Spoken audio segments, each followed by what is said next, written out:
from Cyprus in spirit, watching the games. Day one, fantastic. We see the results there from yesterday. If anyone wasn't here yesterday, we might go through games a little bit. Day two pairings up on the screen as well. We have Fabi black against Giri, Prague black against Wei, and Sindarov white against Bubam, the three leaders. All in action, and Naka black against Esipenko. Well, I guess the first question is we need to decide what the game of the day is. Uh, my intuition would be that it should be the Fabi game. But yeah, that's my intuition. I hear arguments though for the Prague game and the Sindarov game, it'll be, I mean, yeah. And honestly, all four games are going to be hugely critical. I mean, the Naka fans gotta be rooting for him here. I don't know. Do you have any thoughts? Yeah, I uh was thinking we usually kind of just let the games develop, and then one game ends up presenting itself as the game of the day. Okay, we could So do it maybe that we way. can go that route. But I mean, yeah, generally I'm happy to watch Fabi. I feel like that's a big game for him. Uh because I think okay, well, yesterday was a very good start for him. I'm going to say the obvious. Yeah. He wins round 1 against Naka, his kryptonite, basically. So his like most difficult opponent in this field. And if he's in good form, he might start, piling on win after win. Like Fabi doesn't really care. Like he won yesterday, like he'll win today again too. Like he'll just keep winning games if people allow him to. And yesterday's win doesn't really feel like okay, he won that game. It feels like Naka maybe more lost it, right? But No, no, no, no, no, no. I was just watching the recap, and one of the amazing things about it is Naka did not understand the position. So he didn't, it was like one of these things where like one side understood what was going on and the other side did not. uh-huh. Did not. Interesting. It was really interesting, actually. We talked about the bishop d5 thing. Naka doesn't even understand. I was watching the recap why that was problematic. And then he totally misplayed it in terms of just understanding, like, no, you don't put your pawns in the same color as your dark squares, Naka. What are you doing? What are you doing? You Yeah. know? Mm-hmm. So it's like he didn't understand WTF, even like clear, but and that's been the knock on Naka for a long time. Is that maybe he doesn't even understand chess. Oh, Kraai, come on. Hey, take it easy. Wow, early this round. So early and I'm already on it. 11 So minutes early and in. I'm already talking shit. Wow. Um, But yeah. anyway, that so he definitely earned that one. Um, And Naka definitely is not, I mean, not maybe on great form.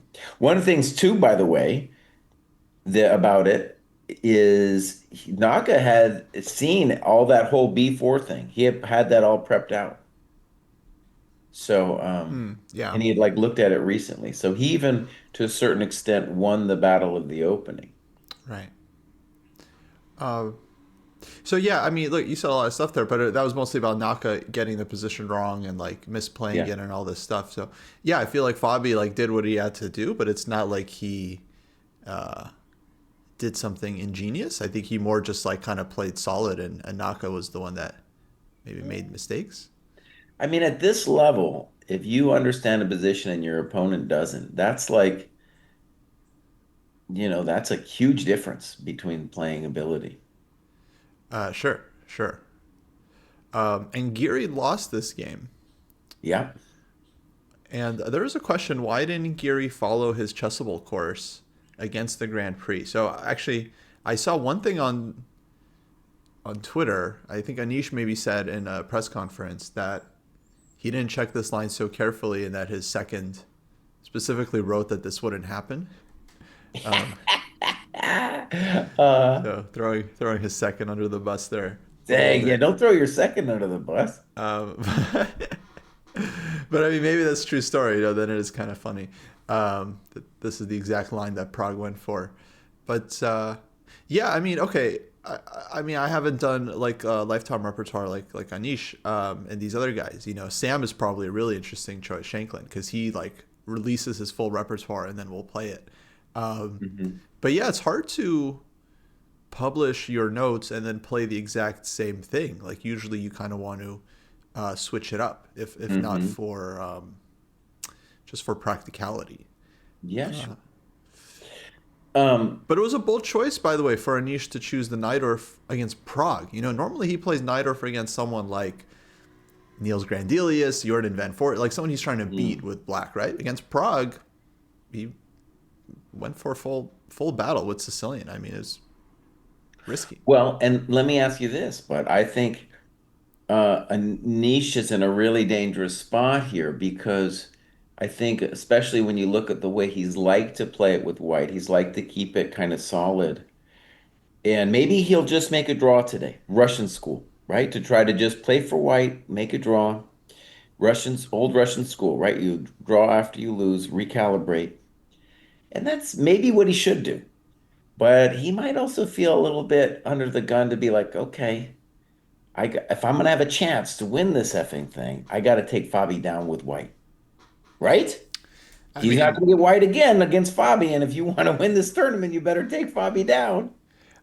well, I don't know. I mean, some of us remember the Nepo days when Nepo would specifically draw the top players and go after the lower rated guys, which That's also a strategy. won him two candidates. But Anisha's already down -1 now. See. Yes, yes, yes. But I don't know. I think it's a long tournament. If I was in his shoes, I wouldn't see round two as being must win. Mm. Um, I think a draw is absolutely fine.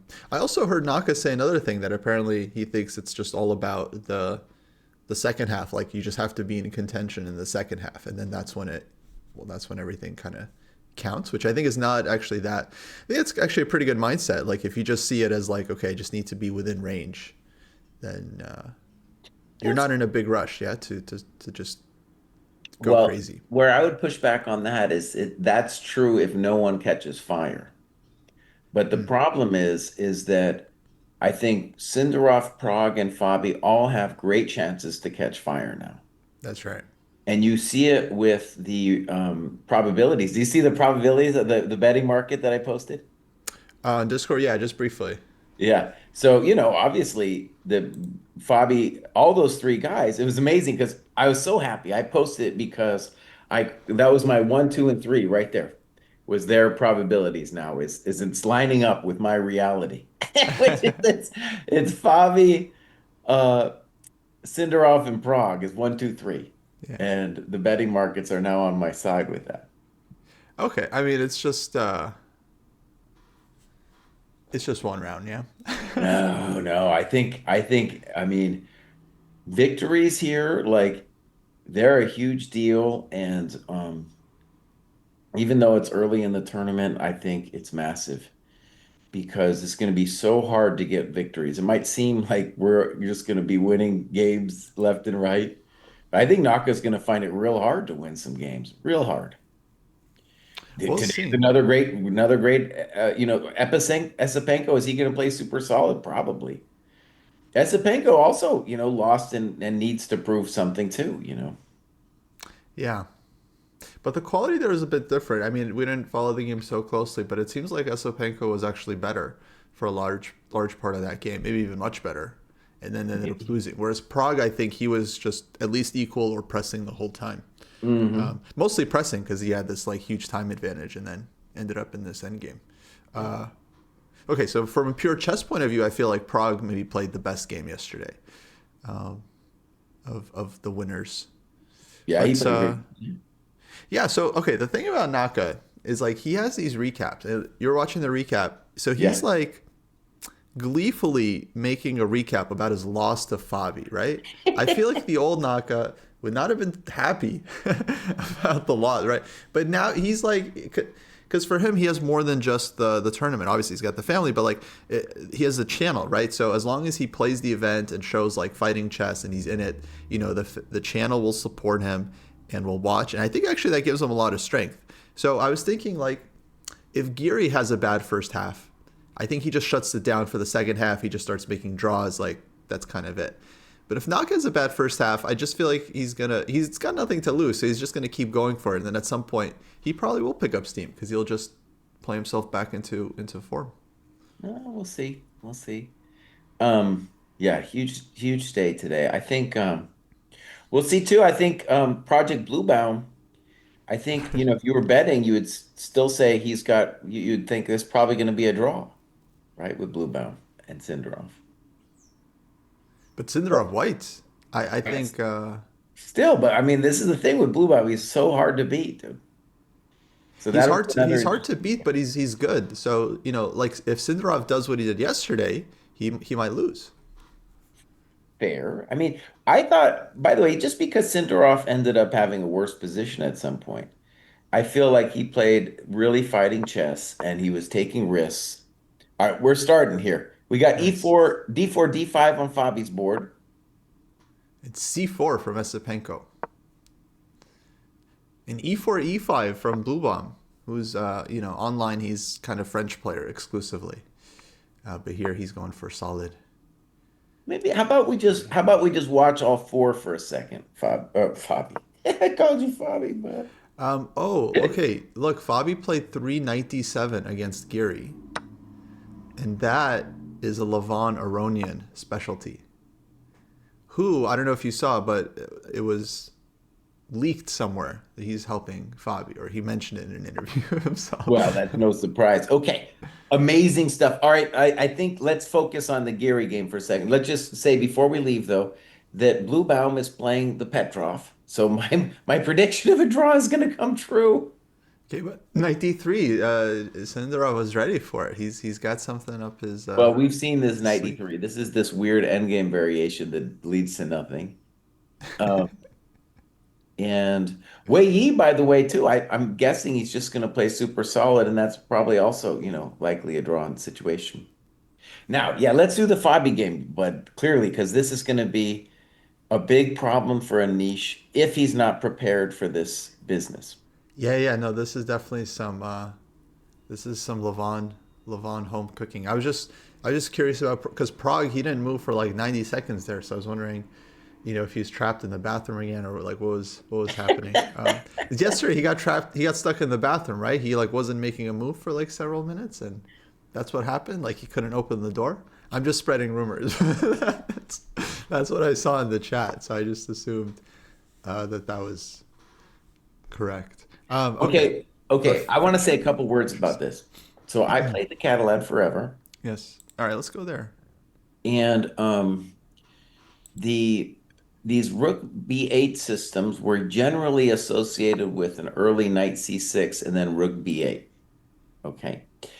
Um, And this is obviously Black has avoided playing knight f6. The knight isn't even on c3 yet. And we're getting a very spicy situation. Black just plays b6 now, too. So it's like rook b8 looks like you're going for b5. And I assume if dude had let him play b5, he would have done it. So now the point of b6 is just to say, well, look, bud, I'm going to play bishop b7. You still have to spend some time to take my c4 pawn. And I am fine. Now, is that true? It seems like it's going to be really hard for Anish to get something here. Um, Yeah, I mean it's okay. Well, I'll say some obvious things. Say some obvious things. Yeah. It's um, it's an odd move, knight d7, and it's an odd move order to take this early, rook b8, and then go b. Everything he's doing is a little bit strange, like taking on c4, then going b6 rather than trying to play for b5, putting the knight on d7 instead of like c6, and none of this is like typical Catalan play for Black, who almost always has the knight on f6 already developed and so on. So I want to say too that knight d7 Actually, I want you to continue, but I'm just going to say 97 in terms of moves played is 1%. 1%. Mm. And then G3, DC4, we have 73 games. Bishop G2, Rook B8, 46 games. A4, 32 games. B6, 7 games. And here we are. And now knight f2. Gary actually playing relatively quickly for someone who is supposed to be surprised. I have a feeling if he didn't know the position, he would be spending way more time than a minute on his moves. So knight FD2 there's 2 games with this. High level games? Matlikov and Gelfand both played this move. Gelfand way back in 2019. Wow. So interesting. So yeah, some spicy prep. Yeah, and Anish is just blitzing here. Okay, so he knows his stuff. He knows his stuff as usual. The other thing I was going to say is that it is prep. It's home cooking, so objectively, it's likely not that bad for black. So I want to say after knight FD2, let's see what's going on here. Um, Bishop A6 has been played one time. The weird Queen F6 was played, which I don't understand at all. But so Bishop A6 happened. Wait, so A5? Wait a second. I got to get my bearings here. So knight FD2, A5. No one's played that. It's what we call a novelty in the business, folks. Novelty. Novelty. Oh, A5. But perhaps not a surprising one because Anish responded Well, knight quickly. C4 is an obvious one to play. Yeah. But Okay. then he didn't think about his follow up either, where it's like, okay, you definitely have choices on knight ba3. So I think both players are still in. Well, Anish is definitely in book. Fabi now has actually paused a little bit, so I don't know if he's still in book, but Anish definitely still in book. Okay, so one thing I want to ask you about is at the dojo now, we now have access to this kind of amazing cloud database thing. So the cloud database is a thing where if somebody else has done a deep analysis on any given position, an opening position, it's going to show us what that eval is. Now, I feel a little funky about looking at it because it does tell me what its supposed computer eval is, and I don't want this to be an engine broadcast. Um, but it's weird and interesting because it's becoming part of the whole prep. So I'm able to see, even though this is a full novelty, I'm able to see all of the moves that other people have looked at here. Mm-hmm. Maybe it was Fabi and Anish even, dude. Yeah, I mean, I don't know how they build out that database for people that maybe know something about it. It's like I think called ChessDB. ChessDB. It's still a thing that I'm trying to wrap my head around. Yeah, and is it a Canadian company or Chinese? I don't know. I have no idea. It's confusing to me, but I can tell you that it has a lot of people using it because I will go to kind of deep positions and somebody's already looked at the move. Right. Um, so it's got a lot of deep analysis. And I just want to stress, like, when you turn on Stockfish on your local computer, it does a pretty good job. We have Stockfish 18 that you can use on Dojo. But when you do the cloud thing, previously, that was something that you would have to pay for time on. And now with this Cloud DB thing, it's like, oh, instead of having to pay for it, I get access to very deep analysis without having to, do it. Yeah, I mean, I don't know. I think it's more fun to see the engine go up versus like, okay, they ran it for an hour and then this is what it says. So I guess that's the eval. Maybe Yeah. that's just me. I just don't find it all that fun personally. That makes sense.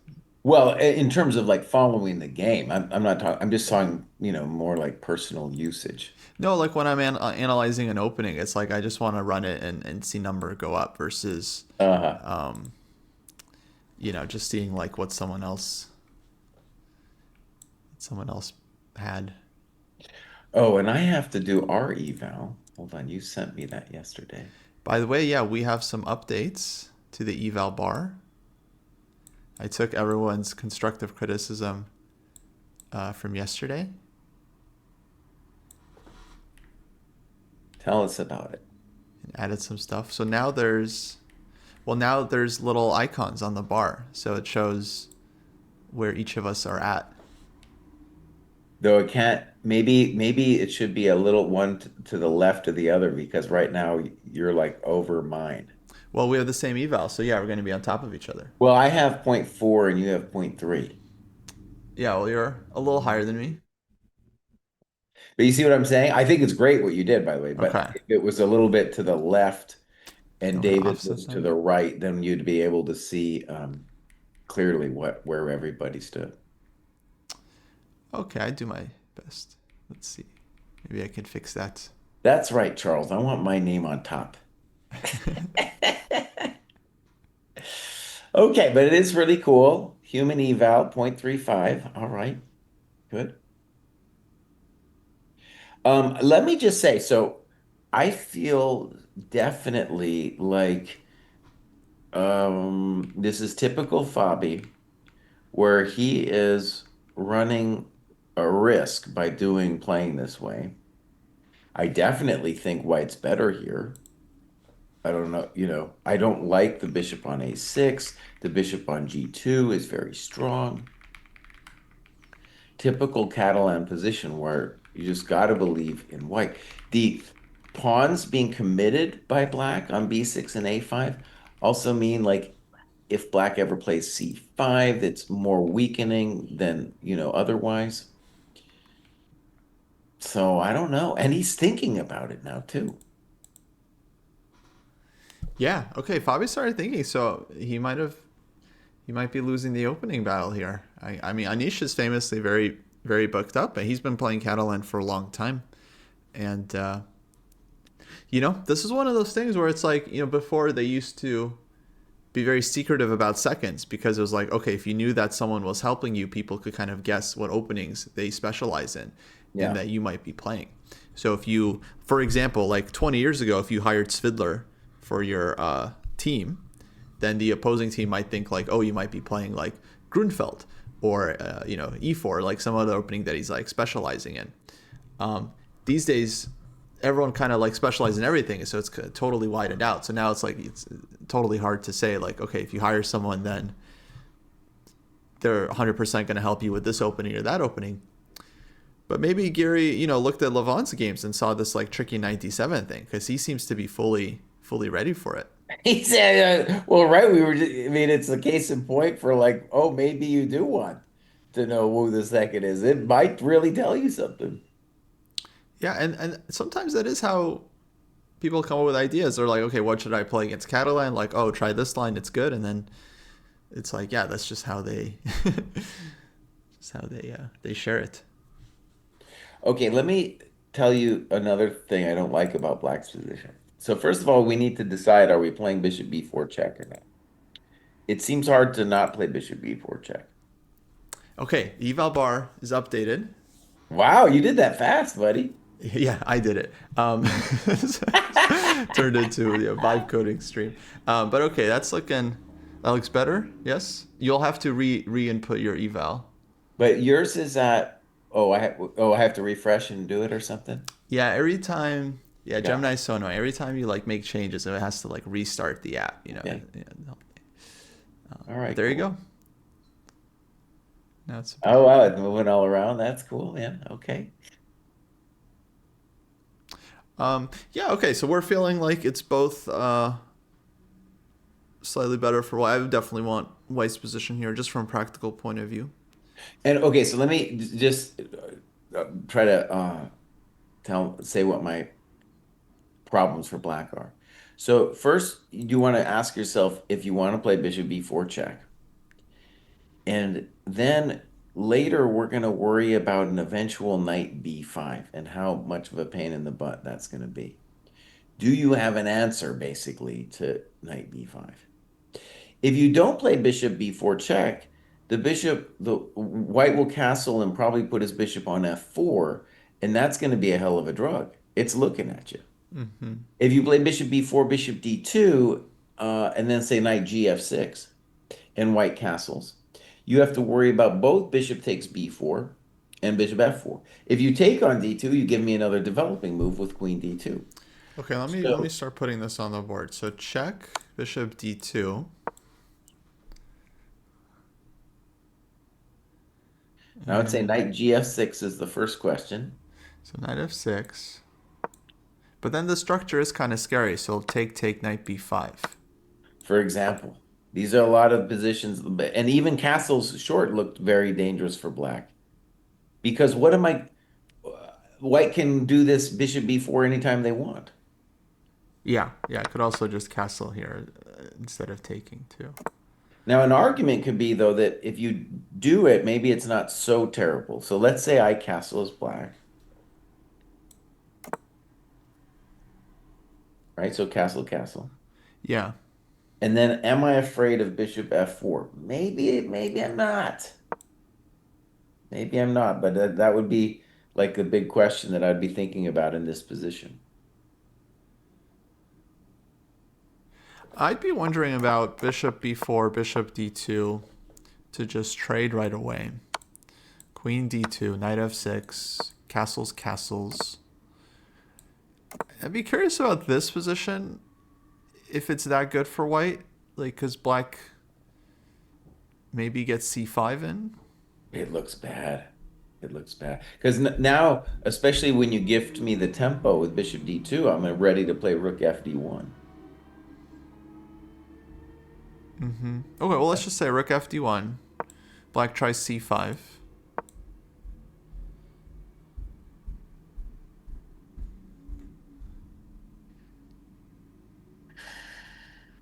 Yeah, lots of questions. All right, I'll just play a natural move just to play it. So knight b5. Knight b5. Take. And what is this? Queen e7, I guess?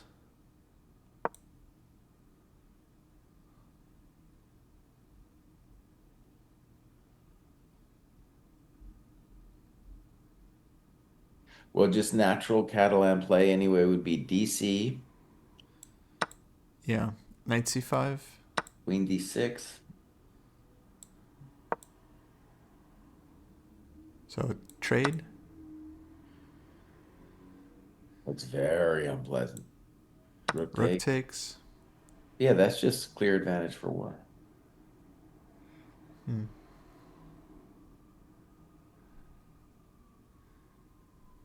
Yeah, it looks good for white. Knight d7, bishop c6. You just start uh, piling on. Actually, knight b5 I wasn't so afraid of. I was more afraid of dc on c5.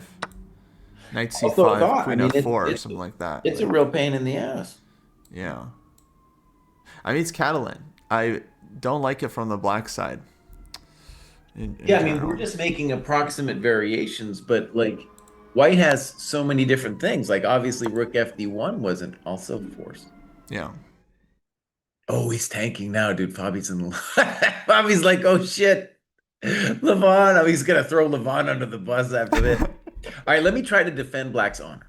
Okay, so bishop b4, bishop d2. I'm gonna play knight f6. Yeah, so castle. All right, I'm gonna castle. Then I thought this take knight b5 was pretty annoying. And also you have bishop f4, so I don't know. You Yeah. can make a Yeah. choice. All right, so in this position, I was hoping to live with c5. Scary AF because the d6 square. Also, I'm not really threatening anything with c5 either. I'm just trying to bring my coconuts out.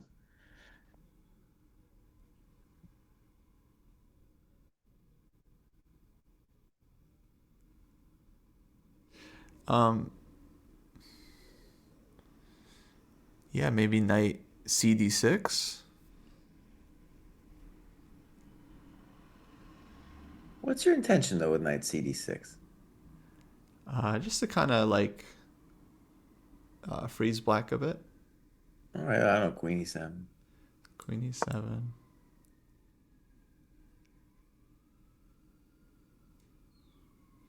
I don't know. I don't know. I like knight CD6 though because you're kind of paralyzed yourself. Maybe it's two. Yeah, maybe it's not needed. Maybe just queen D2 instead.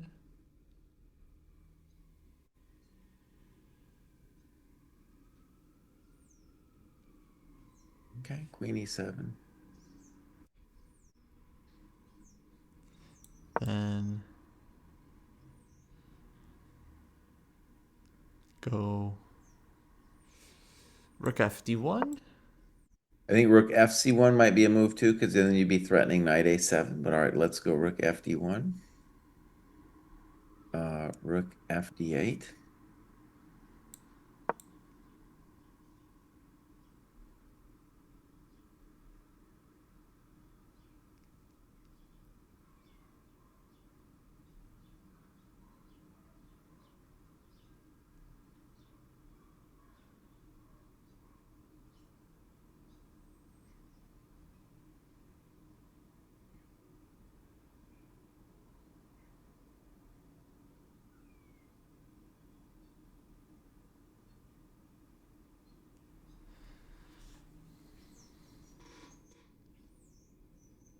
Interesting position. Maybe I'll go rook AC1.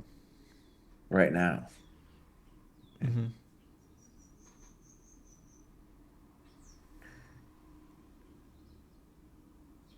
That at least here I might live, I feel. I go bishop b5, a b5, cd4. Okay. So queen takes. Knight C5. Probably knight c5. I don't, you know, yeah. No, I might live through this one. Maybe, yeah. Still All feels right, nice for white. let me defend white's honor, Kostya. Let me defend white's honor. By the way, these are all the things that Kostya's thinking, or not Kostya. I've mixed you up with Fabi twice now. All right, Yeah. so take me back to move 12 for white. Okay, knight F6.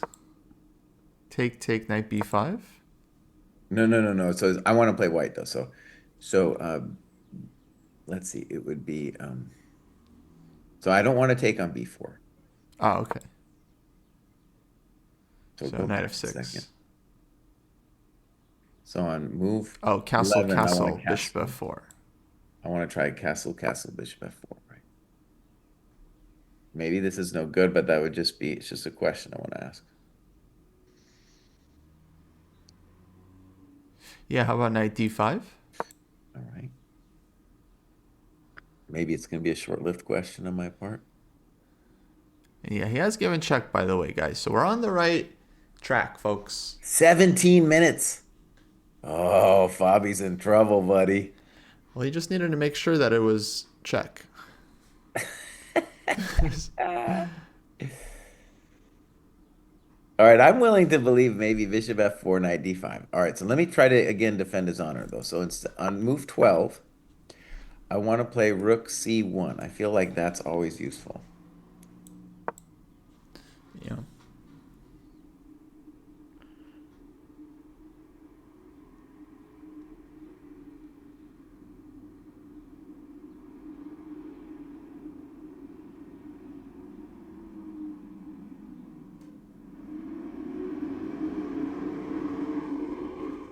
While Coach is thinking, black can always be thinking about knight d5 because Catalan players usually don't want to play e4 to block their bishop. True. Yeah, knight D5 is always kind of a move.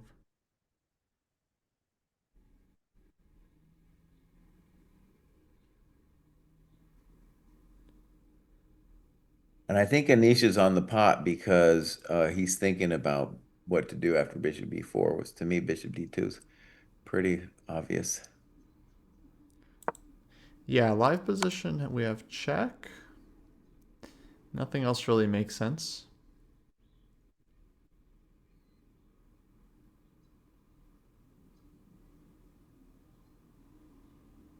And let me just explain why I don't want to take on b4. That like taking on b4 might be a nice position for white, but basically, I think if black ever takes on d2, then that's to my advantage because I want to get the developing move with the queen. So I don't feel like I'm in a rush to take the thing on b4. All right, Kosi, let me bishop d2 played. Yeah, we'll see how I'm quick the response is. And he takes on a3. interesting. Okay, interesting. So he's claiming the bishop on d2 is misplaced, and the knight on a3 is misplaced, Very surprising. and now plays knight e7. It's good he played it up tempo. So, okay, he saw bishop d2 coming and he had this idea. All right, very interesting. Let's talk about this position. So obviously now the bishop on d2 is white's pride and joy.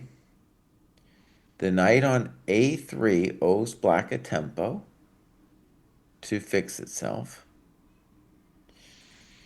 And a lot of the questions about the evaluation of the position have to do with like uh, how effective is knight d5 going to be? How plausible is c5 going to be? I kind of thought the idea might be to go bishop b7. At some point, we might play bishop b7, but Yeah. no rush on that, honestly. And then c5 for sure. Okay. So, okay. This will, I think Anish should think here, because this is all of a sudden a very new and interesting position. Yeah, it's not typical Catalan. I still believe in white a lot, but white needs to find some good moves here. Castles. That looks good. It's like screw it, okay, I'll castle. I mean, that feels pretty useful and necessary. It was pretty useful. So, Okay. I think from a practical point of view, you could say, all right, I'm just going to castle and then we'll see what to do after that. Fine. right. Let him castle and then Anish will tank. Castle, castle, we're all friends here. And maybe Anish will tank here. That would be a bad thing, but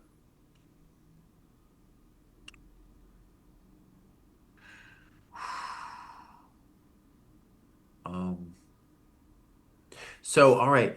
One of the things we want to say is black will almost certainly have to play c5 someday. White's going to have the two bishops, and white is definitely better. It's just a question of how much and if he can do something after this c5 thing goes down. At some point, maybe depending on how things go, white could consider flicking out Harry the H pawn.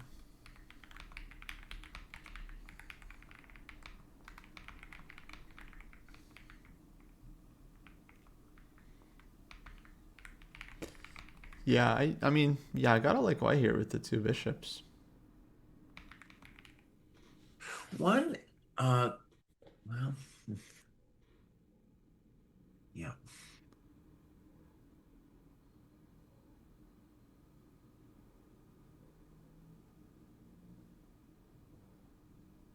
And I mean, white has so many different plans, so many different plans. I think one of the big questions is, do you want to put your knight on b5 or do you want to put on c4? Both of them, look very plausible to do both of them. Right.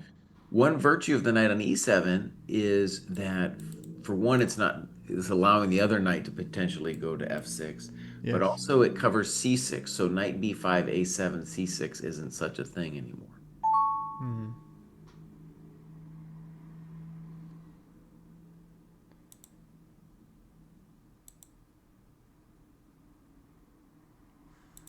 Okay, wait, let's see here. I'm trying something.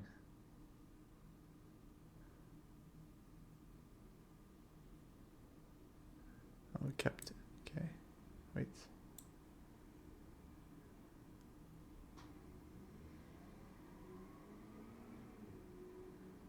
Why is Ben talking says, I think plus 0.5 should be higher on the bar.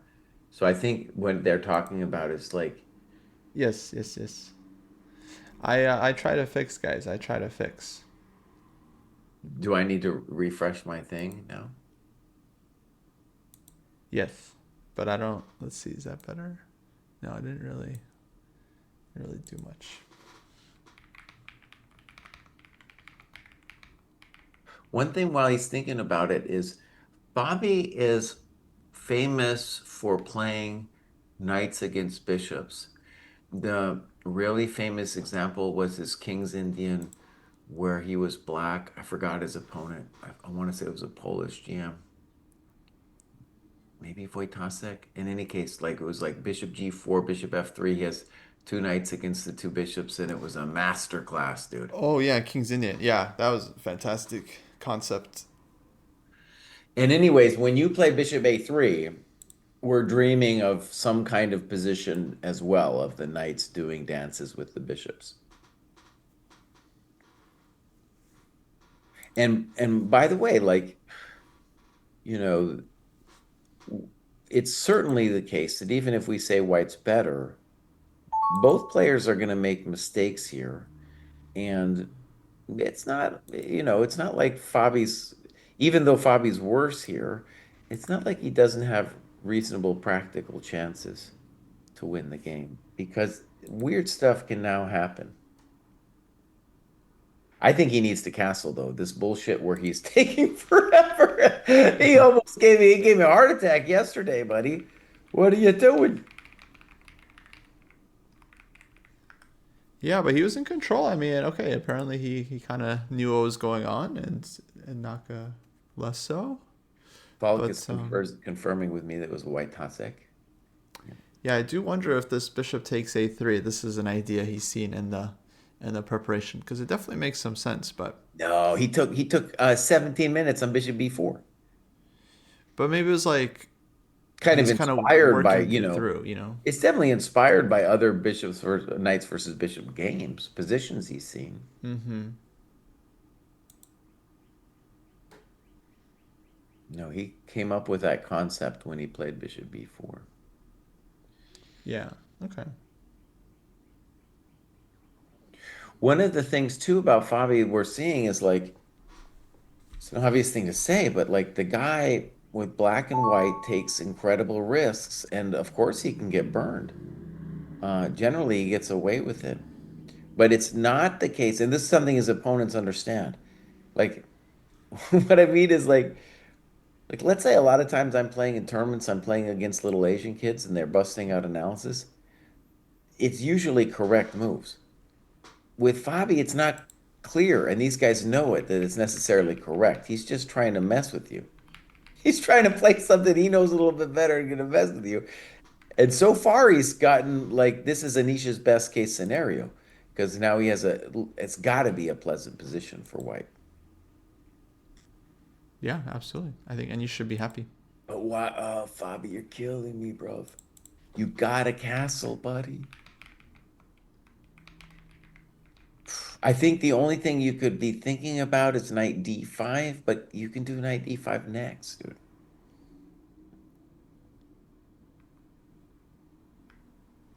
Thinking about c5? You could do c5 next. You must castle, my young friend. This is like yesterday when he took forever on bishop b2. I'm like, buddy, you can't be doing this. Yeah. We'll see if the time burns him today.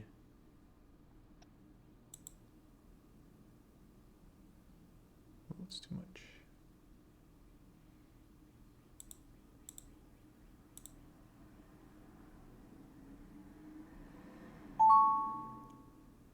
Oh, I gotta update my thing now. Okay. Castles finally, Fabi. Jesus. Let's see here. How's this Still at looking? +4. I'm actually going to go +5. That's where I'm going to go. Still too much. All right. And one of the things that the dojo did not allow me to do is to incorporate the time into my eval. Sometimes I also want to incorporate like just how difficult the position is to play.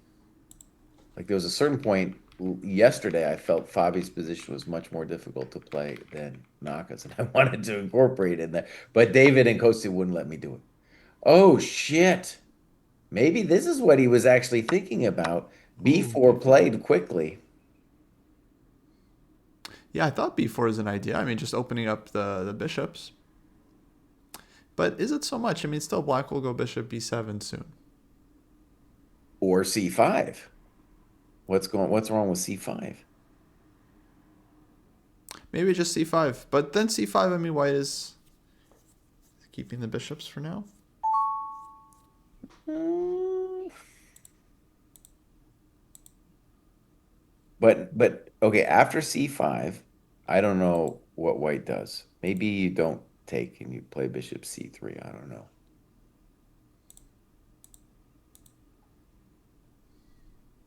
So let's just say one of the things that's interesting is that Anish is playing this very intuitively. He's not making it concrete. You know what I mean? Yeah, yeah. I mean, I totally get this kind of play. Just you just make moves. Something looks a little better than other. You know, you just that doesn't look so good. Okay, I play this instead. Yeah, B4. All right. It's like the opposite of like what you were saying yesterday about Naka and Fabi, how they always look for a variation. It's rather like he just kind of picks moves based on vibes. I mean, there's a lot of calculation, but it's also a lot of vibes. Um, so we have a question. What does the J and the K mean? So these are our evals, and I don't know if mine's Oh, getting. you should you probably need to refresh on your side because I was updating the scale. I've been going back and forth with Gemini. I'm like, it's too much. Add some. It's just to try to get the scale. It's hard to get the scale just right. Actually, it's Uh-huh. very tricky. It doesn't know what I want. So I have mine at .5. Maybe I'm at the wrong one though, or something. I don't know. Oh, I don't know. Let me It says when I'm looking at it, it says you're at 0. Yeah, I But think that's not correct. yeah. Let me get you the link.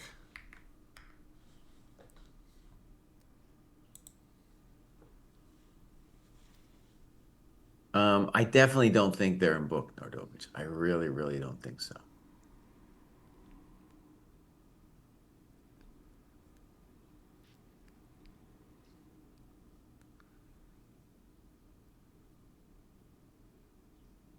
All right. So yeah, when the one you just sent me, it still says I'm at .5 and you're at 0. Really? Okay. Do you have a reset room button there? A reset room button? Yeah, at the bottom. It says like Yeah. reset Okay. room. Reset room. Try clicking that. Confirm reset. Okay. So I think that probably it looks like all right. And now it's at like 0, 0. Yeah, and I put mine to .5. Ah, but it's okay. So we're not. It's not syncing us anymore. That's what's happening. Hmm. Um. Okay. Moment. All right, we fixed this. I don't know why it stopped syncing.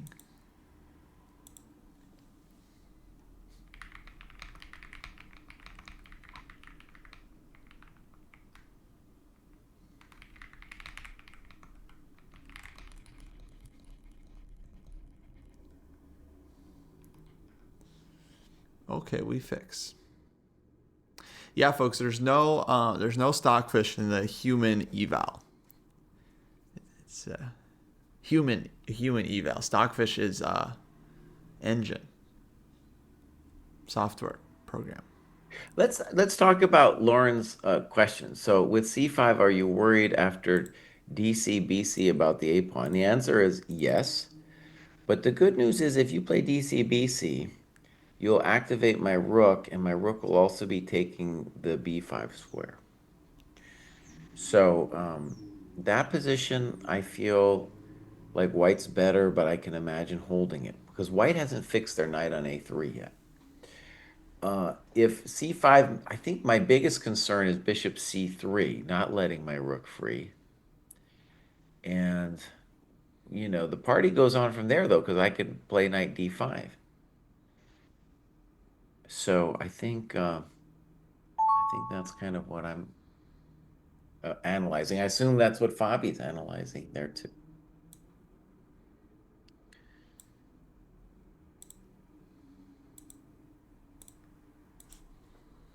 If he doesn't play c5, well, well, I guess he could consider rook e8. He could consider it. I feel like though knight d5 is looking real nasty after in that situation. Okay, I sent you a new link. Let's try this. Right?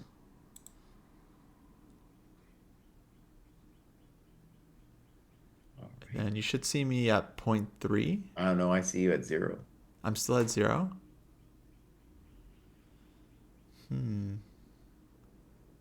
I'll put mine to 0.5. I don't know.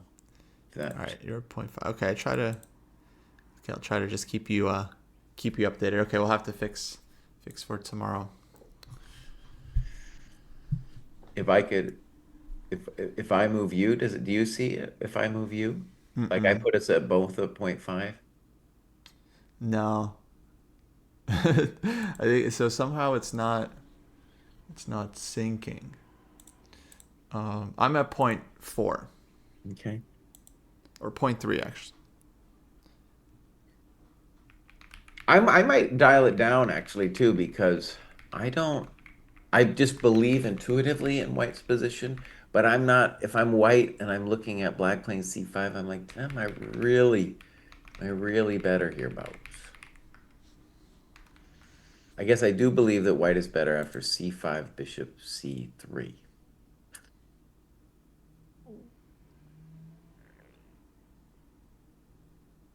With the point that if knight d5, I would actually hack it and play dc.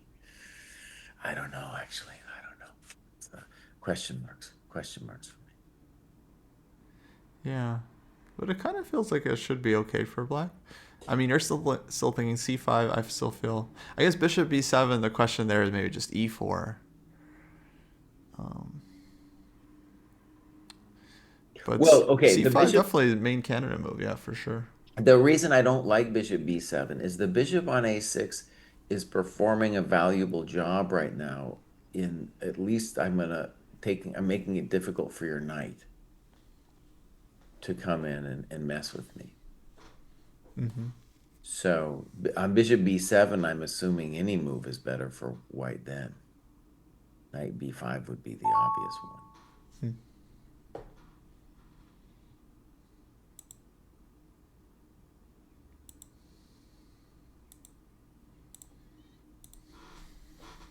Wow, okay, here we go.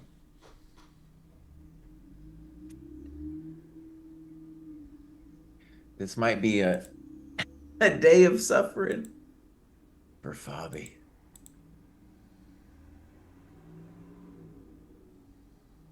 All right, I don't want you to go there, but I'm going to give you an update. Prague is playing a very interesting knight c3 Steinitz, French, and he is blitzing it out. Wei Yi is down in time. At some point, we'll look. I know this position that they're looking at too. I've seen that myself. I know that the computer thinks it's slightly better for white. The endgame that I predicted is happening with Bluebaum in the Petrov. I definitely think it's equal, but the thing about that position is Sindarov could just say, "I'm going to outplay you, son," and maybe he will. Yeah. And Hikaru and Naka have got some kind of Catalan themselves. Very, very equal position. Okay. Okay, let's try one more link. All right, one more. So new link. Close the other one. Just close it. Oh, okay. It's bad vibes. All right. Open this one. I actually got a page not found. Let me try it again. Wait, let me make sure I have all the other ones closed because I know sometimes you need to close it out. Close this one too. Oh, page not found. Okay, great. Awesome. Okay, moment. Leave that open. We'll try to fix that one. All right.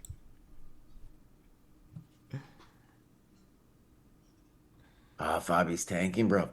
Fabi, you can't. Tanking. Well, I get it. You do need to think in this one. Yeah, not easy. Chump Jam really wants to play C5.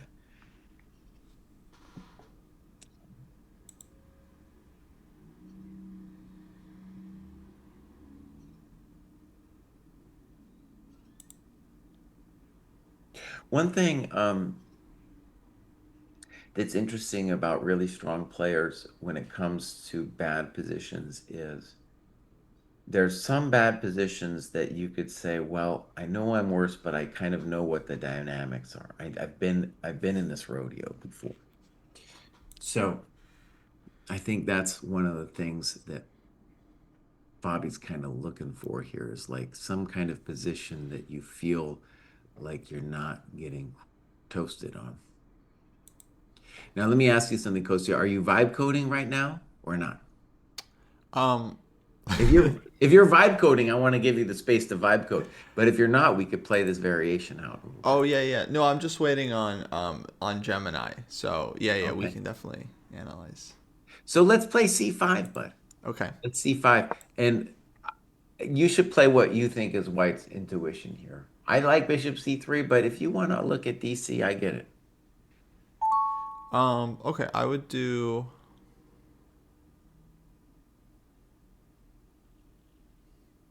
Yeah, I would do DC. Okay, BC. And then Bishop C3. Okay.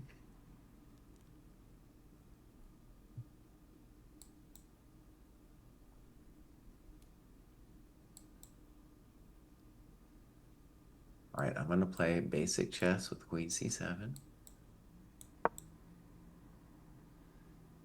Okay. I go Queen D2.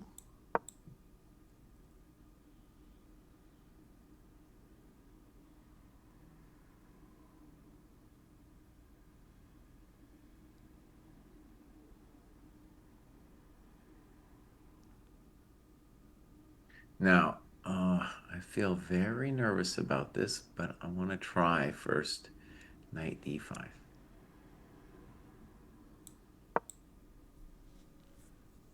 Knight D5. Mhm.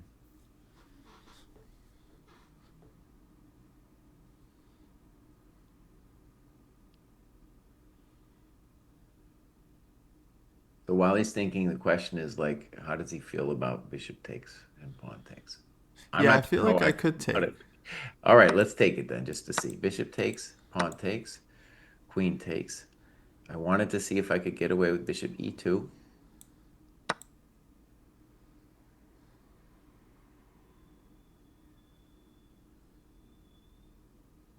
Okay, Rook E1. Rook Fe8.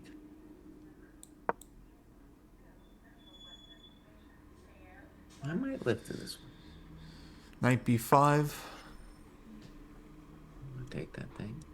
Take. Take. Take on B5 immediately, right? Okay. No, but black is surviving here, right? Probably, yeah. I'll probably play something like knight B6, but I could also consider knight F8. And yeah, actually, knight F8, I have to be a little careful about bishop E5 things. Mm. But I feel like this is a standard position where, I definitely think the bishop's better than the knight, but I don't feel lost here. Yeah, actually, well, I don't know. Knight B6, there's Queen G5, so maybe black still has some concrete problems. Okay. All right, let me see if I can find a concrete solution. Um, let's play. Maybe Queen C6 could annoy me at some point too. Mm-hmm.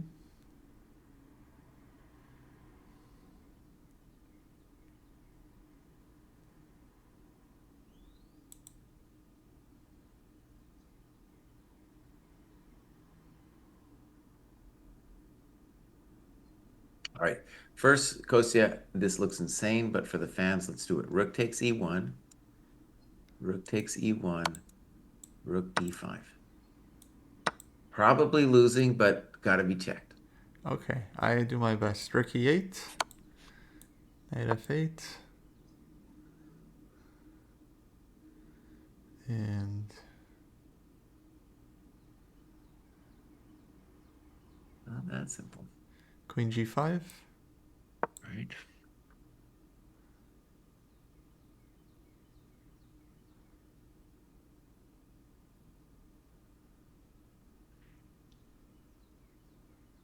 F6.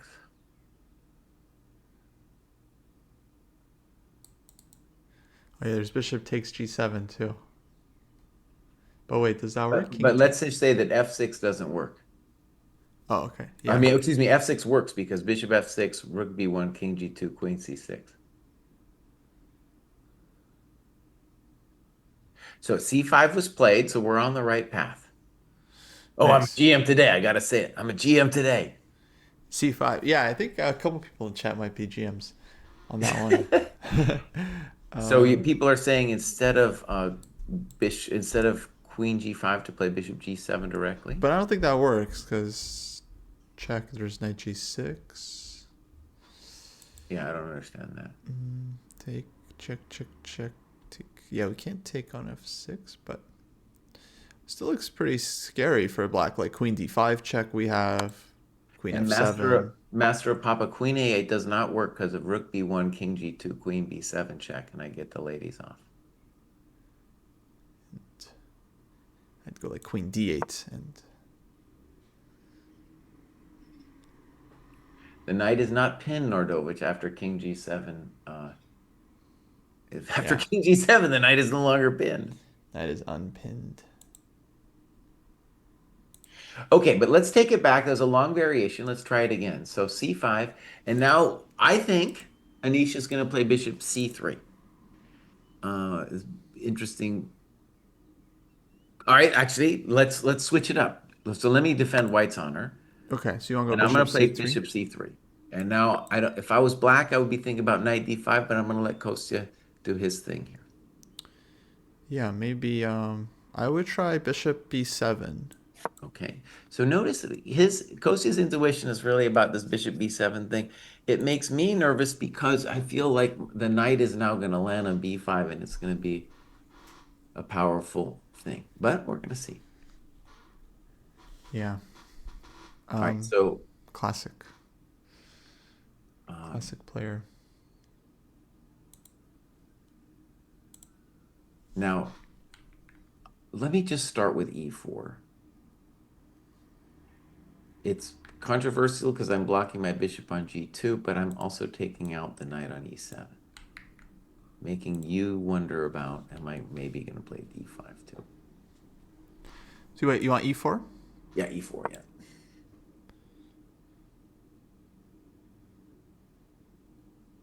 So E4.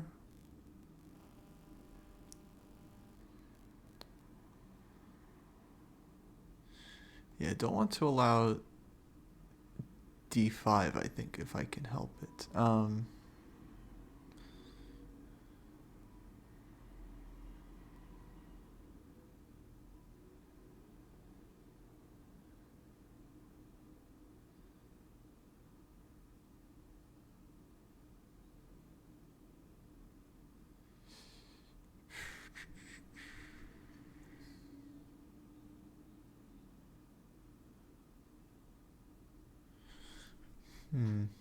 This looks pretty pleasant for white, right?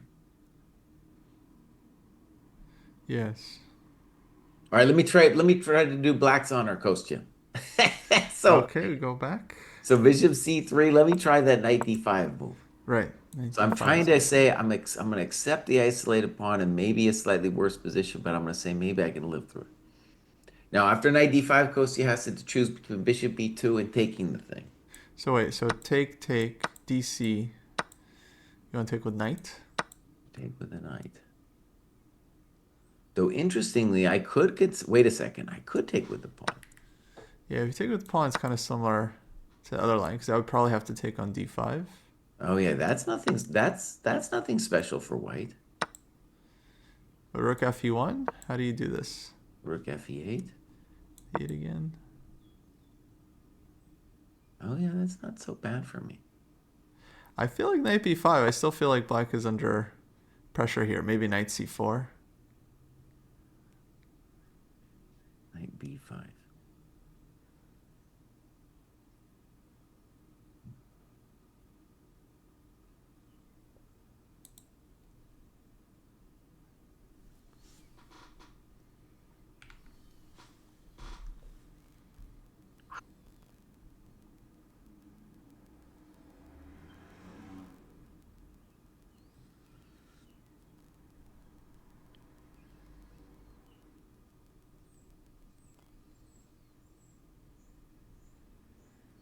All right, so knight b6.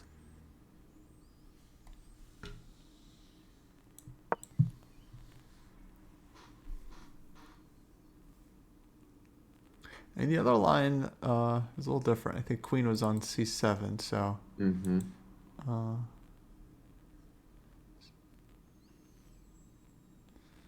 the same. But here, don't have.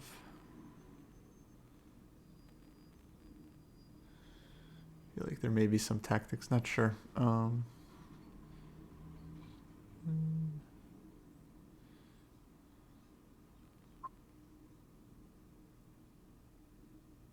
Okay, I have a line. So queen takes d8. Rook Rook b b10. takes, right? Then bishop a5. My intention was that rook b8 would be okay for me. We're going to find out. And then knight c3. d3. Oh, maybe. Okay. But I have, oh, okay, knight c4.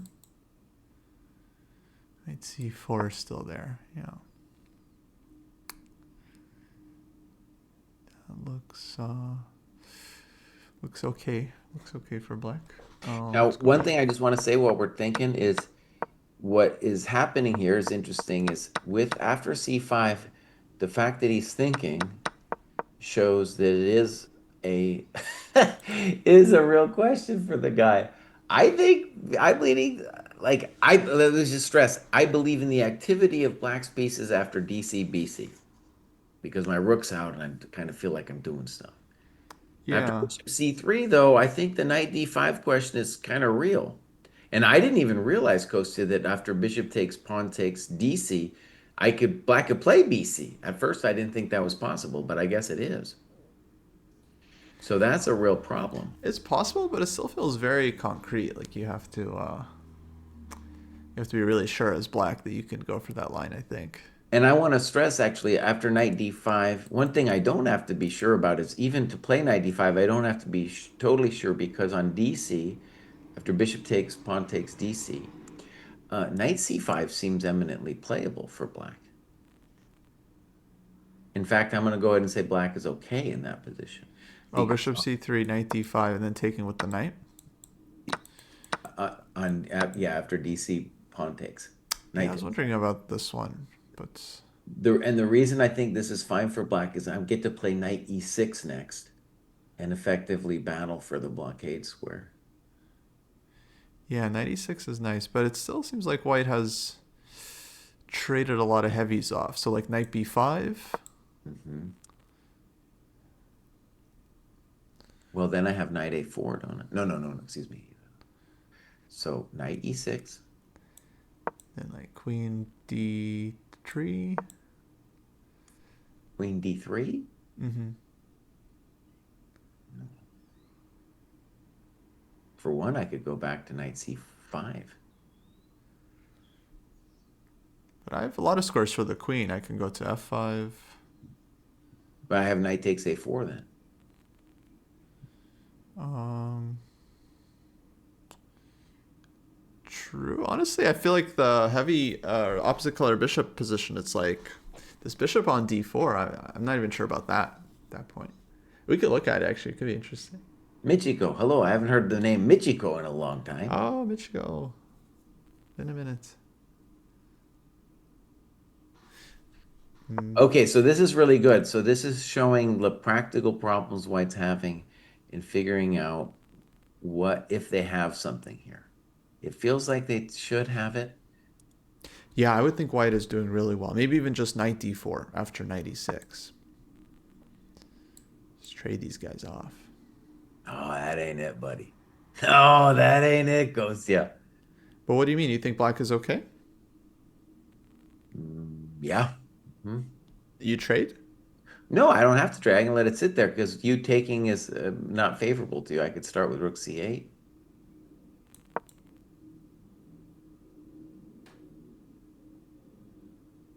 Play Okay. rook Bishop c4. b2, Rook c4, pretty obvious. c4. This is what they call pain in the butt. Um, I don't know. No, I think White's like much. I think White's thrilled here. Queen d2. I don't know. Even if it's equal objectively somehow, I think I would take White here all day long. Queen d7. Okay.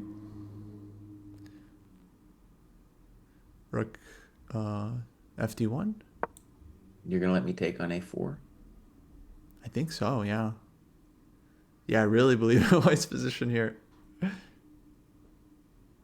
right. So let me just say it's an interesting contrast. I feel like with the knight on e6, I feel like I've seen this thing before, and I feel I'm not going to get wasted. With rook a4, I think I have to be careful because you could take once, play rook a1, and my bishop on a6 is in a little trouble. So I'll just play rook fc8 like a normal person.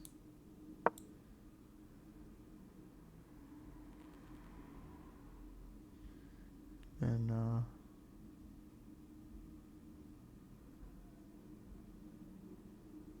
Oh, I could have also played knight d4 and then rook a4. That looked fine too. But I don't know what White's doing. to me, it just looks like a middle game with opposite color bishops, and White has the clearly better bishop. Okay, but what I'm trying to tell you is like in these isolated queen pawn positions, the knight on e6, he's a monster. Okay, but I can trade it off at any moment. I don't see the problem. You could trade it off, but then I get fe, and then I don't know. Yeah, yeah. It just looks like we have the clearly better bishop there. Okay. But But like in this current position, I don't know. I mean, the beginning position, I gotta think White's a little bit better. This one, I don't feel like you have anything at all anymore. interesting. Because I got the pressure on a4, and it's hard for you to generate some kind of something. I mean, at any moment I can go like knight e6, queen g5, and start attacking. But why is that an attack? I'll have rook c2. Well, you have counterplay, but I mean, White's definitely I think No, going for I'm it. gonna get play two. I'm gonna get the bishop if my bishop gets to e2 or something. But I'll tell you what, this is I think you could probably do better than this. But Yeah, let's just let's see the frame big it. game. Let's frame it that we do have a move, bishop c3. I'm a GM today. Yeah, he just went back. I'm a GM today. It's 12 minutes. And now, okay, I do think the most challenging move is knight d5, Mm-hmm. but maybe there's other moves too. I think knight d5 is really annoying. And by the way, Kostya, maybe the play is on knight d5 to just play bishop b2.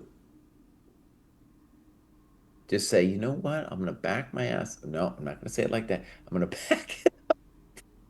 I'm going to back it up and I'll be retain my bishop advantage. Right. No, bishop pair is real. I definitely like this for Yuri. Oh, okay. Let's maybe this link was try this link again in the Okay. Discord. It might have been fixed. All right. Page not found. Still not found? I'm gonna refresh it. Page not found. Oh, no fix. Oh, Gemini killing me. Yell at the All right, AI. so it's just weird, I have the prejudice for the bishops where I believe white must be better here. However, concretely, I'm not really seeing a problem for black after knight d5.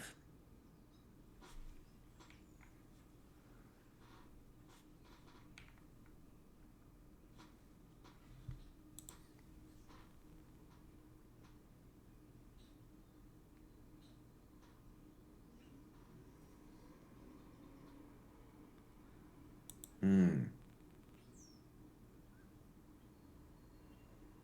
Okay, I'll say this. If knight d5, if white just wants to say, I'm a little bit better, then maybe you play bishop d5, e d5, and then the very simplistic knight d5. Don't take on c5. Save that for later.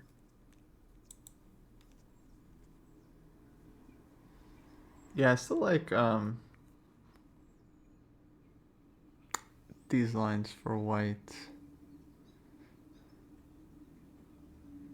All right, since you like white, why don't you defend white's honor here, bud? Yeah. And I'll try to defend black. So knight d5 I take. Okay. And then ED, DC, and then how did you want to take I think BC is the first thing we got to look at. BC? Okay. Queen D5. Because if I can do this, then that's just great. Bishop E2.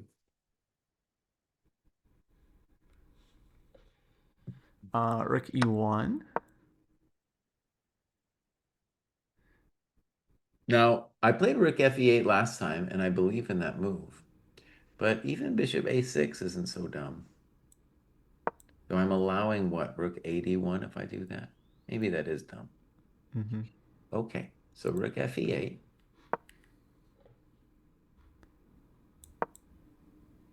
Bishop G4 was also plausible. All right, I'll play Rook FE8.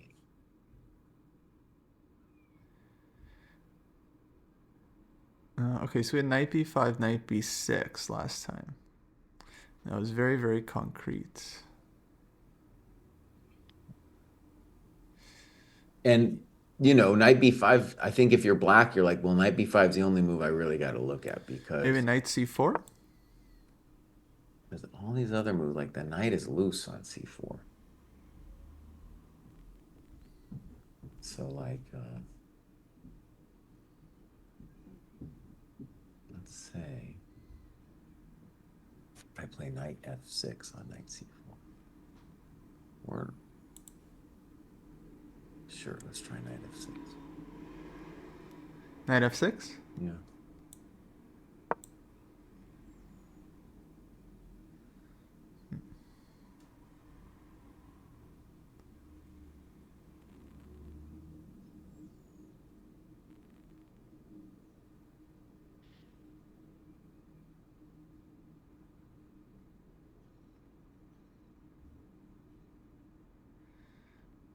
Um,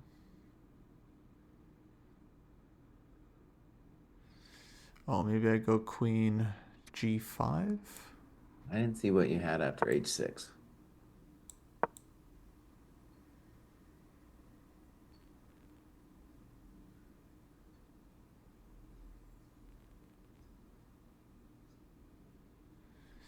Yeah, H6 is not much.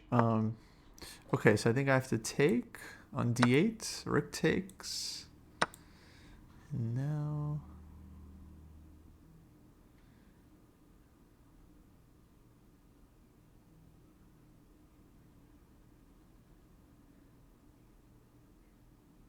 Well, now very hard to imagine that white has something.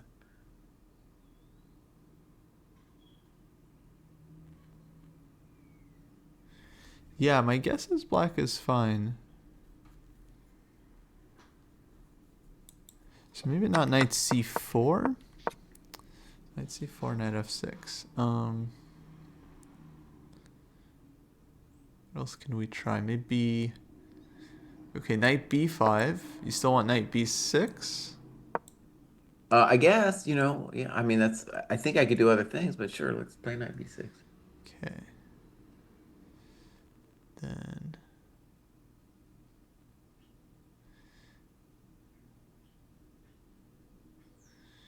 maybe I had something in this line, but what? Ah, okay, wait. Take. Bishop a5, rook b8, knight c7?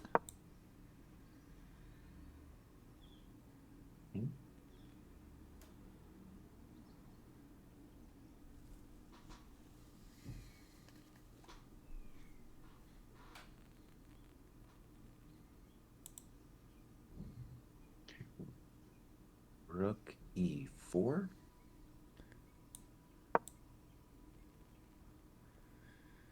Then rook b1. Knight d7. Knight d7. Feels like it's barely hanging on.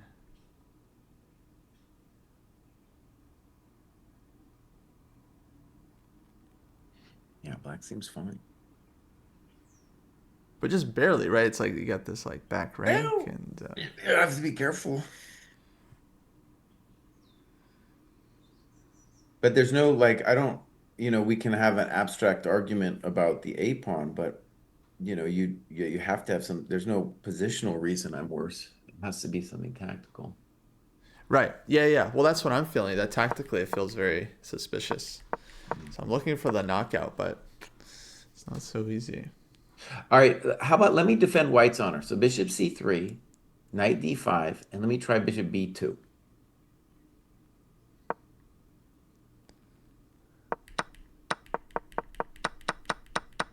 Yeah, okay. So knight d5, bishop b2, also possible. And black has a wide range of moves here, so it's really hard to, when you play bishop b2, you're like, oh, I don't know what exactly is going to happen here. Yeah. Let's just mention c4 looks weird, but maybe. cd is a move. Queen e7 is a move. Maybe some weird queen f6. Probably a computer likes weird crud like h6. Computer always loves to throw h6 in. It's like, Yeah. screw it. So this would be a position like if you play bishop b2, you just be like, okay, I believe in the bishops and let's see what black does to us.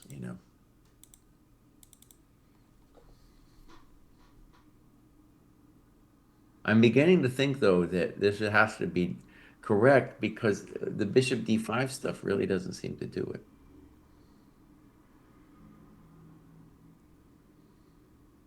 Still on the bishop f6, queen f6. I didn't see what to do for what.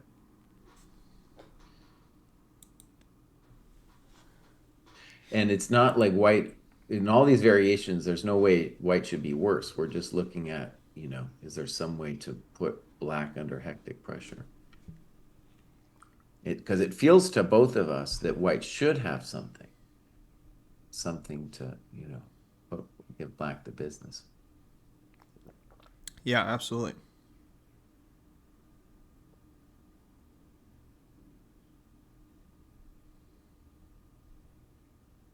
All right, Kostya, let's just have fun with it. What's your intuition after bishop b2? It's just a game, but Yeah, no, I just need a second. he's vibe coding everybody. No, that's not it. It's okay. I want you to fix the thing. It's cool that we get this little eval bar going. No, it's just yeah, it's not what I'm doing. Let me think.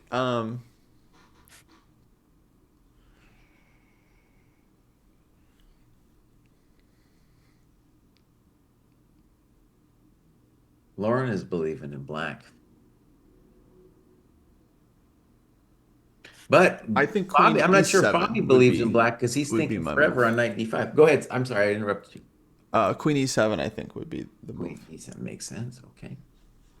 Now, a bummer for me is if I play DC now, I got to wonder about BC and the rook talking to my bishop, kind of like last game with Naka. However, my intention was almost regardless of what you do, I need to bring the knight in, so I'm playing knight b5.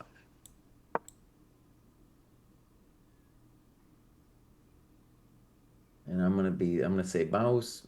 I want you to worry about knight a7. I don't know if it's a real thing, but I want you to worry about it. Um, I also want you to worry about e4, d5. I don't know if it's a real thing either.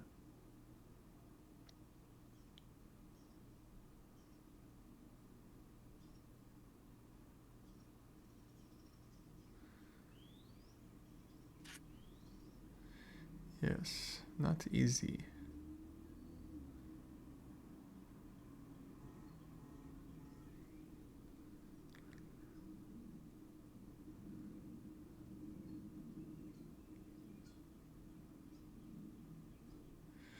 Um, I'd probably go bishop b7 if I'm not going to take on b5. You love this move. But what are you going to do? I've been playing e4. Isn't that a nice position for me? We want e4 and d5.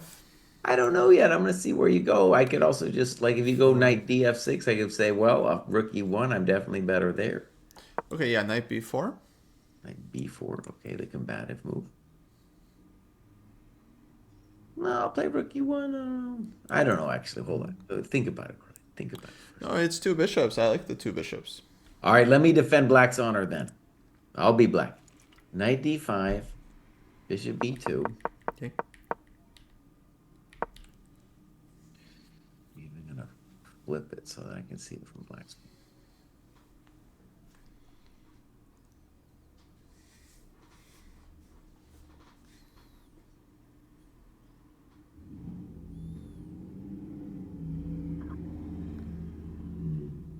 Be nice if I could generate a threat.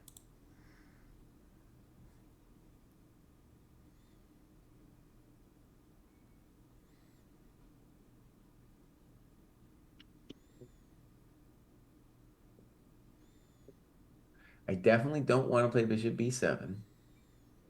I'm definitely most worried about knight b5.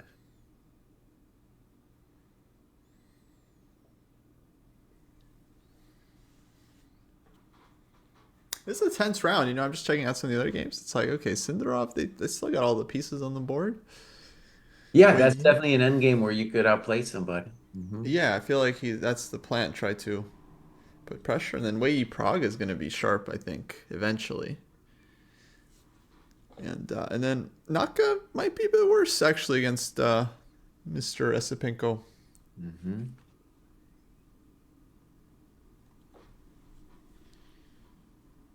Nah, Prague's the French player's delight, buddy.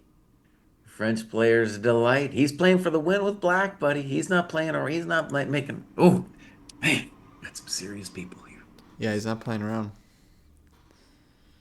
Prague, no play.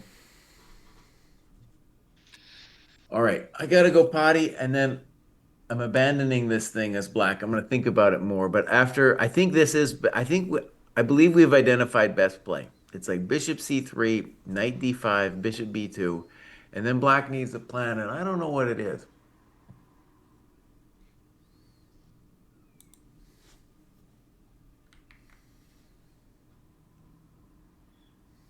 I'm even considering b5 there to try to liquidate everything. I don't know. Yeah, that would be frightening. How you doing, bud?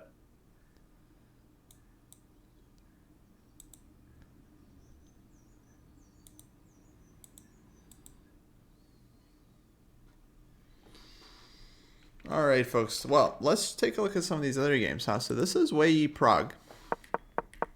I had French here. Big French for Wei Yi.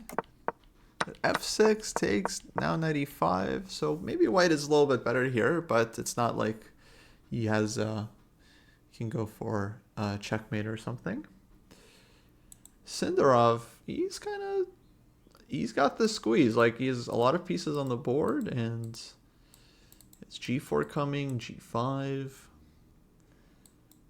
Black has less space here, so it's like a little bit. He can't really use the d5 square without wrecking his structure. So blue bomb could be under a little bit of pressure here. Kantana Chess, thank you for the raid. Hello, everyone. Welcome, welcome. Great time to join. We're watching candidates day 2, the tournament of the year. Very exciting, very tense. Everything. I mean, these players are playing for everything. If they win this tournament, they get to play World Championship match, folks. World Championship match on the line with Gukesh, who has been losing lots of games recently. So very vulnerable world champion. Very, he's sitting there. I wonder what Gukesh is doing right now. Like, is he watching? Is he watching with like his coach? Who is he watching? Chess Base India or someone else? Is he looking at the games? Is he looking at them with Engine? Is he trying to think like who he's gonna play? What's he up to right now? Is he expecting Fabi to take over? He's probably watching the Dojo stream. Yeah, he's complaining about like the eval bar on the stream. He's like, guys, can you please make it a little? Okay, good catch. No problem. No problem.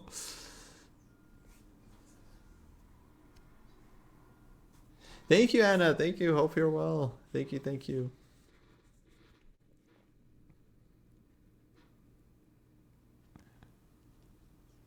Do we think Gukesh will hold the match? Hold the title? I mean, it's kind of hard to say, right? I mean, it's still just long ways away. The match will be in November.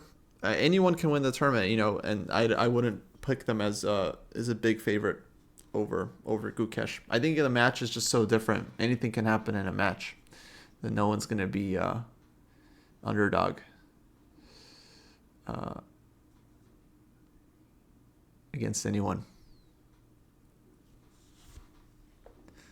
So G3, and so this is the Naka game. So I thought Naka actually under some pressure here. So they also got this Catalan. Now D4, knight D4, queen B3. Naka comes down, knight C6, takes E4, and H3.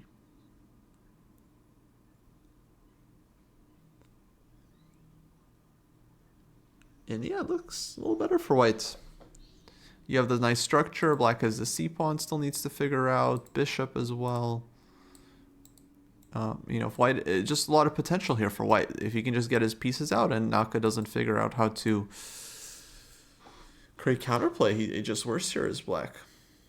Just worse, difficult position. So I don't know. We'll see what kind of shape Naka's in today. After losing the first game, it's always very tough to bounce back.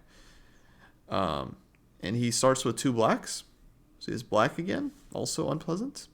And Esipenko is someone who very solid. Very solid.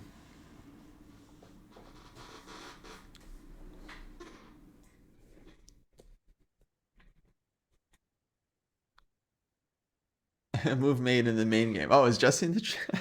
Just kidding. What do we see? Oh, we have knight f5 from Fabi, guys. Knight f5. Knight f5. Actually unexpected, no? We were thinking mainly knight would go to d5.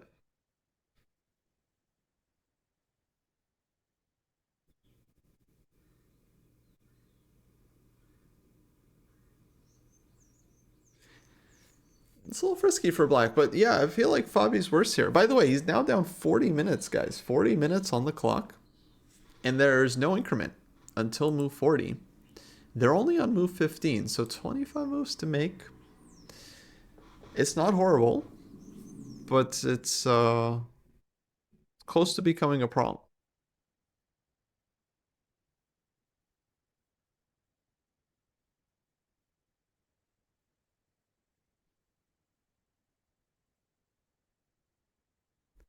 But I think very logical move, just putting pressure on d4.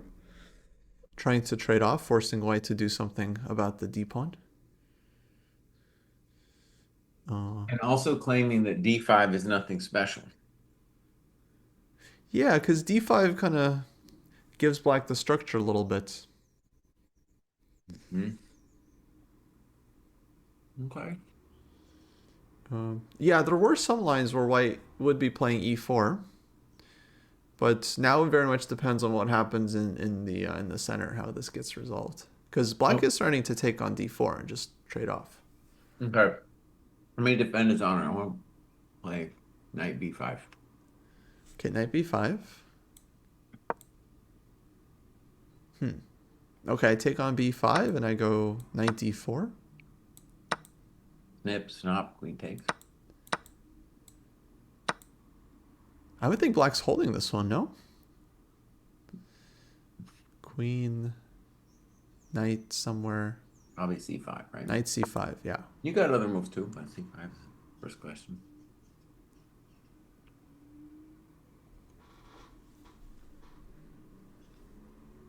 So He got inspired by Naka's knight f5. Yeah, I mean, it worked out so well for him yesterday. okay. I think that's a good position to look at. I have a feeling that might be one of the ones that convinced Bobby to play knight f5. It's the variation he's looking for. On d5, I think he was gonna. I think the idea was to take. Maybe e5 is not so dumb. I think e5 is interesting. Yeah, e5 is interesting, and then planning to just give the other bishop for the knight and put the knight on d6. That's a position Naka would like. Knight b5, take, knight d6. I think Naka would play for a win here as black. And do it too.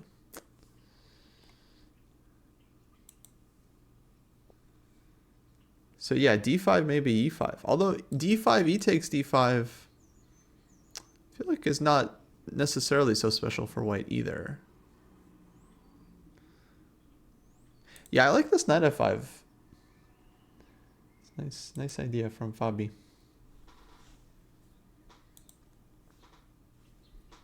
Hmm.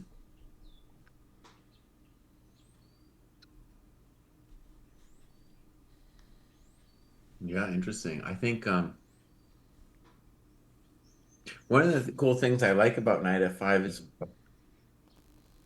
my move, knight d5. Maybe it's fine, but it's kind of like in that position with knight d5, black is just playing for holding the game.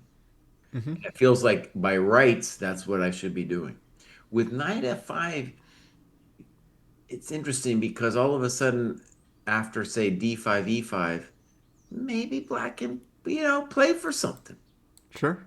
Maybe then I play for something. Hard to Yeah, it's definitely evaluate, but enough. maybe I play for something. Yeah, white can. It's easy, yeah, for white to go wrong here. Yeah, if he kind of makes one bad decision. Um, I think Gary is going to be quite solid, but we'll see if he goes for it. Because here it's like, okay, it's very close to liquidating. Like one move and that's it, kind of. So, And we want to stress that the reason why black maybe is surviving is the knight on a3 hasn't found its way back in. That's the one reason this has not worked out so well. And on a move like knight c2, which I don't believe in at all, uh, simple, I think, would be b5 with a big liquidation.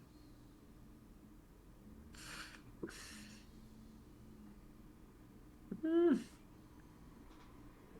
That said, maybe knight c2 is you could it's if you're trying to hold attention, knight c2 might be your move of choice.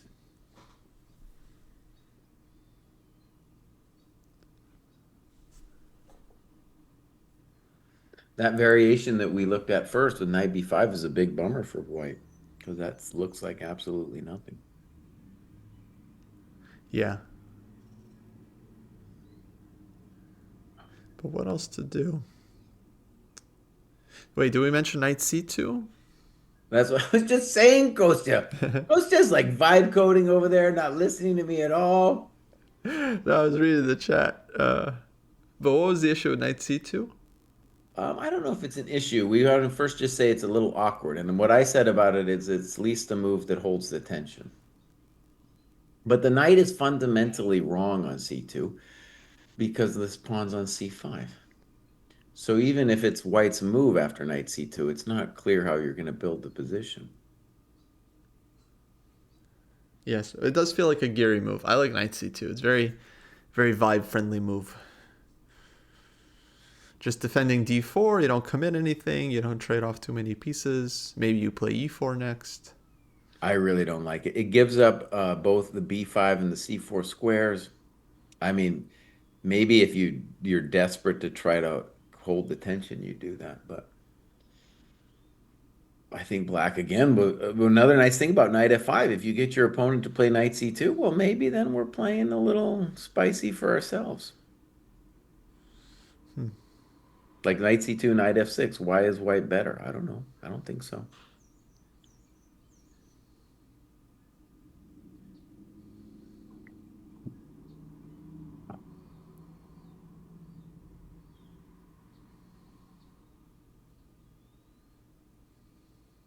Knight f5.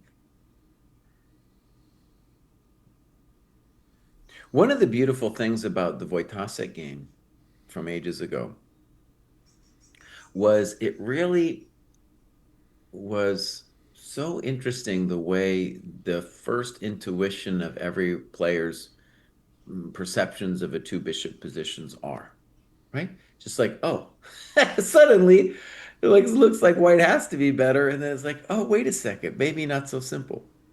No, the crazy thing about that was that it's not only like not better for white, it almost feels like it was easier for black to play that position. Because Right. there are other games in that line since then, and it like black scores I think quite well there.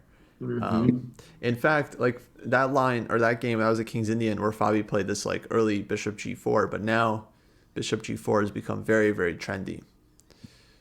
Maybe stemming from that game around that time.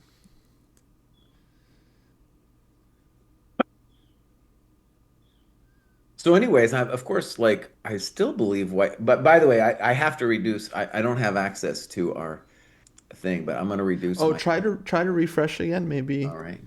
maybe it fixed. All right, I'm gonna close it and I'll try to open it. But anyways, Kostya, I'm gonna reduce my eval here. So To I'm gonna what? reduce my eval to point 0.1, a sad point 0.1. Wow. I give it point 0.2 still. Maybe even 0.25. Oh, rounded me up. Okay, point 0.3. It probably is. I mean, white really, if you want to even show me point 0.1, you got to find something now. It's really hard.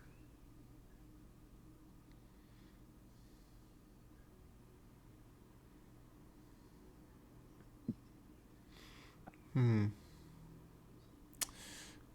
Okay. Wait, maybe no. I was gonna say DC, but then knight c5. Let's say queen Mhm. c2, and like knight d4 for black, and Sure, yeah. just hopping around. Nothing really Hopping, I'm hopping. working for white. Yeah, exactly. Now, let me say something obvious. If it were possible for white to ever play e3, then we could say, oh, the knight on f5 is trash. But unfortunately, really hard to play e3. Yeah, just, just need some time. And it's funny because when we were considering the knight d5 thing, I think a reason my mind wasn't ready for knight f5 is there are so many positions in Catalan positions where the knight is just terrible on f5 because of some kind of e3. But Yeah. here it's no lo puedo. Maybe I try d5. Hmm. D5's combative, though it's unclear who's better after E5. Yeah. E5 and then rook e1. E1. I was thinking we would do your move, knight D6. And then let's say e4. Maybe white can fight for something here. Okay, but what is your knight? How does the knight on A3 do something? If you want to convince me, you got to tell me what that knight's gonna do. Well, I just go rook b1 and knight b5 next. Okay. Or I bring the knight to e3. Now it's kind of close position. I feel like we're a lot more flexible with white.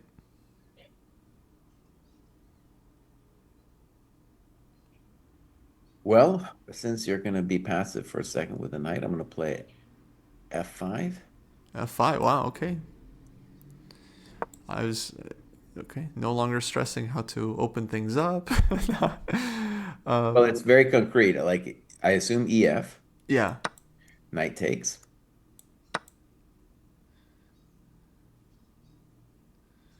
Bishop E5. I'll take that thing. Rook takes.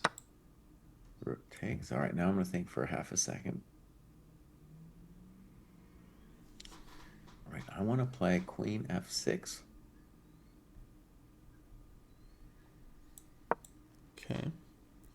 I'm up a pawn. Yeah. Is it dangerous? Maybe like Queen E1. Queen e1. I think rook e6 is another key move, but all right, queen e1. Let's play knight d4. I'm saying your knight is nothing. Yeah. It's still Queen E3. Oh, there's check. Have to be careful. Can I go F4? Controversial. Using the extra pawn on the king side. There you go. Using the extra pawn, yeah. Wait, but this feels very unforced. This line. Can we go back? Just No, very enforced, and but I think I want to stress after d5, e5, the whole thing is unforced, right? It's just an interesting position. White can also consider 17 d6. yeah, White could consider other moves too, maybe 17 knight b5. And rook e1 certainly is a move. And I don't have to play knight d6 on rook e1 either. I can wait for you to play e3. So yeah, it's a very unforcing position after d5, e5. But I want to stress, if I'm black and I get this position with d5, e5, after the horrific opening that I got, and I get this position and I'm like, oh, this is like interesting and dynamic. Well, then all of a sudden I'm like, well, wait a second. Maybe I can dream. As yeah. the song goes, I think it goes, I can dream about you if I can't hold you tonight, you know? And I think that's what I'm doing here in this position. Is that Elvis Presley or who was that? No, come on, Elvis Presley. Bruce Springsteen. No, it was a one-hit wonder. I Oh, then can I won't get dream about you. it. I won't get it. Um, yeah, we'll see how much of a fight Gary wants here, because D5 I think is the very kind of ambitious move. And after Mhm. not really seeing anything else, I feel like this is what I would play because I would still be trying to maximize his white here. Um, E5 rook E1, yeah. To me, it seems like white still has definitely some chances there.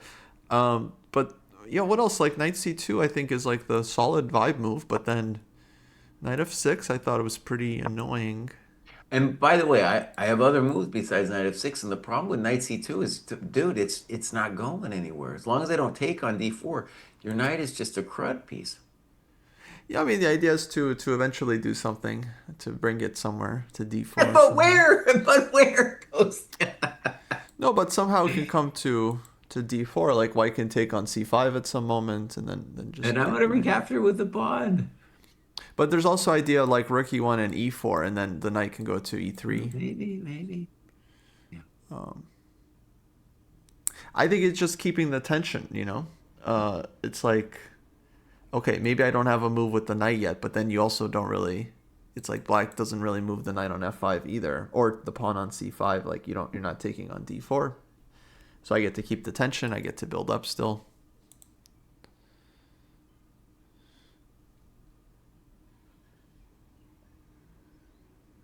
One reason I think it's point one is I'm not seeing anything better for white than the very first thing we looked at, which was that knight b5 thing, which is I feel completely holdable for black, but the computer I think might say that white's a touch better. We have a move. Knight B5. I called it. I'm a GM today. I just said it, Kostya. I just said it. Now kiss the ring, baby. Kiss the ring. I don't think he's trying to be better though with this move. Well, like I said, I thought that was I looked at it and I was like, this is it looks to me like best play. But I think I don't know if it was best. I think D5 to me looked critical, but I think he's just trying to be safe. No, I think D5 maybe is better for black. Who knows? Knight B5, it looks like. Could I mean could be could be. I also just feel like given the nature of the position, that knight has got to get fixed. And so you got to be thinking about knight B5. Yeah yeah yeah. Okay, Kosti, let's put the position on the board that we think is going to happen.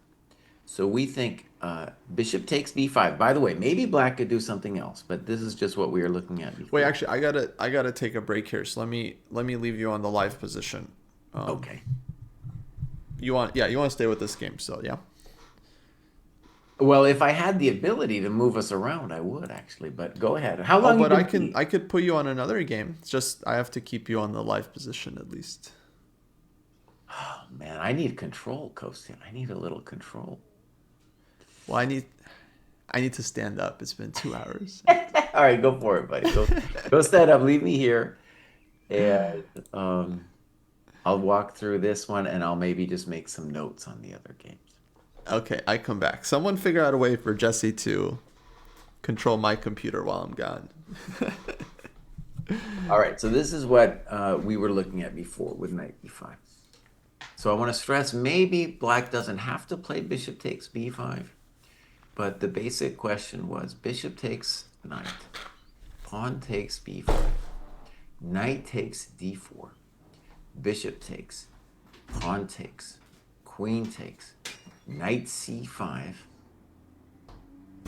and there it seems very holdable for black, just like very holdable for black. And part of the bummer is that there's no targets for white to hit. And given that the pawn is on e6, it means the light square bishop isn't going to get any diagonals to the king. And really, as white, you would want some kind of weakness to look at on the king side if you were going to believe at all that you had something. So my sense is that knight b5 is an acknowledgement that white got nothing. And I still think it was his best move. That's why I was saying knight b5. And I don't think it's like a sad thing, you're playing for a draw or anything. I just think it was his best move in the position. And Fabi's a real jerk, dude. He'll think on this. You know, other players would just snip it off, but he's like, you know what? I'm gonna look. I'm gonna look to see if I can do even better. And honestly, maybe one thing he's looking at is bishop takes b5, ab, and then queen f6 with a little basic question. Now, honestly, I don't like it too much because I don't like it at all, honestly. But I think that's the kind of thing he might be looking at.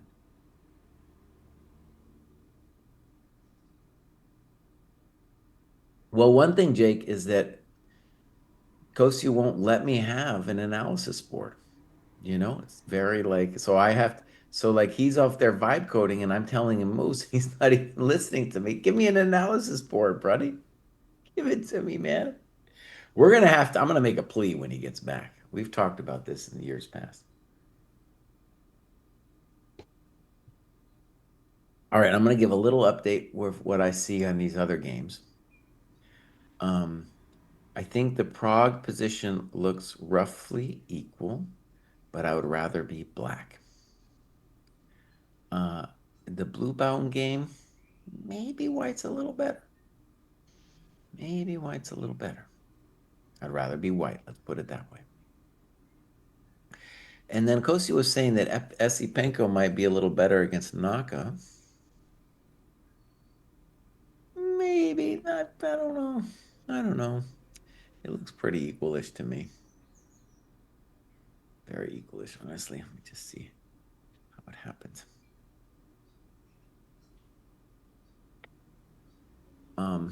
This is the second game Naka gets this Catalan business. And he had this variation in the last candidates. So Esipenko would have been pretty prepared, I guess, for this stuff. Yeah. So Esipenko wins the battle of the opening, but yeah,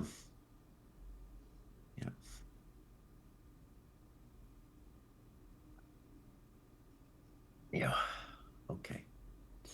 So I still believe that Naka's fine in that position, but it is, I think, a prepped out position for uh, Esipenko. Um, when Kostya gets back, maybe I'll talk a little bit about the Prague game because I've played this that position many times, or and positions like it as black. Yeah, dude. Prague is going to play for a win here. It's not going to be pleasant for peasant. I tell you this. He is going to come for you, baby. He's going to come. Dude, Prague could take it over. I mean, we're talking about people catching fire. We could have Sindarov and Prague winning this round for sure.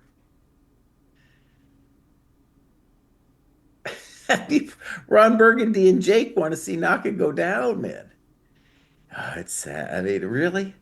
Really? You got to give it to the Naka dirty like that?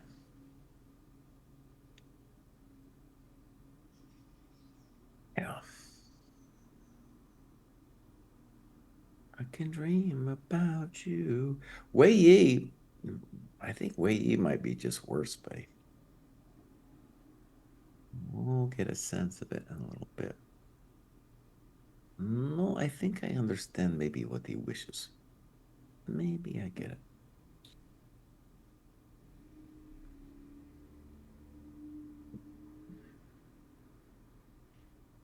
Myself some delicious tea over here.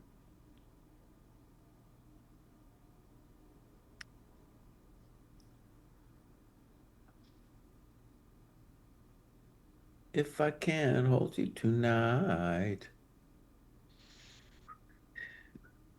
That Fabi's tanking here is really interesting. I think I would play that variation I did pretty quickly, but when you're a professional like Fabi, you're like, okay, that position that Kraai showed me, that one's equal. I don't need time on the clock to defend that thing. He might be looking like, what possible dangers could I face in that position? But I think beyond that, he's saying to himself, well, wait a second. Could I do anything else just to keep the game going?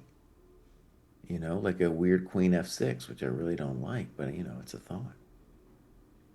But weird Queen F6, if I can hold you tonight.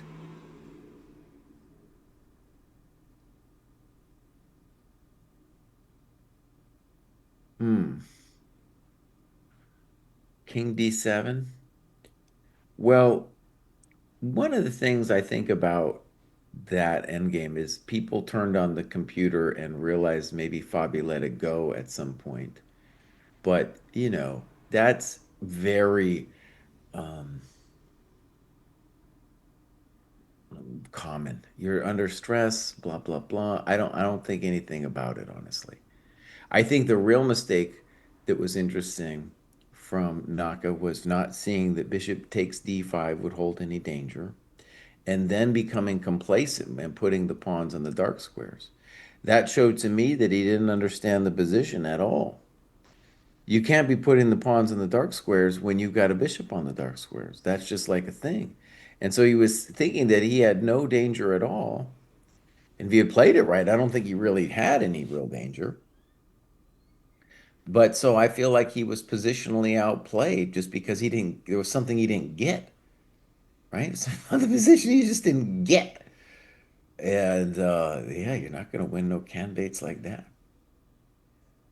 So King D7, that's not important to me about a mistake or something like that. All right, Sindarov. Let's go take a look at Sindarov for a second. Um, no, I think Senderov's got a nice position. So let's just say this variation with knight d3 is an attempt that White has come up with to get not necessarily like a much better endgame or something, but just a situation where I have an idea, I can play with the plan, and mistakes will be made by both players. So, it then turns into a situation, can I outplay a guy? And yeah, I still like White's position here a lot. He could take on h7, e6, even knight h3. I don't like knight h3 too much as a move, but he could do it. Unfortunately, I do not have the ability to show you guys this because Kostya won't let me drive, dude. He's like that one parent, dude. It just won't let you drive ever. Yeah, it's rough, man. Hmm.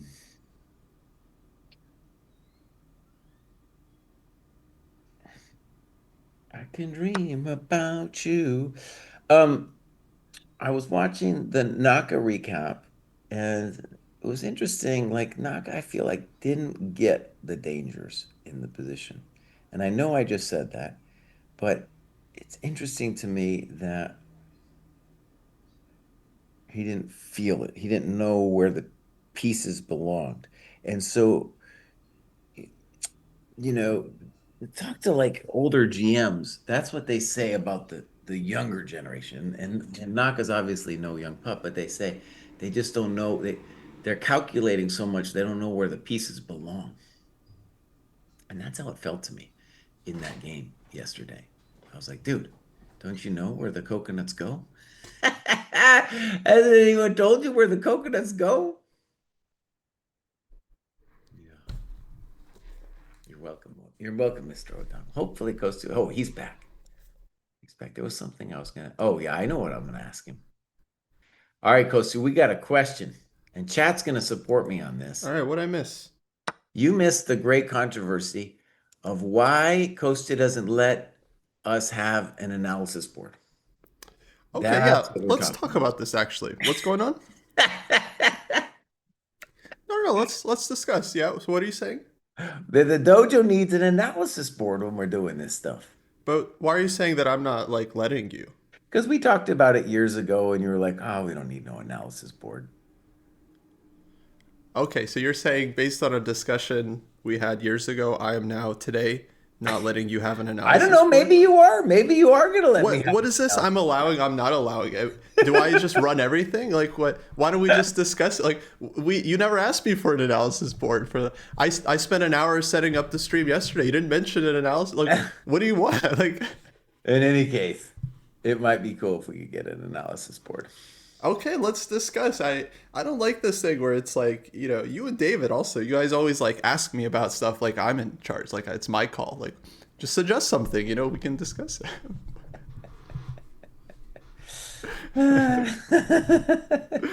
Yeah, Jake's saying you took the keys away from my car, bud, because you were worried about me driving. I understand, dude. I understand.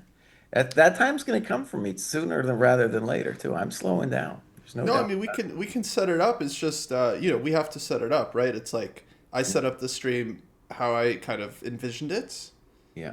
and to do the analysis board, it's just a start would be to make the analysis board, send me the link, for instance. Then I could maybe screen share it, and then you would have control.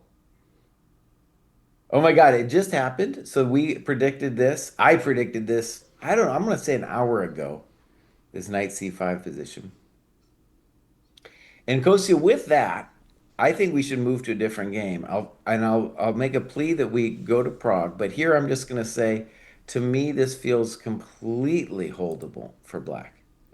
Yeah, yeah, we looked at this years ago. Years ago, yeah.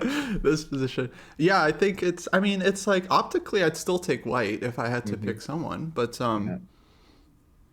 yeah, it just doesn't seem like it's enough with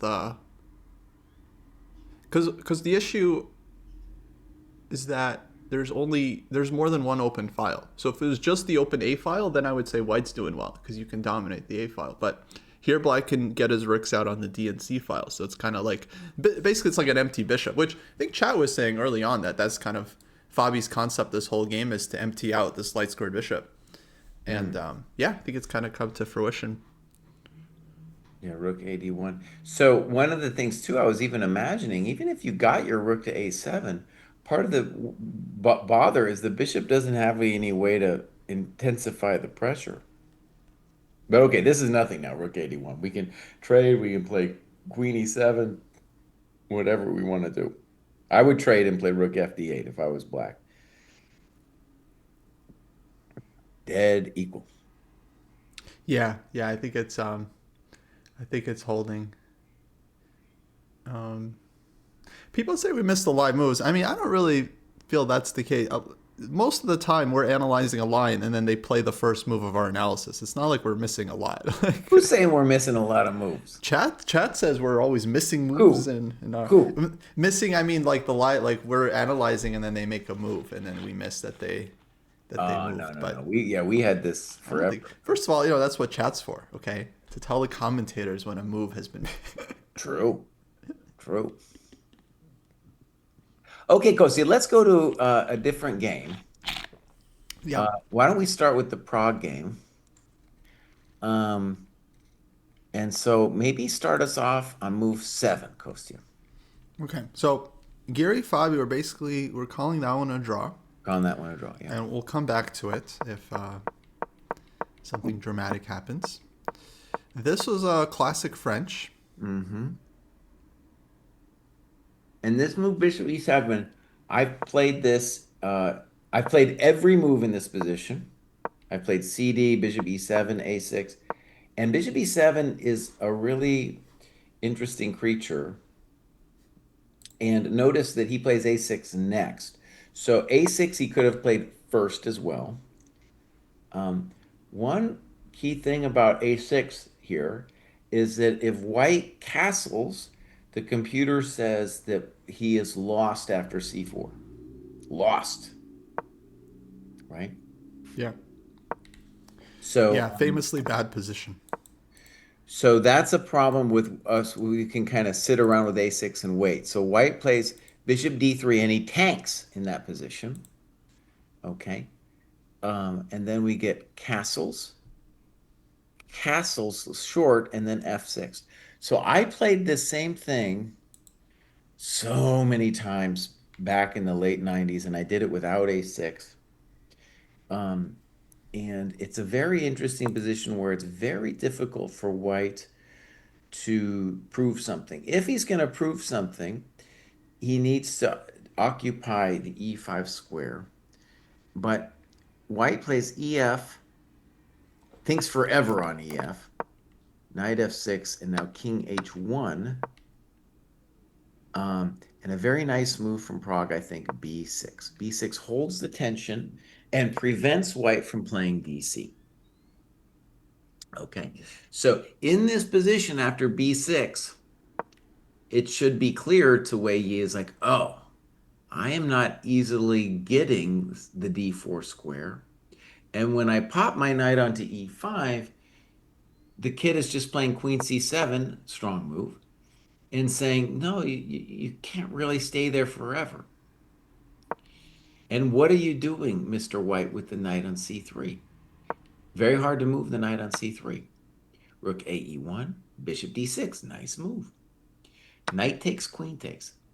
And now white needs a plan. It's very hard to find a plan. Plays bishop E2. So maybe bishop F3, but now very simple and nice play. Rook A7, bishop F3, rook AF7. That's where we are at. And I like white. I mean, I like black a lot. I really like black a lot. And one of the key ideas that I really want to stress for black in these positions is someday I want to play knight E4. And when you recapture my bishop, my so-called bad bishop on C8, we'll start looking with B7.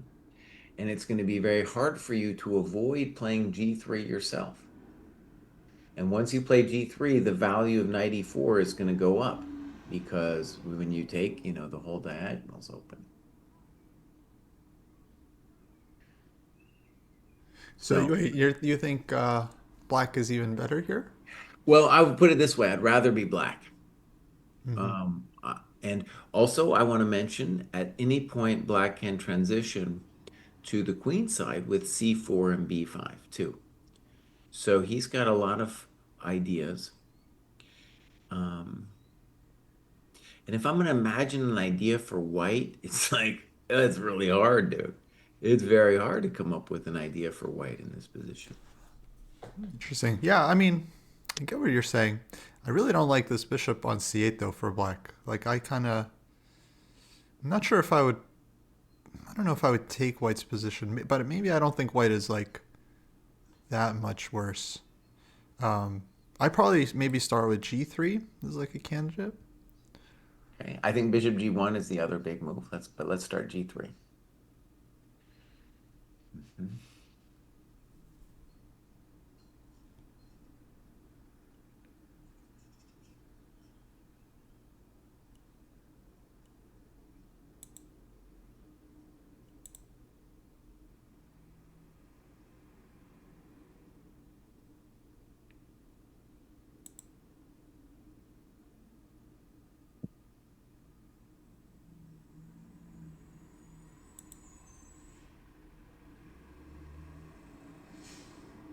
Okay. I think I could think about this for a long time, but I'm going to play C4.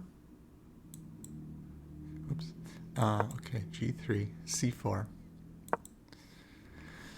Yeah, c4 is frisky. Um, So while he's thinking, I'm going to just tell you the intention is to knock your knight. And if you have, once you move the knight, I'm playing knight E4 like all the time.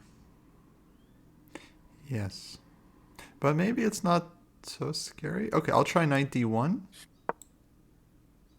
Then I'm gonna go queen g2.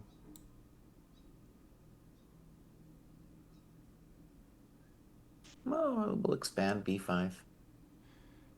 Okay, b5. Let's say queen g2. Okay, good. I'll expand B4. Okay, then I want knight f2. All right. So one of the interesting questions is white ever threatening to play G4? I don't know. Maybe he's threatening knight G4. Let's just play A5. Just to keep up with the theme. Okay, I go c3.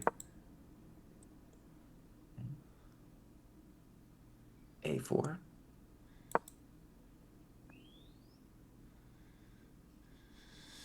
Um, Holy moly, black white did something amazing, Kostya. He went for the gold with F5.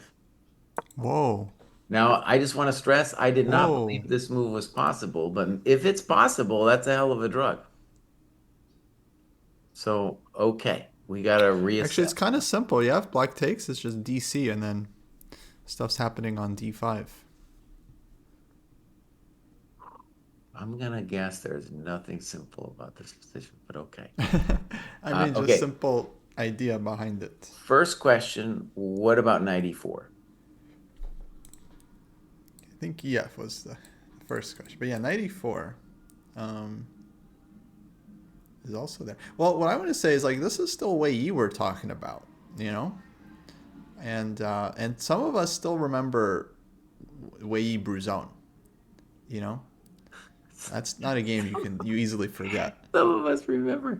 Yeah. Pepperidge Farm remembers Wei Yi Bruzone, and I mean the guy is an attacking genius. So the French is like very, I would say, risky opening to play against someone like that who can.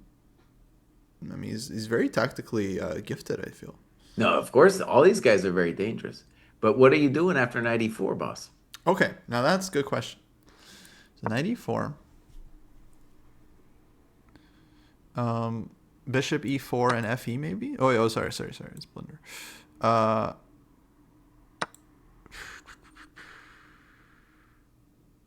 He clearly has something in mind, but I don't know what it is yet.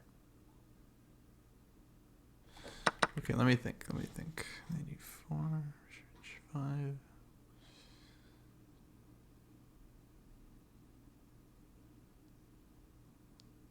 Okay, maybe I'll just throw this out there, Kostya. Maybe white can play 94 DE, FE, bishop E6, and bishop E2, and say I'm okay. Okay, so it's 94, FE.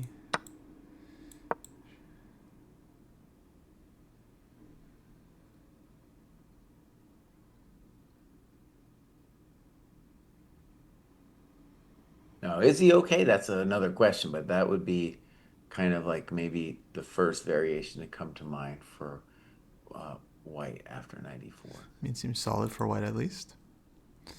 94. Yeah, I definitely feel like 94 is critical, though. Really want to take with the bishop, but then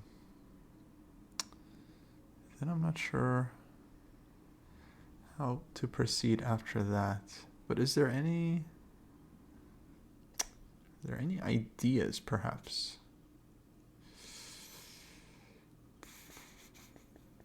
Okay, let's try bishop e4, de. And what if we take on c5?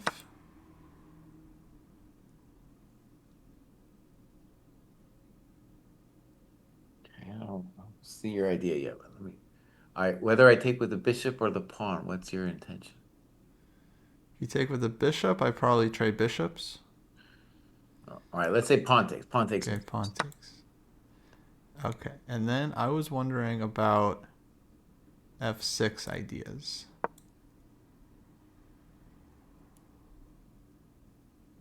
which I Oh, don't really believe in. no. No. But okay, I think I see what you're saying. You're saying rook f6, and then if rook takes, you're going to play maybe bishop g5. Try to go for something, but I feel like black can just take with the pawn right away. But I can also take with a rook because you can't take on e4 because of the back rank problemito. Yeah, I wasn't, I don't think, yeah, I was trying to take on e4, but rather just to get some play going. Like on the dark squares, try to keep the bishop in, but I don't really see the potential. So let's go back. So f5, knight Now, e4. while Kostya's thinking about this, what I'll stress is that when you're in a shitty position, it's really good to look for something like f5 just to change the dynamic. Yeah. Because all those positions we were looking at, like black was just building and white didn't know what the hell was going on. Whereas here, you know, I can like that one. I think 94 is the first thing that comes to mind. So go, I think 94 pawn takes FE. And unfortunately for black, I got to play bishop takes E6. And then just bishop E2. And then it's a question of does black have anything interesting after that? I don't know yet. I feel like we might. We might. We got some nice rooks and stuff, and it's our move, yada yada.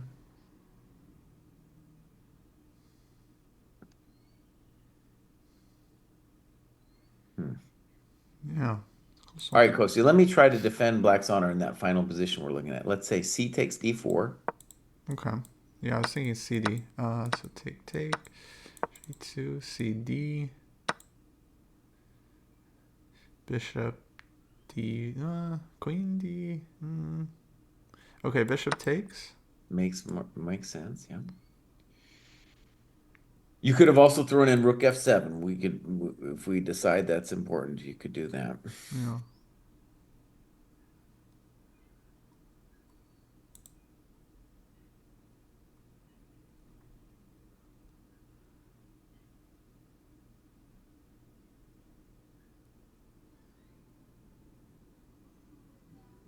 So as an example, maybe e3 here. I don't know.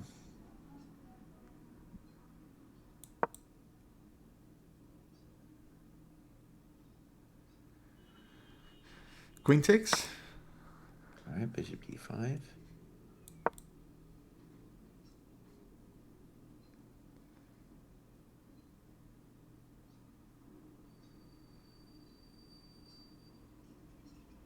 That's a little rough.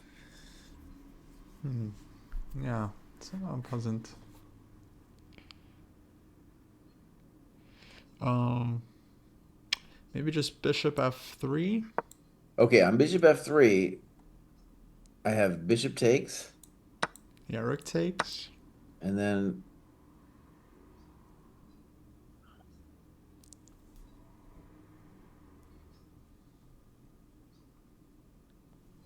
oh, this doesn't look good, does it? Rook takes. Pawn takes.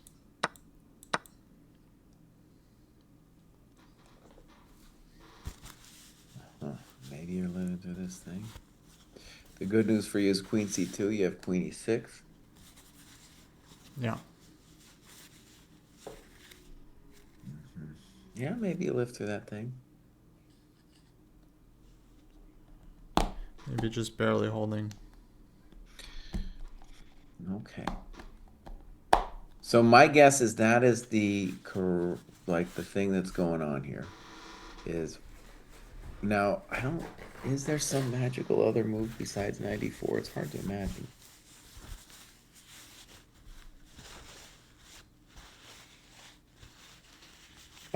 It looks super weird and I don't like it much, but there's the move c4. I don't really like it though at all. I see problems. I don't like it. C4 at all. Yeah, Gary Fabi heading towards draw. Sindarov, I don't think is actually really getting very far against Blue Bomb. I think Blue Bomb's okay. Huh. Okay, let's see. Naka probably holding, but you never know. Okay, hold on. Let's go to Bluebaum then. I'll try to defend White's honor. It seems to me like White's a little bit better.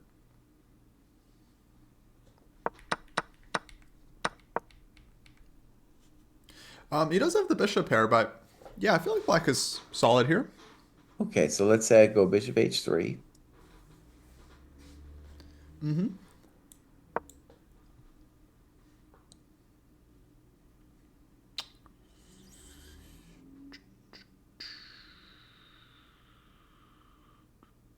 Yeah, I want to be white here. What are we talking about? Okay, but what do you want? You want f4? That's fine. Yeah, eventually I'll play f4. I'm going to build the position. Yeah. Okay, bishop d6. Okay. Bishop d2. I go knight g7. Hmm.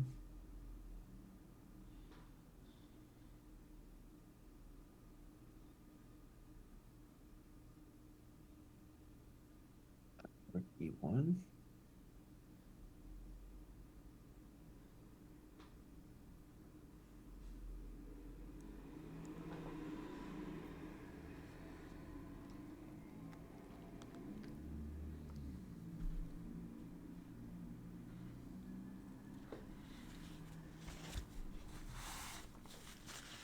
Hmm. I have a plan for you here on rook e1. I think maybe you could take on e1 and then play h4. Okay, so maybe I'll take rook e1 back. Oh, I didn't even hear that you played it. You were about vibe coding, bud. No, it was quiet, dude. You're very quiet. That's why. All right, g6, bishop h3. I think someone's mentioning h4 immediately as well, and it does certainly make sense. H4, yeah. Maybe that's part of the operation here with the move g6, is that if bishop h3, h4 could be the drama for me. Okay, I'm going to change my mind, Kostya. Instead of bishop h3, because h4 does look kind of annoying, I'm going to play bishop d3, like a normal person. Okay, let's say same thing. Bishop d6. All right. Bishop d2. Knight g7.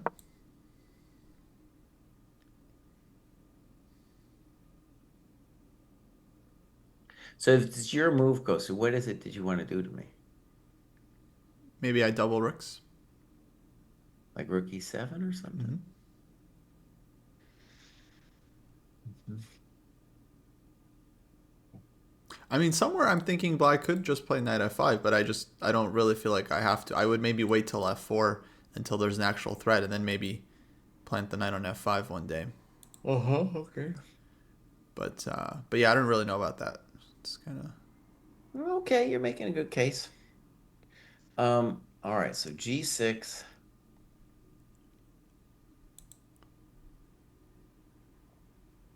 Uh, yeah, maybe it's a real bummer here for our man. Yeah, okay. I think I'm kind of sold that it's maybe I thought white was gonna have a little bit of push.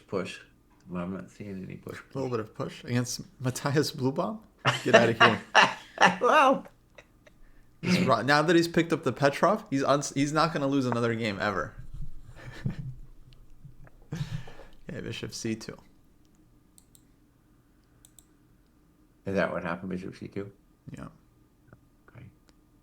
So on C2, I don't know if there's any special difference between D3 and C2. And I think Kostya's plan was fine, but I think Black could do other things here too. Hmm. Do you see a motivation behind Bishop C2? Like, what's the motivation to put it there? Well, it's kind of the most tucked away it can be without blocking the rooks. So it makes sense that it's just like less hanging than it would be on d3 in some random lines. Okay. Maybe he wants to put it on b3. It's like maybe he wants to start pushing on the queen side with b4, a4. Good. I think that actually makes some good sense. Okay. Bishop b3. The I mean, it bummer feels like it could still be a very long game here. the bummer is like the second I get the knight to like you play Bishop B3 or whatever, your knight F5 thing happens. And,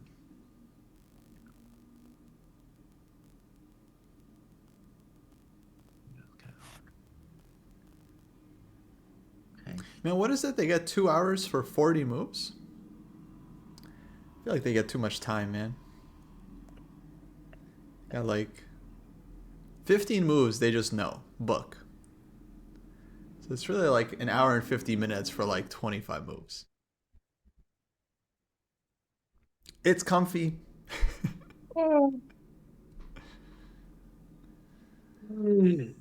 It's comfy.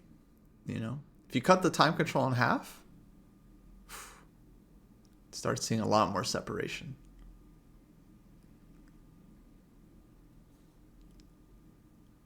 Selfish is kind of feeling what I was feeling that feels like Blue Bomb's out of the grief. It's hard to beat this dude, man. Yeah. No, he's solid. He's got a good mindset. Like he's just happy to be there. I mean, no, how are you gonna get to him? Even if you beat him, like he's still gonna feel like happy and stuff. A winner. You're gonna feel happy and stuff, a winner. Okay.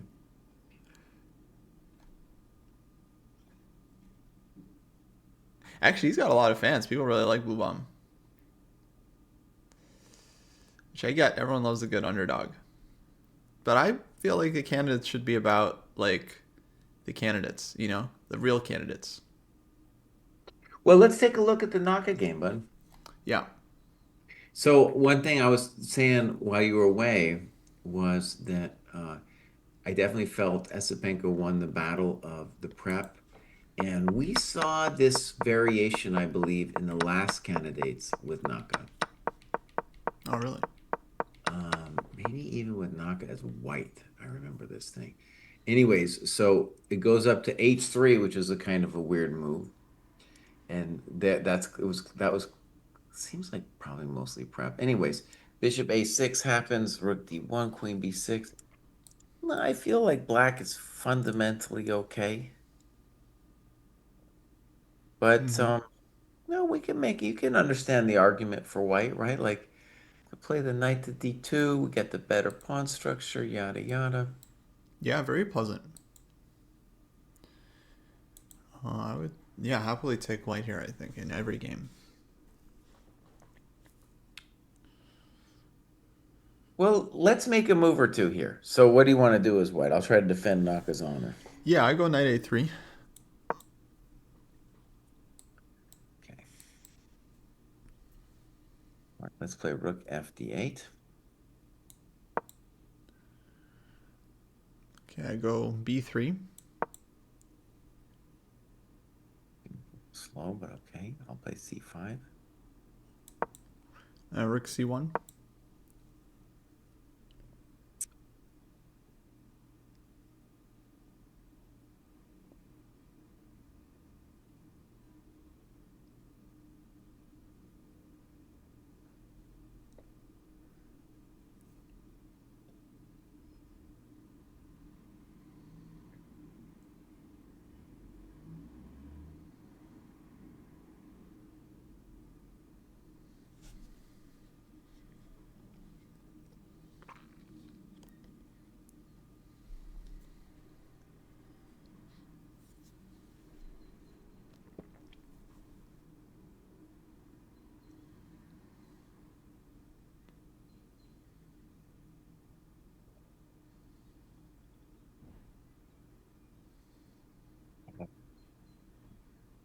Yeah, it's a little spicy.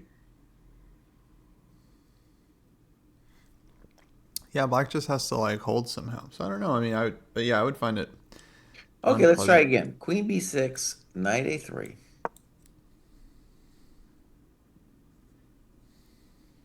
One problem with me playing c5 is it makes e5 a lot stronger. If I don't play c5, though, it's hard to imagine what kind of active move I'm supposed to be doing.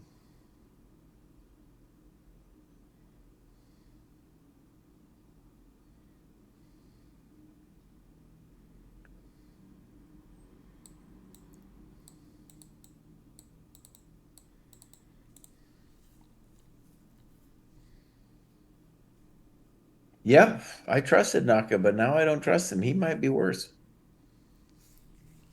He might just be worse here. Dude, if Naka lost this game, people in chat were kind of cheering for it, Kostya. They were cheering for poor Naka. Poor Cheering. Naka going down. Guys, come on. You have to respect your elders. He's the oldest player in the tournament, okay? He's a legend of the past. Great players of the past.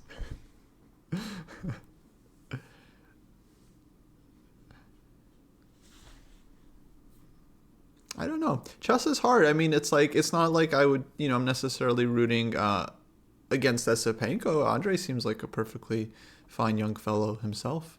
A fine young fellow. It's hard. Who are you supposed to root for? Okay, Gary Fabio, that's easy. Cinderella Blue Bomb. I mean, I don't know. I still, although I actually kind of like this candidate, it's just a very plucky candidates. A plucky one. It's like you got some journeymen in there and like Blue Bomb Wei Yi, these are journeymen. Maybe Esipenko in a couple of years. All right, Kostya, I'm going to try to defend his honor again here. So knight a3, rook a b8. Sure. I go b3. I'm going to try c5. Rook ac1.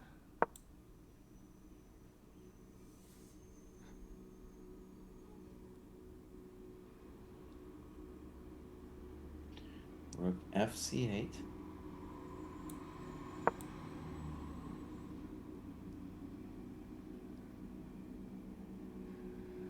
Then let's say knight c4. Okay, e5 is a big question. I don't know. Yeah, e5 for sure was a question. All right, I'm going to take the knight. But I thought knight c4 may be a simple way to press. Okay. Okay, queen takes. Yeah, queen takes.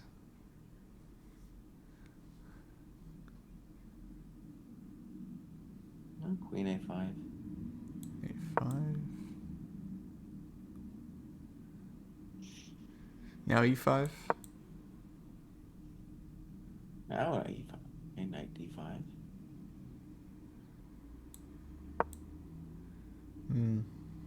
Now I might have escaped. But I think that's good for white. I just take on d5. Pawn takes. Yeah, take with rook. Queen takes a2. Rook d7. Queen b3. Oh, queen b3. Okay, I missed this one. Right. For what it's I worth, still think I'm better though. Queen b3, well, rook well, c5. let's go back to move 20 because you played knight c4, and I might be willing to give up after e5. Oh, fair. Yeah. e5 might have been better. So e5, I really don't want to play knight e8, so I'm going to play knight d5. Bishop takes, pawn takes, rook takes. But on that position, I have queen e6. Maybe I'm alive. Yeah, I like the other variation a lot more than this. Okay. Here, I feel like black might even be better. Like the bishop comes to b7, could be very scary. Okay, by the way, we have moves. Knight d2 was played instead of knight a3. Knight d2. And knight d2, the argument is that we just have more flexibility. We might want to play knight b3. Yeah, I think he wants knight b3. Hikaru instantly plays c5. Um, Wait, so why didn't he go rook fd8? Knight b3 would be the problem? I think so, yeah. This is c5. But the knight is definitely, there's drawbacks to d2. I mean, now if like rook ac1, I can think about rook fd8, claiming that I got some nasty pin. So and yeah, it's still better for white, but yeah, this is a. Yeah, I think he's still in time to go b3, knight c4, if he wants to. Okay, yeah, I'll try to defend black's honor. What do you want to do? So b3.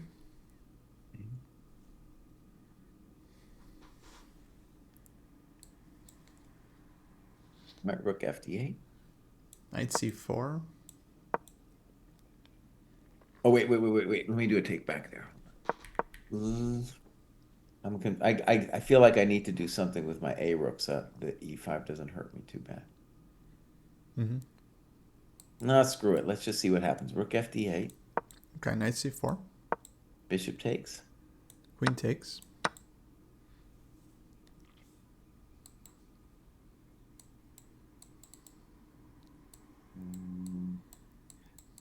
Rook d4.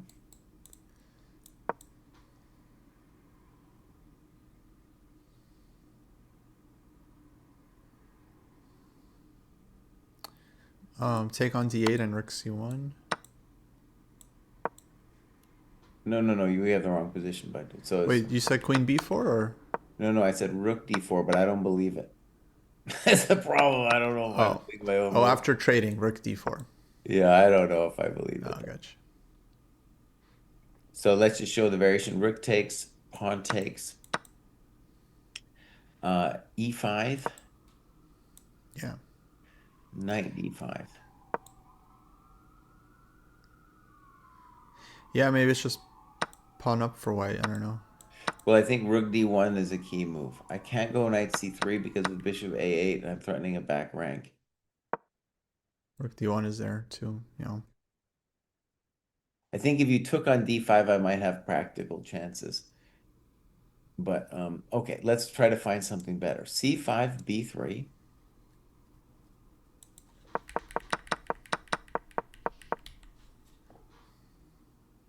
Wait a second. Okay, so queen b4. Mm-hmm.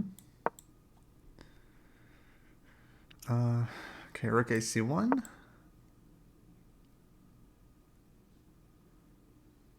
Let's try rook a d8.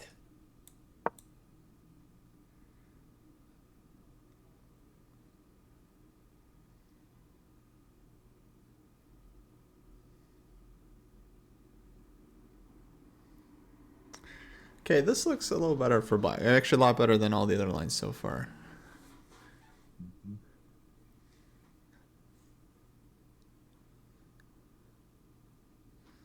Let's see. What can we do?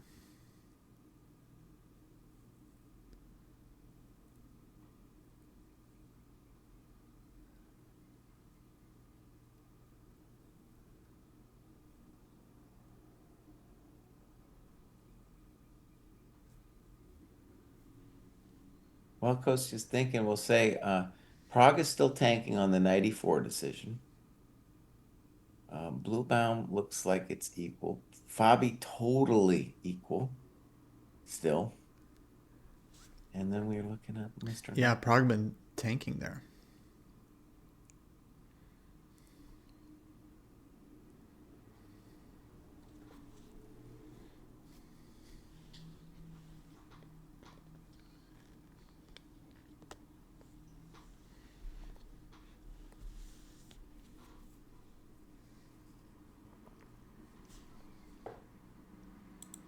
So yeah, if you're Esipenko, you want to spend a ton of time here after C5 trying to figure out how you actually do the deed.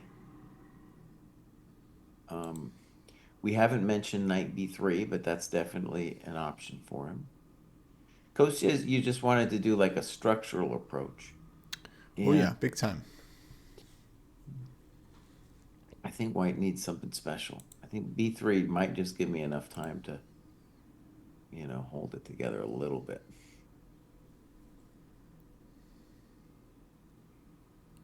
You want to try again, Kostya, for the fans. Do it for the fans, buddy. Okay, I go again. So you want to play b3, 18 b3? Let me think.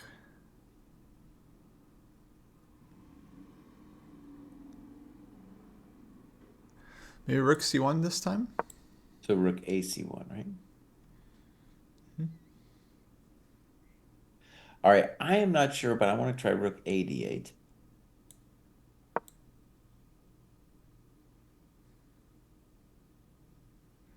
Then knight b3.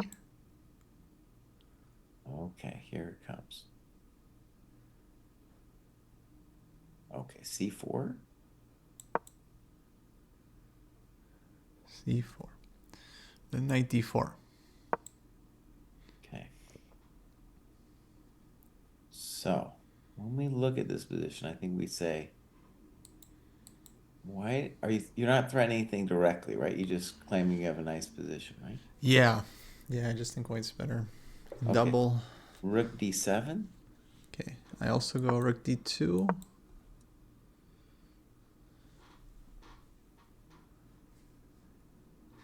e5 will have knight f5, so I think we're not concerned about that.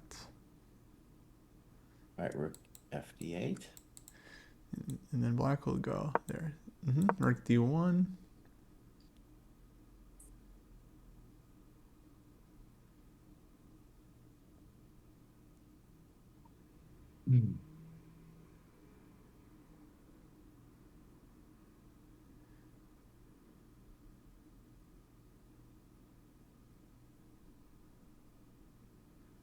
Oh, let's just say I play h6, coach. I just want to make a simple move, see what you want. Okay. Maybe g6 too if I'm feeling ambitious, but I'm not that ambitious. I think maybe... You need some kind of magical consolidating move here. Need some idea. Yes. Maybe knight e2.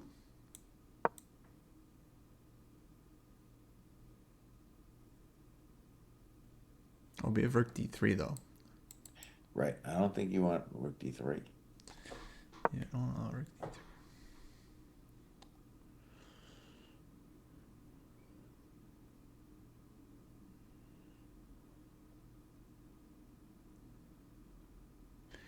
Yeah, it's weird. It's like kind of holding for black.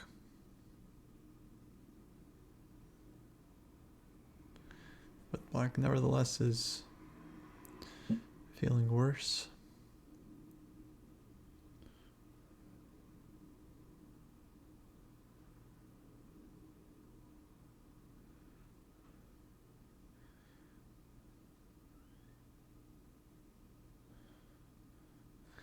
Let's see. Maybe knight d4 was not correct after c4.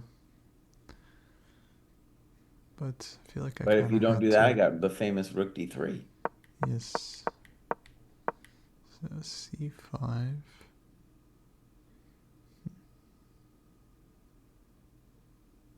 This is why I like the knight on a3, because I never had to worry about the d file. You would think Asipenko understands this, you know?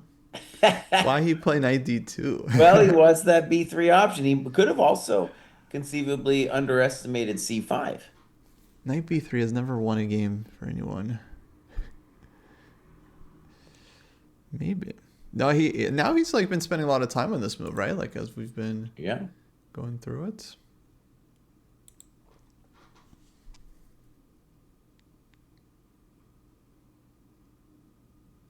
Oh, maybe knight a1 actually was an. Actually, I didn't think about that. Because yeah, I did want the knight on e3. Okay, I try again. So rook c1, rook a d8, knight b3, c4, knight a1. Carlsen move. A1, you gotta don't say nasty things about Carlsen. Hey, Carlsen doesn't want to do no knight A1. What are you doing to Carlsen Carlsen? Why Carlsen's would known you for do his that knight to a1. He's known for it. him? Knight A1. What are you doing to Carlsen, buddy? I want to put knight on e3, but still rook d3 is still kind of annoying. Although, who knows? Maybe this pawn is weak. I don't know. Let's say I play H6 just because I want to. Okay, knight c2. All right, so you're claiming that rook D3 is just always bad or something.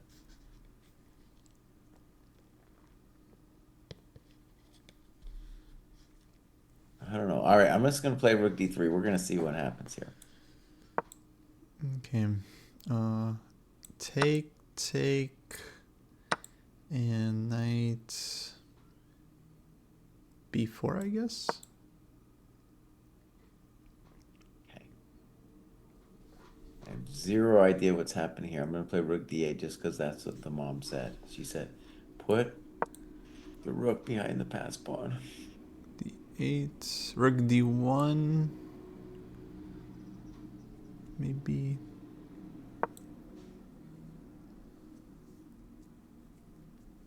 Oh, I also maybe had e5.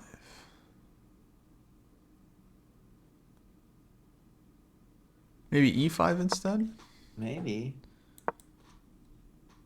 All right, let's reboot here. So before it gets too out of hand, Yeah, it's very C5, sharp. rook AC1, rook. By the way, rook AD8, just one move of many. I don't know if that's the right one. Knight B3, C4, Knight A1. This is the depths of despair that Kostya has been driven to.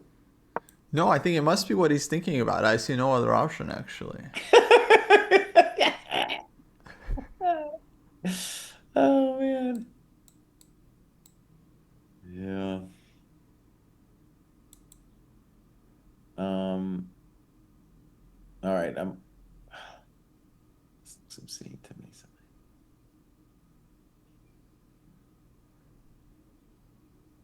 All right, knight D7.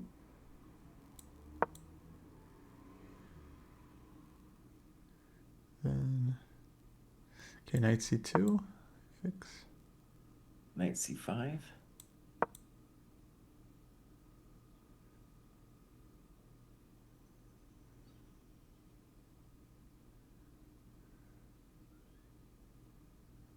I come. Yeah. Okay, I'm just curious. Let's say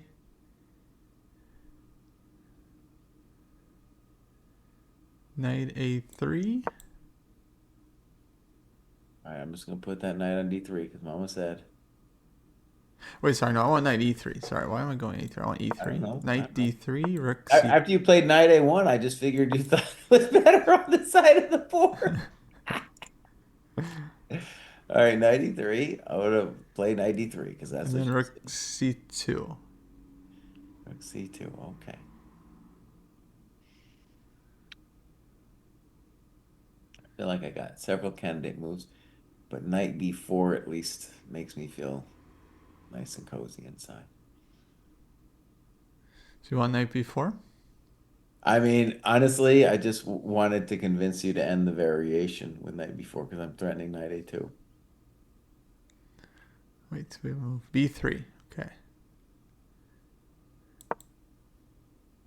He moved? Yeah, you played Okay. b3. So this was kind of your intuition from earlier. We did look at this variation. Um, and Yeah, this was maybe my first try. What I didn't like here was this queen b4, rook c1, rook a d8. I couldn't really find an idea there. right, I think I played rook a d8 first, but yeah, it's a similar thing. And let's just state what we should say. The bummer with rook a d8 is like now the knight is a little bit of on d2 is a little bit of a victim. And if you play knight c4, I'm just going to hack it and say I'm going to live through that. No, but oh, without queen b4. I think maybe it's interchangeable, but it makes more sense to me to play rook a d8 first. I'm not in a hurry to play queen b4. I don't think. But I think you did want, because on rook d8, then I do get knight c4. I'll just take it. Okay, queen takes. Or I can play queen b4, but let's just say queen takes, sure. Rook d4. Mm-hmm. Take e5. No, 97. You want knight d7? Yeah. That should be fine.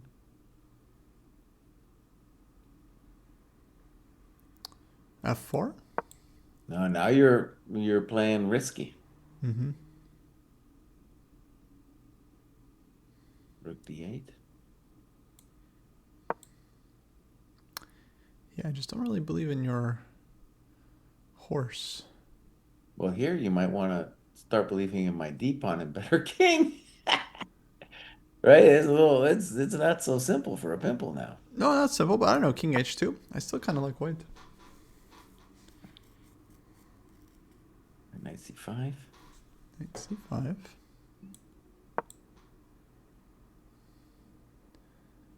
Rook d1. Rook d1. Maybe I underestimated rook d1, but let's just see. D3. And b4. Did I blow this? Knight a4. Oh, Fabiani's drew. People are saying, yeah, draw. As expected, guys. As expected. We already said that like 40 minutes ago. Yeah, we really did. We gave up on it. We're good. We're GMs today. Okay, this is a little speculative, but this would be yeah. Okay, so let's go back to B3. I think rook a d8, that position, maybe you could have maybe there's some way you give me the business. Let's look at your primary concern, which was queen b4. Yeah, that is pretty annoying. Yeah, because this forces rook c1, and then you put the rook on d8, and I don't get Maybe I you don't get play to put the knight on rook c4. dc1. I know it looks weird, but maybe rook dc1. I don't know. That's obviously not convincing. Yeah, I'm not sure. So Fabi drew with that BS system against Catalan. Does Catalan not work nowadays? Well, it's not like Catalan you just win the opening just because you play it. I mean, and why would be winning every game if it was just working? But yeah, there are many systems against Catalan these days that are playable. It's the engines, guys. It's the engine prep. You get some idea, some new. Both of Fabi's games actually were interesting. Like both games kind of got these somewhat fresh looking positions where both players had to figure it out. But, yeah, I think it was good prep. Though he was under some pressure. Let's go check out Prague real quick. So F5, he tanked forever and did not play knight e4, but rather played c4. Well, And this scares the bejesus out of me. bishop g5. And I don't know what dude is thinking, but this scares me. Feels like black is under some pressure now.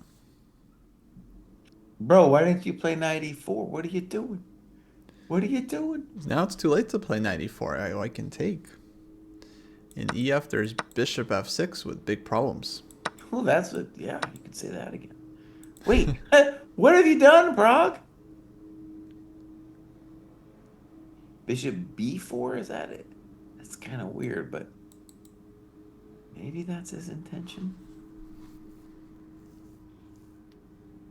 Oh, there's potential mind numbers here going on. It's chaotic. Okay, wait, It's heating besides up. bishop b4, is there another move I can do?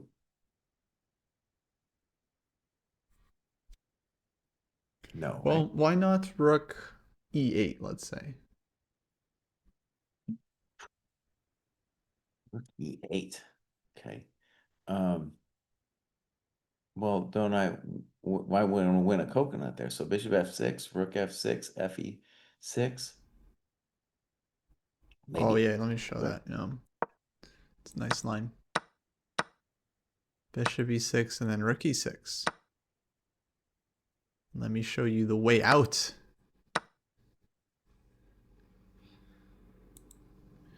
It's not so nice. Okay. So bishop g5, clear. I mean, obviously Prague sees this, but now let's look bishop b4. I'm worried there's some kind of thing here, but maybe there isn't, dude. Maybe. I don't. Wait. Wait. Bishop f6? All right, rook f6. And just knight d5, no? Or no? That would suck.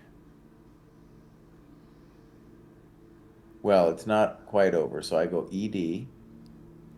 Okay. But if you go et, then I'm happy I didn't lose. So I go queen b4.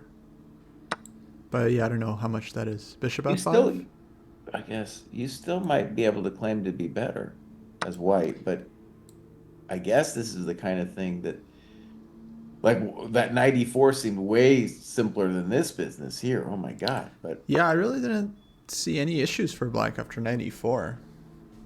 Like, it was just a question of whether white's equalizing or not. But maybe he was playing for more because he spent a lot of time there, right? Like, he oh spent yeah. 36 minutes on c4. Yeah. Wow. Didn't Prague spend like an hour on some move? Okay, so bishop b4 was played. I'm a GM today. Wow. Dang, he's not afraid of this, huh? I mean, yeah, you got to be an extreme calculator to do this. The old time GMs would not appreciate this. They'd be like, bro, what are you doing? You're killing me.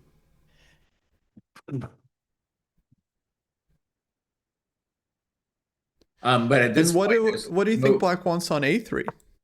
I think he has to take it. Well, he doesn't have to take it. I just wouldn't, I'd be like, okay, but A3, I think I can take it and then just play EF, So pawn which takes constitutes, ef. let's call it my quote unquote threat. I'm threatening to take on F5. Hmm. Ay, ay, ay, ay, It's kind of ay. a pawn sack. Maybe white has some compensation. Um, but wait. Oh.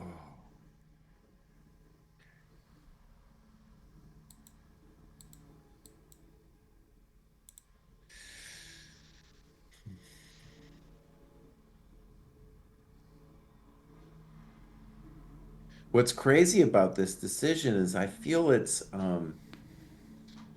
like he had some like mindset coach, and the mindset coach was like, dude, we're gonna keep the tension going no matter what. We're never gonna relieve the tension. And so when F5 came and he realized maybe he had screwed it up a little bit, he's like, I'm gonna play C4 and gamble. That's a gambling's man's move. Yeah, so far Prague looking really interesting in this tournament. Back to the old Prague.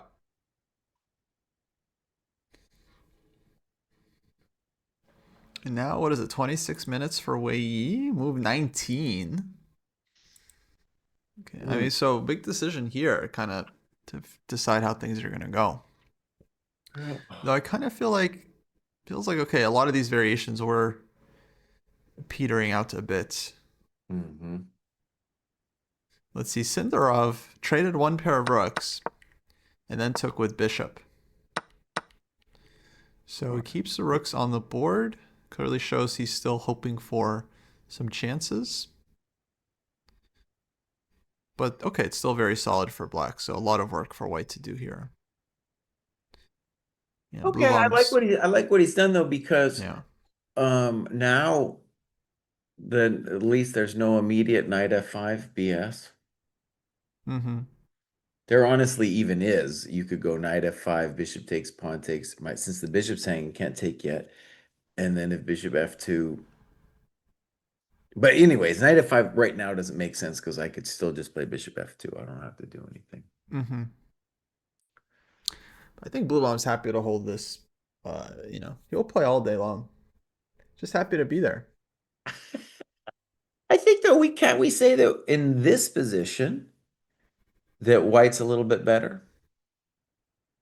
I mean, I feel like you always take white for sure.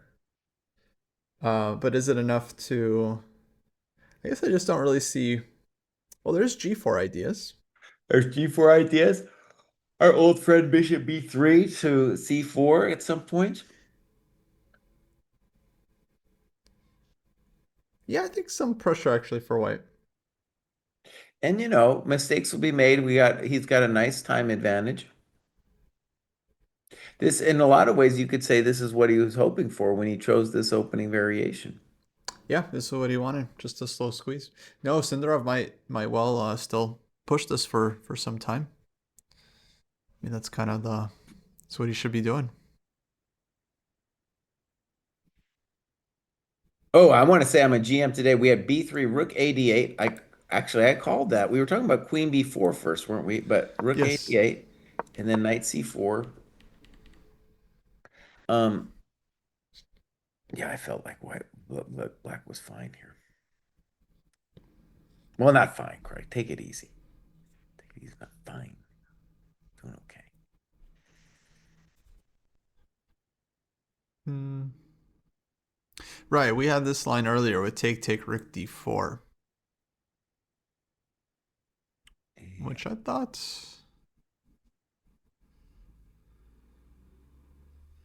not so obvious for black. But maybe. So my feeling is that if bishop c4 is played and then all the rooks came off, I feel like black would be okay there. Let's do that again, Kostya. So bishop c4, Yeah. queen takes. Mm-hmm. Now maybe I got some other move, but let's just do what I did first. So rook d4, snip, snop.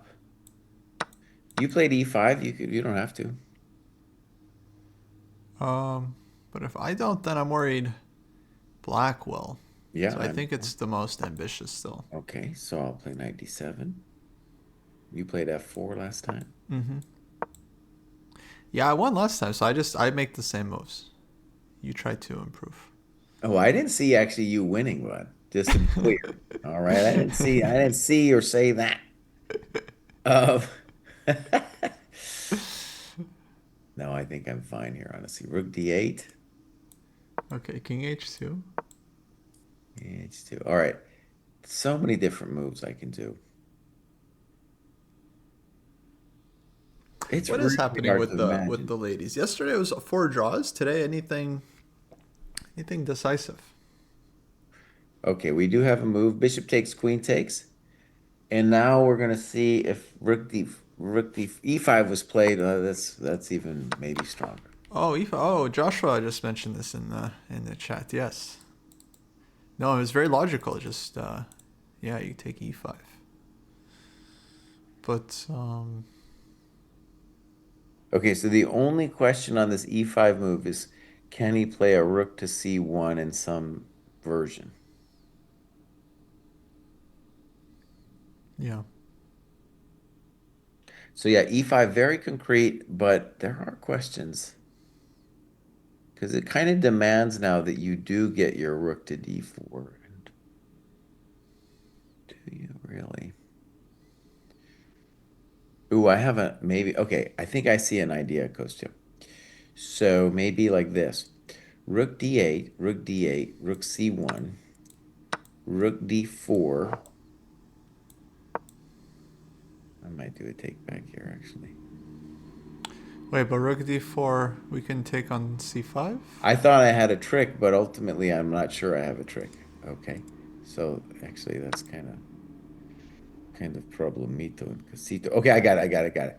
So rook c1, and then I move 22. I do not play rook d4, but I just play the simplistic h6. I might consider g6. Let's start with h6 though. Okay. King h2. I No. also prophylaxis. No, I play rook d2, excuse. Oh, you attack? um, but what's No. happening there? Queen c5? Queen c5. I want to take on a2 or an f2 or something. I'm taking a lot of things. Yeah. But white takes on e5, But then I take on f2. and then... No, that's a forget about it, but goodbye. Wait. I don't believe. Rook e7? Wait, no, hold on. King g1. King G, I'm definitely going to b2. I don't know. Rook b2. No, I don't Uh, think so, my friend. Rook e7.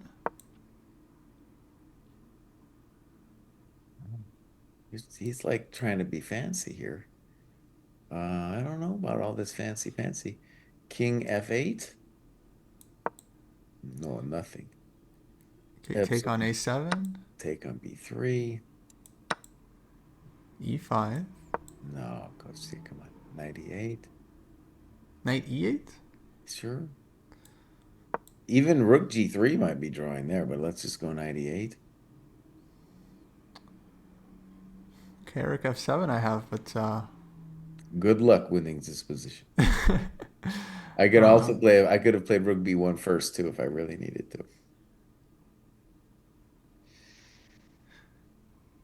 but I mean the rook f7 endgame, like that's Okay, but I could play rook b1, Kosi, even yes, I if think that you ended. should have. Yes, Okay. yes. Okay, rook b1, king, and then knight back, and but then there's still bishop d5. Uh-oh. Oh, you were right about that. You were right about that. Okay. Let's go back. E5. So the first question is, are we right that the main concern is rook takes, rook c1? It's definitely a concern for sure. So if rook d4 is allowed, it's a little bit awkward. I mean, maybe rook. No, you can't do rook dc1 because you're never really threatening the pawn. All right, let me make the correct pawn move after rook c1. Let me try g6, 22 It's g6. so take rook c1 g6. Mm-hmm.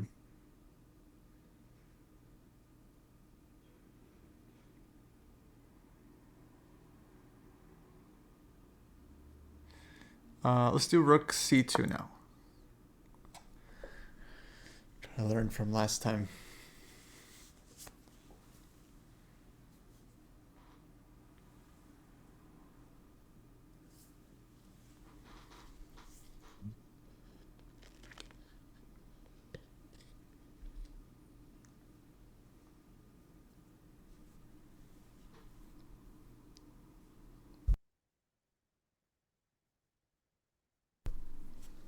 Rook d1, king h2, I presume. Mm-hmm.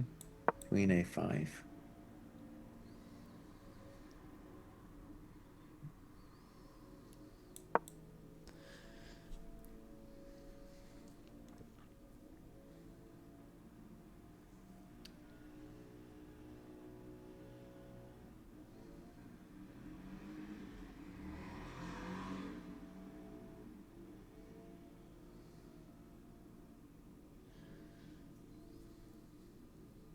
It is a simple chess.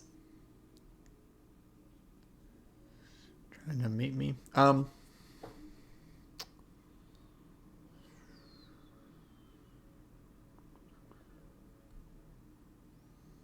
Well, black's okay, huh? Here I don't see. I wonder. No, it doesn't look like we have any good ideas. Wait, maybe bishop f3? Yeah, I'm just gonna play the natural move just to see what you want. Rook A1. A1. And like queen E2.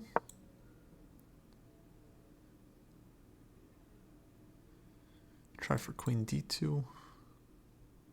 I have rook E1 though.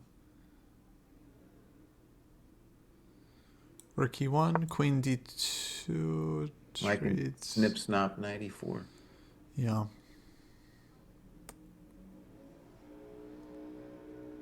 Yeah. Okay. Yeah, don't So see. Yeah, I think it's enough for black here. At least in that line. So take rook C1 G6 I think is good.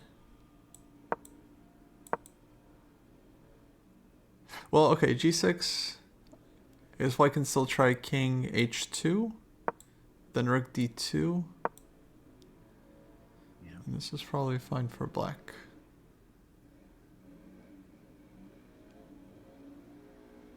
Yep. And rook C2. This is kind of the thing I was asking about. Rook C2. Like if the rooks come off. There I feel like white just doesn't have enough attackers on the C pawn. So it's really hard to actually do anything there with white. Well, yeah, and your bishop's pretty funky. I mean, bishop can come out, but Not so easy. yeah, E5 is a nice move. I think so. I was thinking too about, Naka's play yesterday. I really liked B6. And, this is, E5 is a nice move where, well, we're just playing good chess. All right, Rook AC1 was played. Mm-hmm. And this is a little anti-intuitive because you're giving black several options. For one, black could just play G6 and say, well, buddy, well, buddy, you're going to have to give it to me. Or you Mm. can think about Rook D4. G6 is nice. That transposes to our other line. Right. So G6 and Rook D4. I mean, Rook D4, you'd have to calculate some, but what are we talking about? Rook D4, you got to take it, and then CD, and then you got to claim that you're working me with like Queen C5 or something weird. I don't know. Mm. I don't know. But sometimes you can see that happening. So if rook D4, take, queen C5. White brings the king in, brings the bishop back, like F3, bishop back. This is all very hard to believe. You know.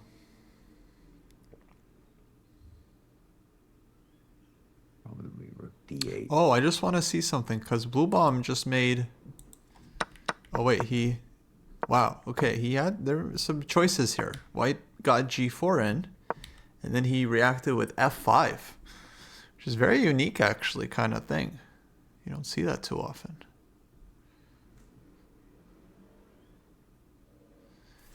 Then Sindarov traded on H5, knight H5, and now he can't do en passant. Nor would he want to. But this is starting to look pretty solid for black. No, I don't know. The knight is the argument is that the knight's pretty shitty actually. You have to babysit the bishop takes F5 tactic. Can't move the knight. So you're in a position where it's going to be hard to move, and white's then sole objective in life is to slowly open a second front on the queen side. Because there's no counterplay now that you've done this to yourself. Black's kind of hanging on. I mean, I don't know. I think like white also has to keep the rook on the h file. So as soon as you move the rook away, then black is free to move his rook. Yeah, but think about it then. Okay, so I guess my question is, what does white want? I mean, bishop b3 Mm-hmm. or a4, a5 first are things that white can do. And this is going to be love you long time because, we're going to go to the second time control for sure here. Yeah.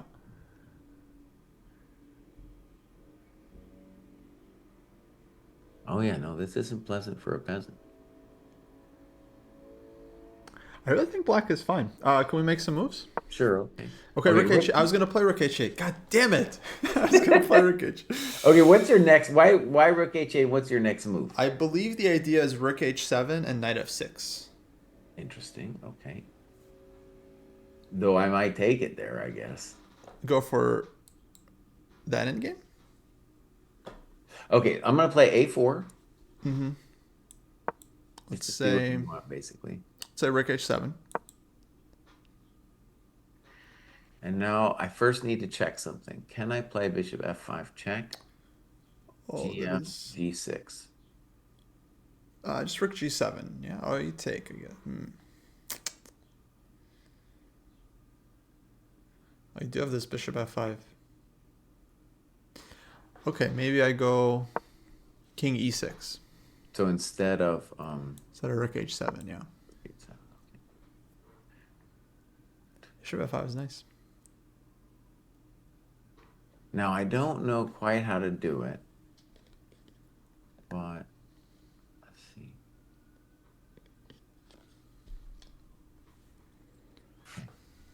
Now it becomes concrete. All right, bishop b3. Mm-hmm. Okay, put rook h7. c4.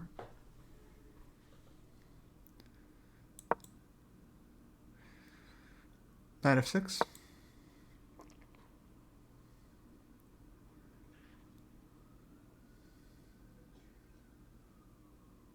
Wow. So it has become hot, Mr. Pot.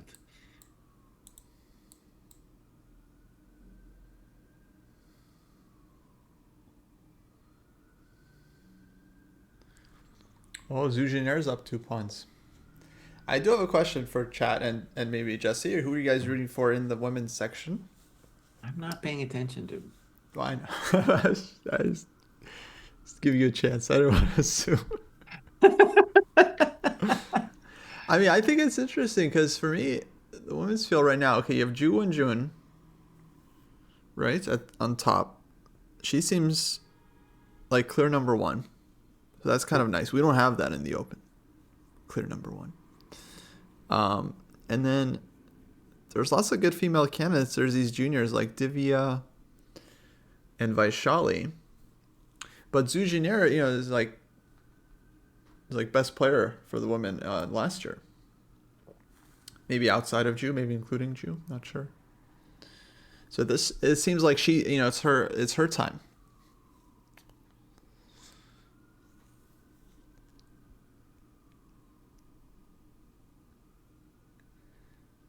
Somehow, yeah, the veterans, I don't really believe in them.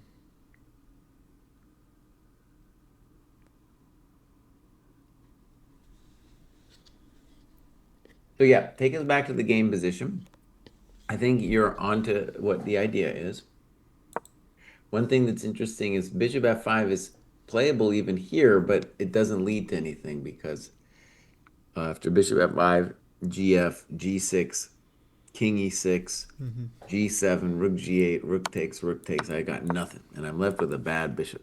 We should also really point out that the bishop on d2, yes, it protects f4, but it's really kind of a cruddy piece. Yeah. Yeah, normally, I mean, I'm a bishop's guy, but yeah, here it's like I don't feel it.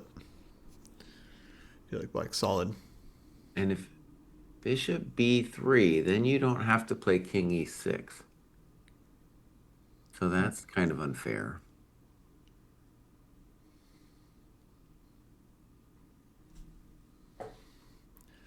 Wait, do we have move? Yeah, bishop d3. Bishop d3. Rook h7. I'm a blue bomb today. Wait, are you though? Oh, Because wait. doesn't that allow bishop takes f5 and then Wait, did he g6 just with blunder tempo? into blue bomb? Dude, Your did whole point Sindarov was just like trick king him e6, dude. with bishop d3? Just like go ahead and blunder, my friend? And then he did? Oh my god. I Wait. think the intention, by the way, bishop d3 was that if king e6, then I have c4. Now, you might be able to hold this endgame. Let's take a look. So bishop f5, gf, g6. Let's try rook g7. Okay. So Rook take and h5, take. rook g6. Now rook f5. Well, to me, it looks like a pawn. To me, it looks like pawn. Yeah. Wait, we gotta see the camera if like blue bomb starts shaking his head after bishop f5 or not, because that matters a lot here. All right, I gotta find it. Or actually, post it to us in the chat, bud. Yes, I look.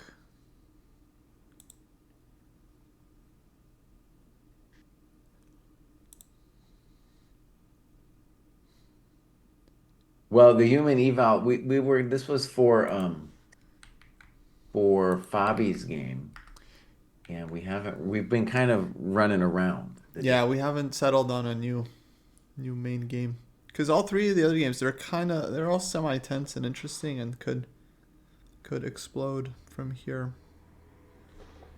Okay, I Now, just posted. he Oh, and does he play took on bishop f5. f5. Yeah. And okay, he recaptured quickly. He kind of looks like a cross between a robot and Frankenstein, you know? Kind of. Wow. Who, Blue Bomb? Yeah. That's harsh. Is it I think he frame mogs the whole field. All right, we are getting this position. Now maybe rook h5, king e6. We're gonna see what. Oh, King E6 blitzed out. Oh, okay. Okay, no, he had this ready. And the bummer is our bishop on d2 is a turd. It's a real turd. Ah, okay. He's fine. That's a nice detail. Sorry, All let me right. put that on the board. So he saw this. He saw. He saw. Dang. Dang.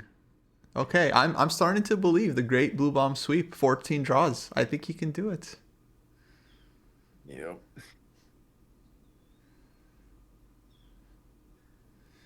Is there anything?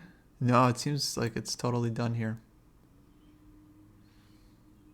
Oh, well, I have to do a class in a little bit, Kostya, but I think this is a good point for me to depart. I feel like that Prague is holding this weird position. Anything could still happen, but I think he's just basically holding that thing. Blue Baum, of course, holds again, as predicted. And Esipenko Naka, it could go either way, but I'm predicting a draw there. I predict draw. Okay. Yeah, it could be 4 draws today easily. Yeah. That's what I'm telling you, man. Like those wins yesterday, not so easy. Not It's so very easy. tight. Yes. All right, you guys. I'll see you tomorrow, Kostya. I guess you're good for tomorrow morning, right? Tomorrow, yes, I'll be around.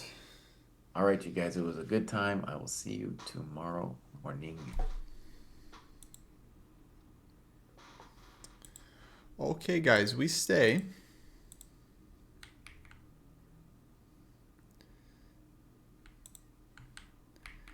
Give me a moment here. Set up my scene.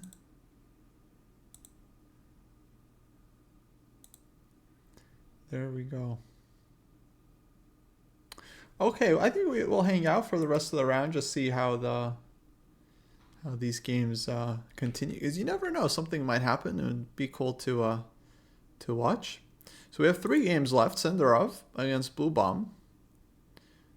This is looking like dead draw because black is just going to pick up this pawn.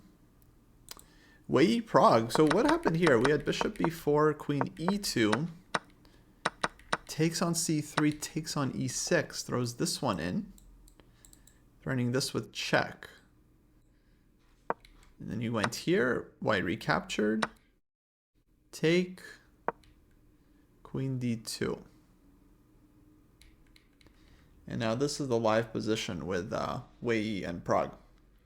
So, does anyone thinking anyone's gonna win here?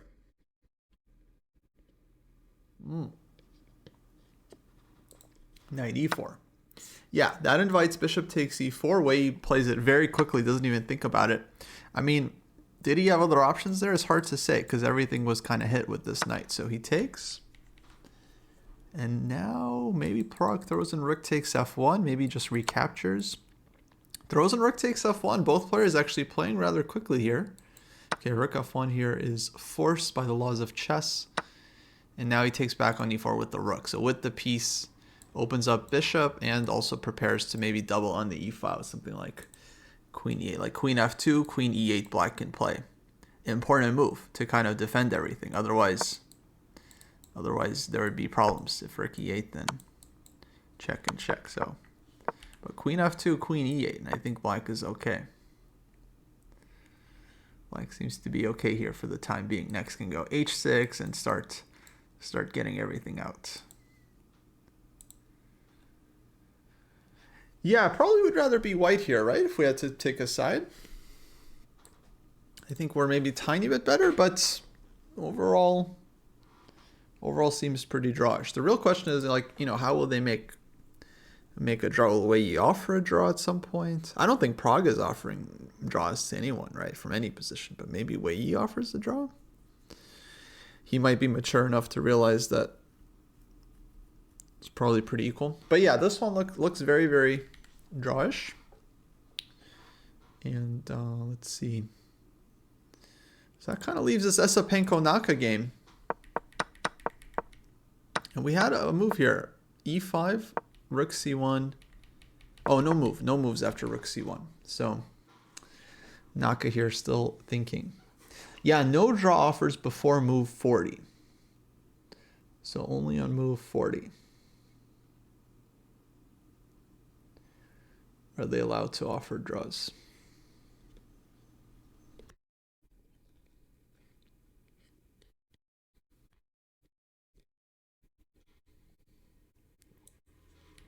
Wait, do we have?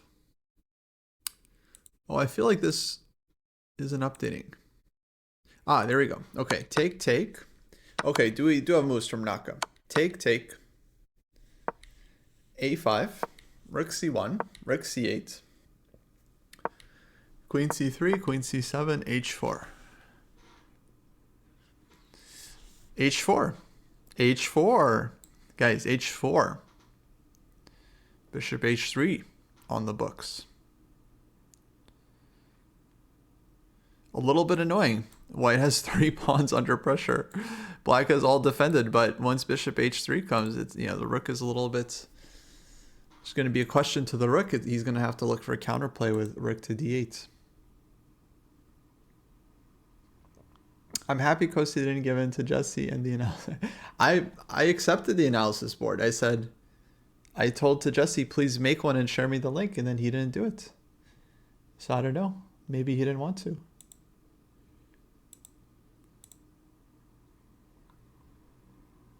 But I was happy to add one.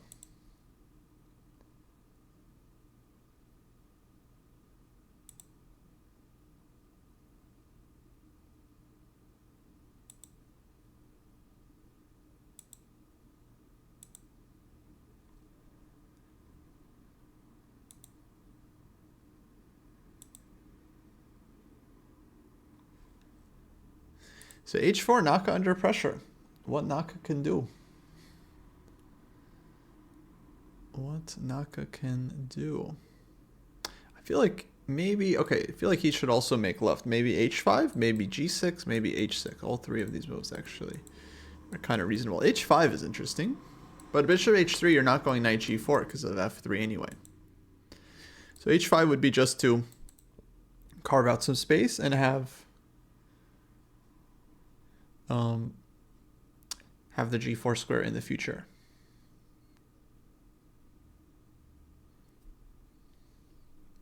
Bishop h3 hangs e4, but we do have some, you know, we just move the queen, right? And then knight is hit.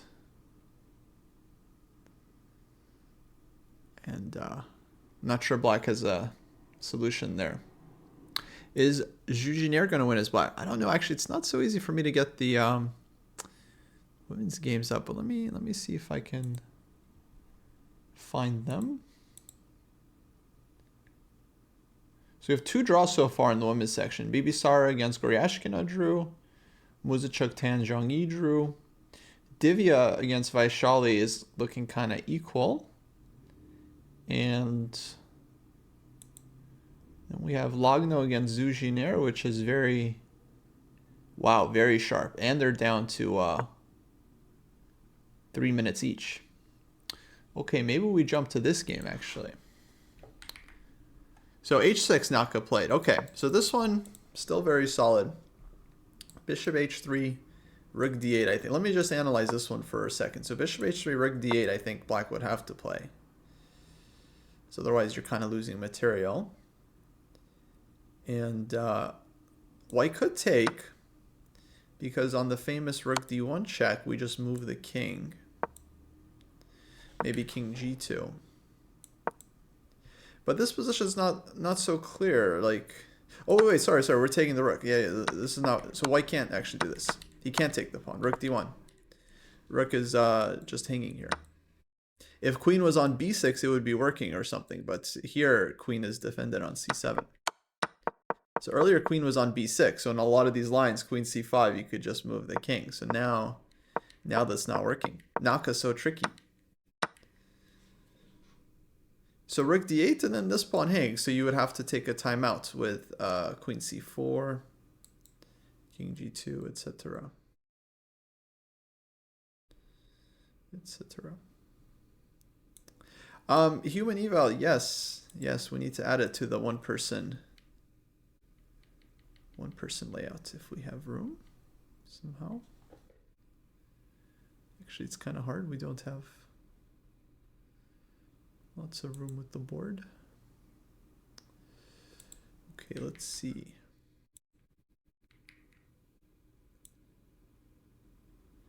I put it here on the right side.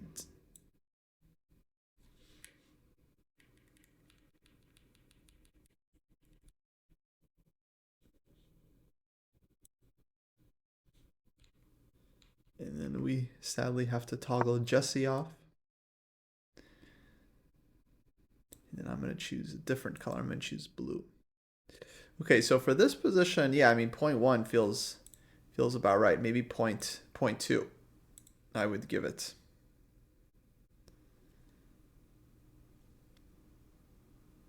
Is rook e1 okay to keep the queen's pressure on the... I just think if you put the rook on e1, like, you're just not making a lot of progress here. You know, if you're actually trying to squeeze this as white, you know, you have 3 pieces and you have to use all of them. And they all have to be working in unison.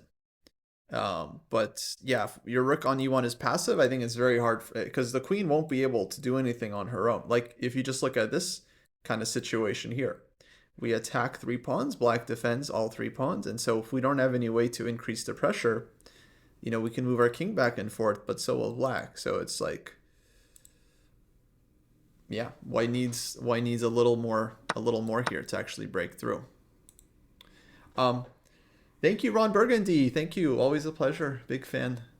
Okay, guys, let's go to this Zhu Jiner game because this is basically possibly the #1 seed in, or #1 favorite in women's section to try to become the candidate, at least the most fiery player.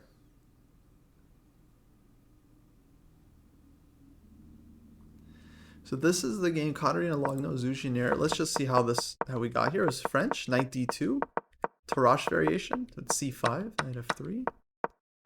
This has generally been the main way black deals with knight d2 these days.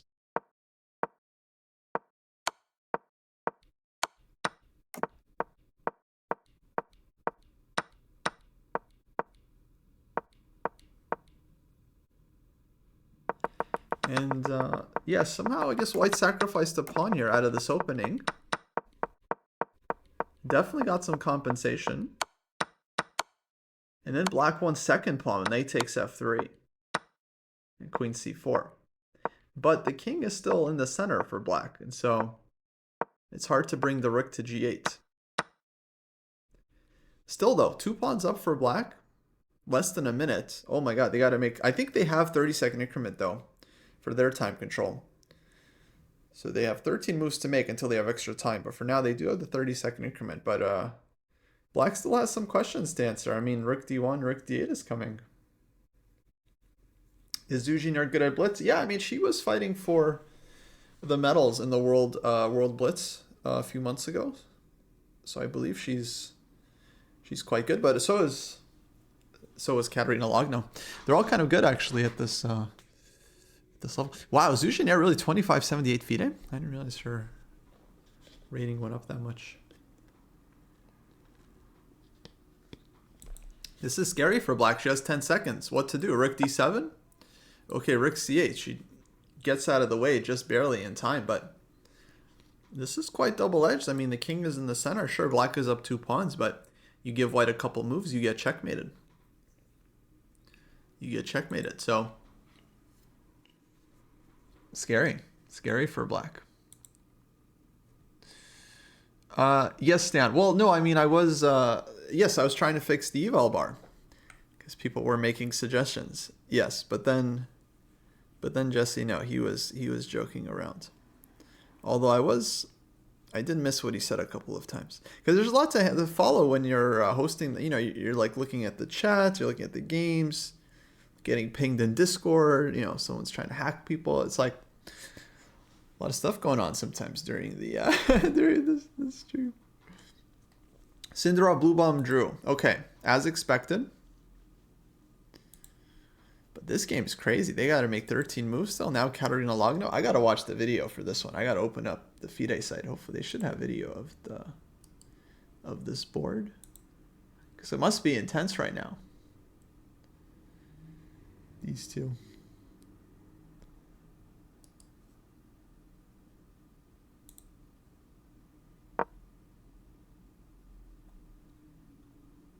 And rook d2 played.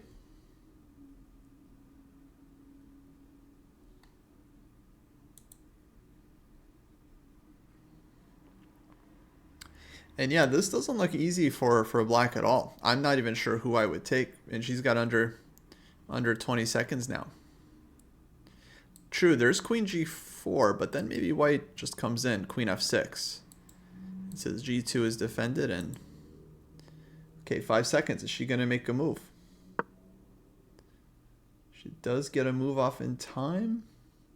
With 3 seconds on the clock. Oh, she's really just playing with fire. But queen b4 makes a lot of sense. I mean, she's still finding very reasonable moves. Queen e7 now she wants to play and defend. But does white have something? Queen f6, rook takes e6 check. Is there queen f6, rook takes e6?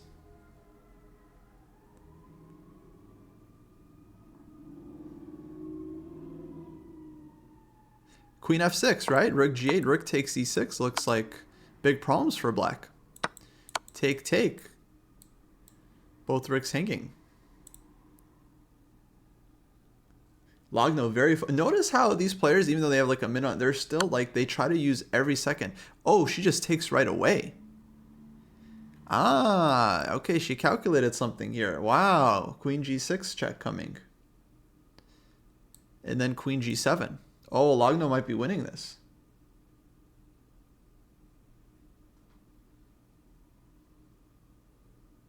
At the very least, a perpetual for white. Yeah, but maybe more. I mean, she wins her rook back with check.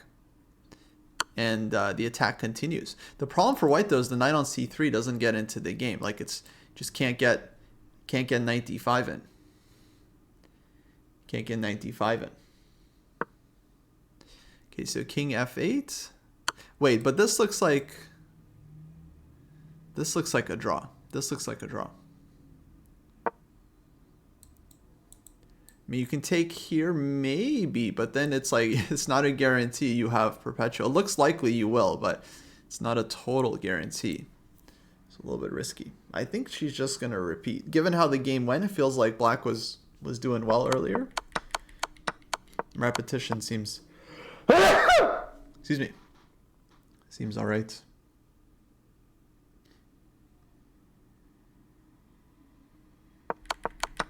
But could have white play queen f6? So here's my question. Why didn't white go queen f6 here? Threatening this one. Does anyone have an answer to this? Queen f6.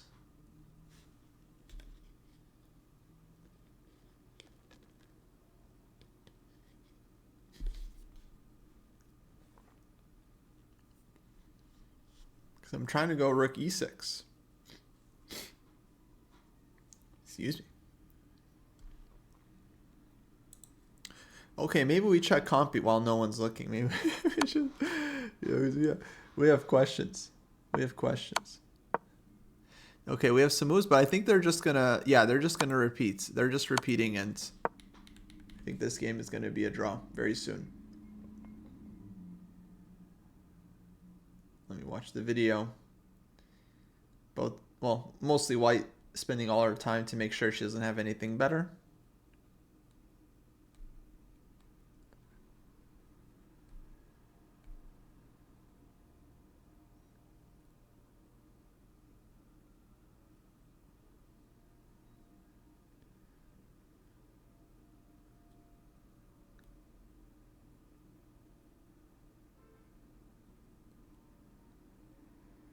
And I'm expecting a draw.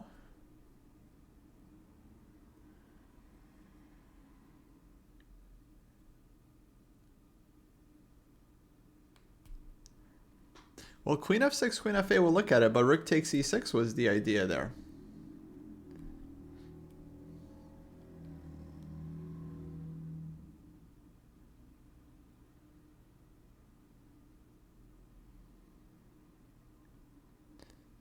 Long no spelling all of her time.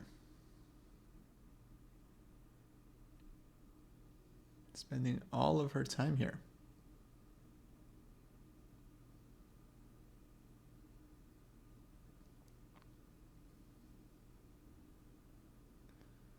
Didn't rook h6 work? Some people mentioning rook h6. What position, guys? What are we talking about? Rook h6 where? I don't understand. Before this, queen f6? Oh, queen f6, rook h6. Okay, okay, thank you, thank you. Now I understand. Wow. Yeah, nice move. Nice move, thank you. Yeah, I was just gonna check with compy, but you guys save me the trouble. Appreciate it. Okay, looks like they are drawing, and oh, Zujinier, she's claiming. She's claiming. She stopped the clock. She's claiming king f8. This is the right way to claim a draw. You don't just offer a draw. The opponent doesn't have to accept. You just claim, and yes, arbiters confirm. 3-time repetition. But yeah, that's a nice one. I wonder if both players saw that. I mean, that'd be very impressive to me. So good job on for Katarina for finding this this save. So a bit of a miss from Zhu, huh? She looks disappointed. She looks disappointed. Probably she was winning. Rook h6 is a crazy move because you take, there's queen h4. It took me a second to even understand the idea. I was also like, what are we talking about? Rook h6? No, rook h6 is nasty. Yeah, nasty.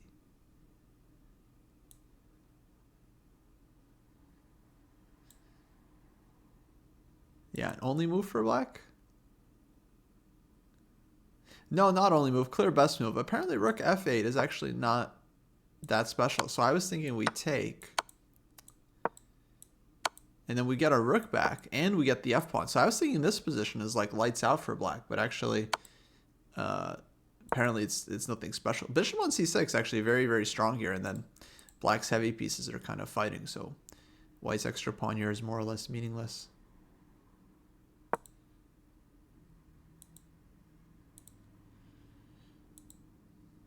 So 3 draws. So that just leaves the Indian Derby with Divya and Vaishali.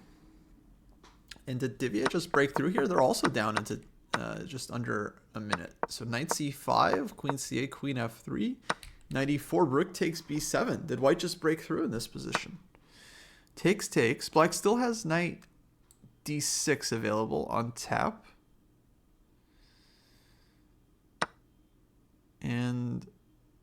But that's extra pawn for white. Where do you see video without eval bar? I don't think we haven't found the spot yet. Unfortunately, FIDE added an eval bar to their video. It was their way of improving the broadcast that we enjoyed. It was, the one safe space, but no.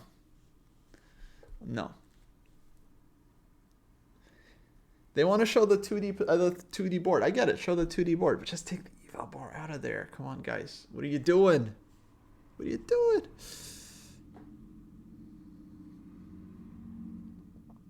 Yeah, they need some help.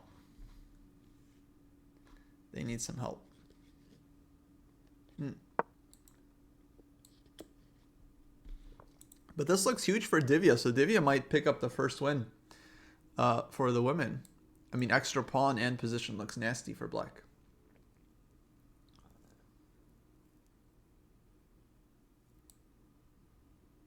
We actually did get an email from FIDE, and they were like, hey guys, you're taking away too much of our audience. Please stop doing such a good job.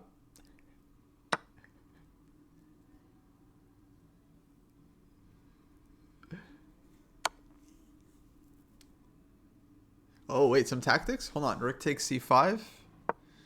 Check. And now rook c7? No, rook b8. Okay, rook b8 ends the game. Check king h2. Rook b8.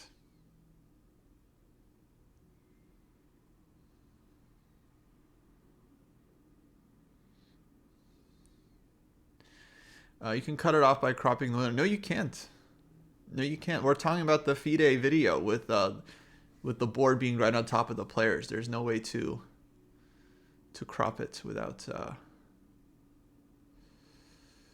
losing most of the video.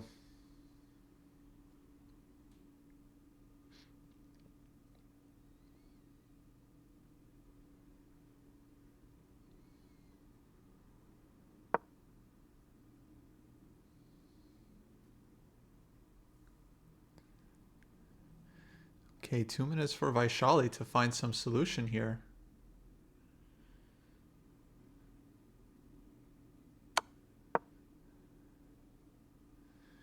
She gives check, king h2. Oh, she have queen h3, knight f3 to bail out? Otherwise, like, losing. Okay, Vaishali sees this for sure.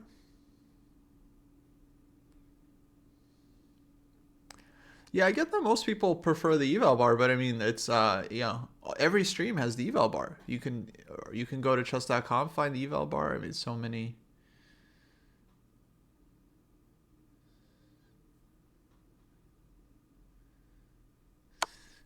places. Couldn't you just place black rectangle over the eval? I'm not sure we're talking about the same thing. So we're talking about the video on YouTube. Oh, queen h3 found. Where the board is just like in the middle of the video. So it's just there, like, I guess I could open a tiny window and just put it over. I mean, but it's not just for me, right? It's like for everyone. It's like anyone watching, I think, there should be an option to be able to see the players without the eval, without the computer eval. That's my hill.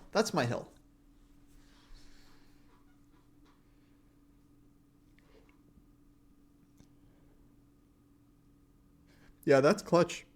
Someone was asking about the Naka game from yesterday. Actually, I think I was on break, but like the king e7, king c7 moment, and that's such a classic moment where it's like clearly Fabi calculates someone with f6.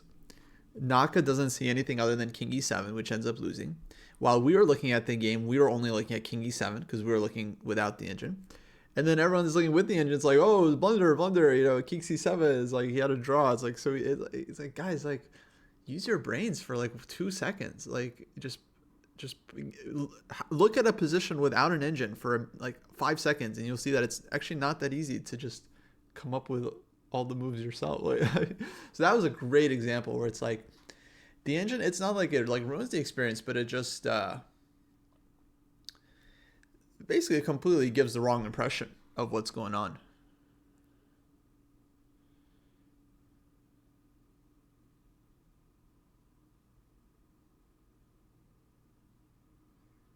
Yeah, I mean that position to any human, it doesn't even look like a choice between King C7 or King E7. That's just a position where it's like, yeah, you just play King E7. Especially Naka had 3 minutes at that point. Okay, if he has 30 minutes in that position and he can actually sit and think, yeah, maybe that like that much more likely to like find the right move, right? We discussed that, but like he has 3 minutes. It's like E6 check, King E7 is just the most, and it's like the point is not whether he should have found it or not found or anything like that. It's just it's like when you watch with human perspective, it's like, oh yeah, of course he's going to play King E7. It's like you totally understand what's going on there. When you watch with the computer, you're like, oh, King C7's draw. Why doesn't he just play King? It's like completely misrepresents what's going on in the game.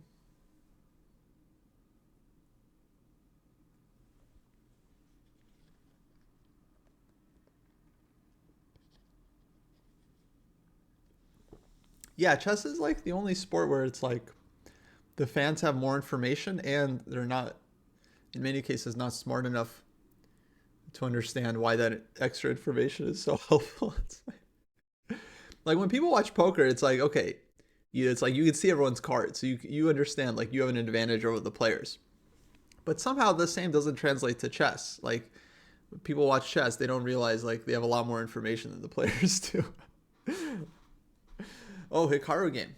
Okay, let's go back to Hikaru. So this one actually, just to close this last game for the women. All the other games have been a draw, and this one I think looks like Black should be having much better chances to save this now after Knight takes E5.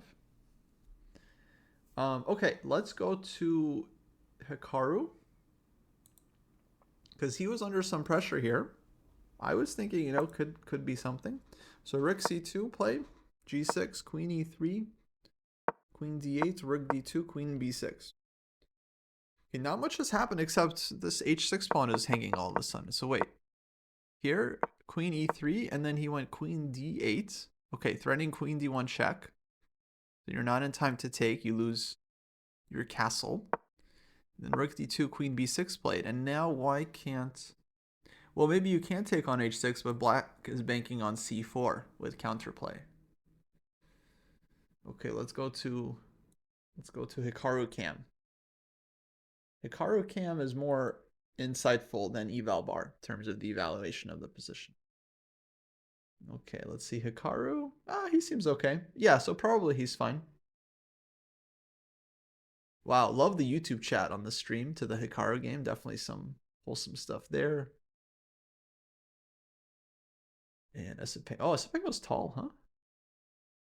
If you look at the video right now, Esipenko appears to be a much bigger, much larger person than Hikaru. Tall.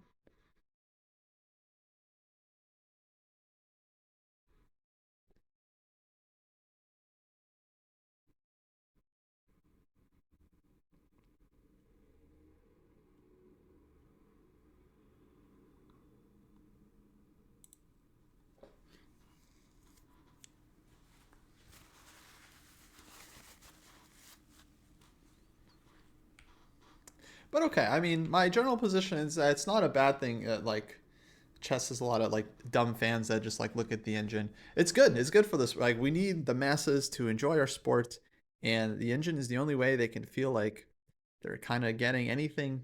So it's good. I think it's good. It's like we need more people watch.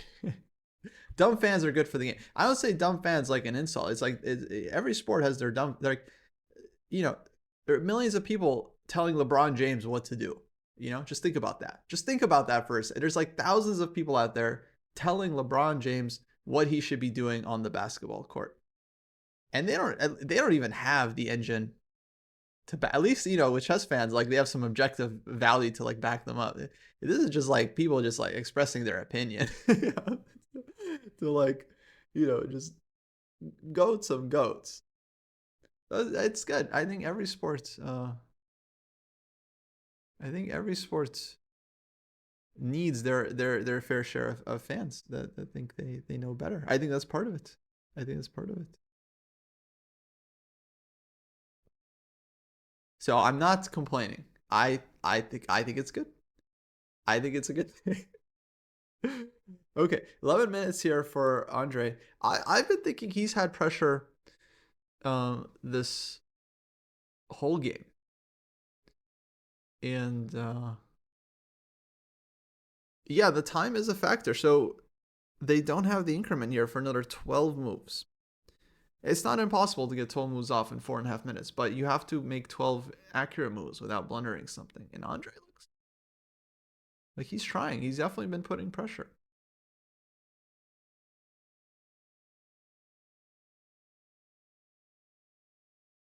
I would say the game is unbalanced. I mean, it's definitely White who's been pressing here. You know, White has the advantage.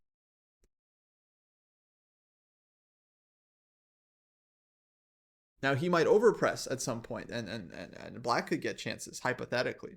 It's not likely, I think, here because I think White's quite safe and Esipenko's just very solid player. But yeah, generally White's the one that's been putting pressure here, and it's been up to Black to kind of try to create enough counterplay.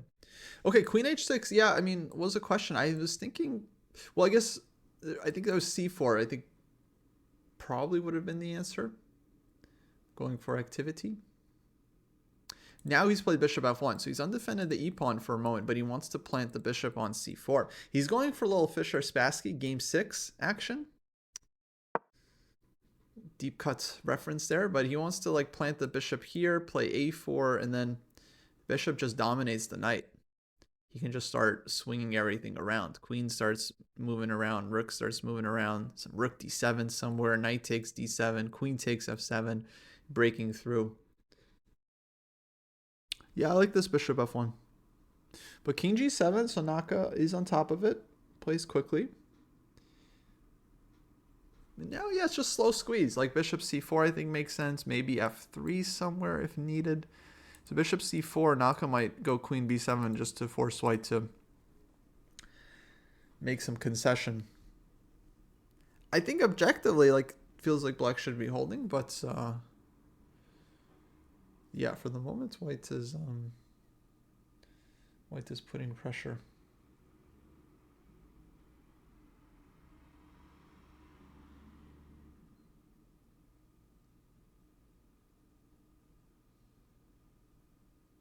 I think engines are really good as sparring partner. I know Dojo is supposed to be very anti. I'm really not that anti-engine. I think it's just how people use it. I think it's a very good sparring partner. So if you have ideas about the position and then you want to check them against the engine, you really try to understand what the engine is telling you.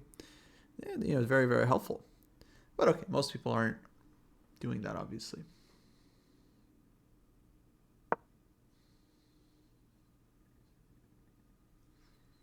Okay, a4 now, rook c6. So Naka, he's starting to blitz out.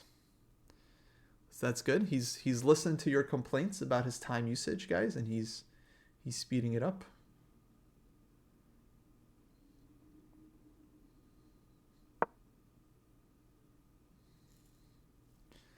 Now rook c2 played. Okay, Naka trying to understand the idea. Is there idea? Maybe he just wants to plant the bishop somewhere and just keep squeezing.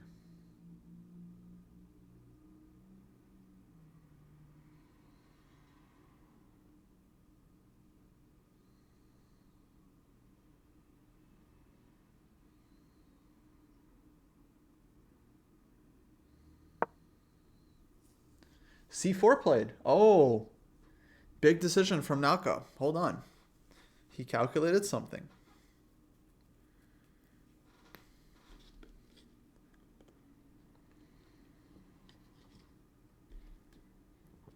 He calculated something.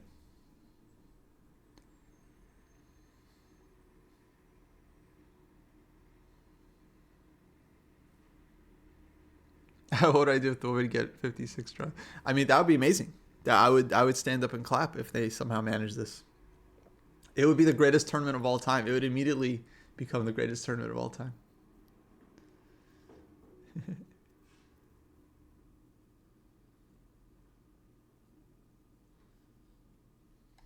Okay, now this is a big moment. C4.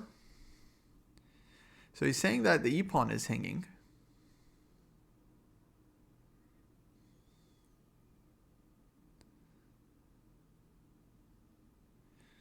But takes, yeah, infinite potato has a nice line. Bishop c4. Knight takes c4. What else? Otherwise you're down a pawn. Rook e2. Maybe he's seen knight c5 here, going for b3 pawn.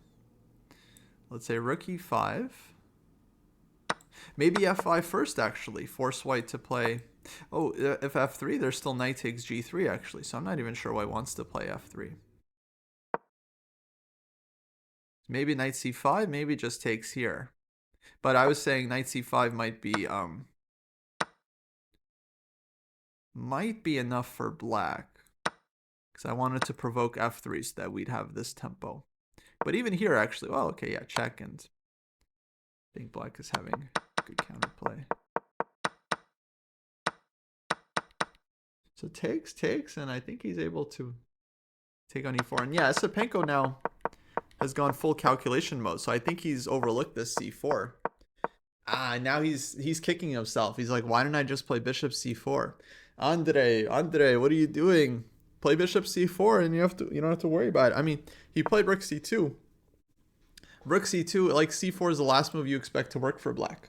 It's the last move. Like, you're literally playing rook. You're adding another defender. C4 is not supposed to work, and that's how strong Naka is. With less, just a few minutes, he just finds it. He just finds the move that's not supposed to work. Yeah, it's attacked 3 times.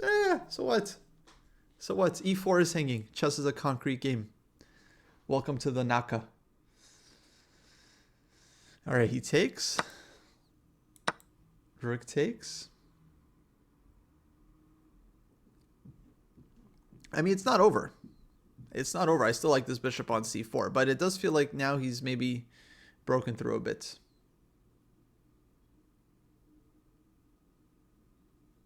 Oh, like the Steinitz, huh? Like the d5, yeah.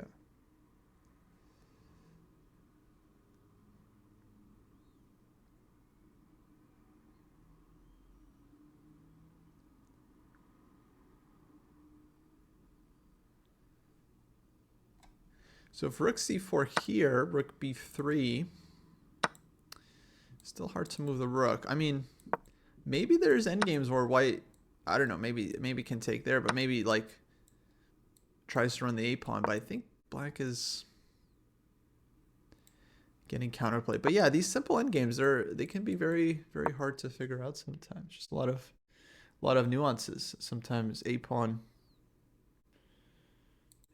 can become very strong. So take now. Is Esipenko still thinking here? I mean, can he take with the pawn? Then knight e4 probably ends. So yeah, takes with bishop and knight takes e4.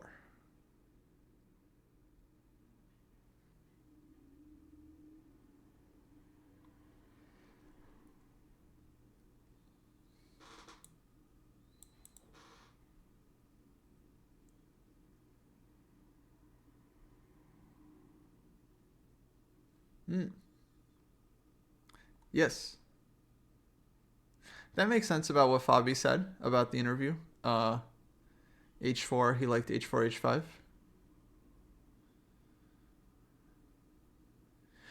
Yeah. I had a feeling he understood he was better just from his, like, I don't know, like his body language, the way he started playing, like a little bit faster, more energy. Like, yeah, he realized he starts to have big pressure. Okay, rook e2, f5 play.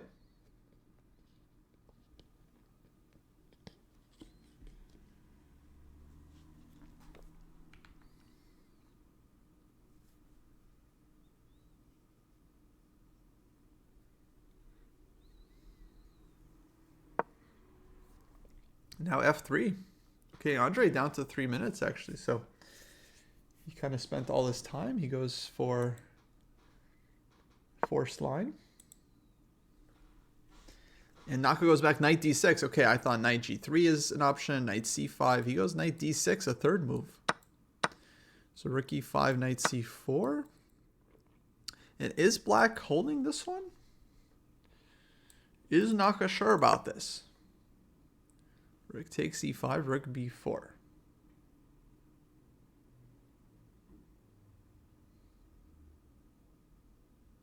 Play quickly.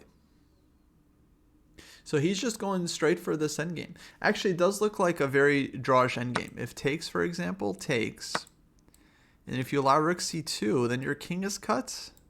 That's very hard for white to win. If you play king f2, maybe just get cut off like this. And it's going to be really hard for white to make progress without losing some pawns on the king side. So I kind of believe in this for black. Yeah. Okay, 2 more moves till the time control. I think black holds this because I think it's a nice version. Like if the pawn was still back on f2, that one is supposed to be a draw, but it's like, okay, playable. He's going to give some checks to make time control. But here with white's king cut off on the 2nd or 3rd rank, I think it's actually quite okay for black. I think he's going to save this one. So this is the last game of the day. Yeah, all the other games have been drawn. Wei Prague drew. Opposite color bishops. This one probably a draw as well. So all 4 games today. All 8 games might be drawn.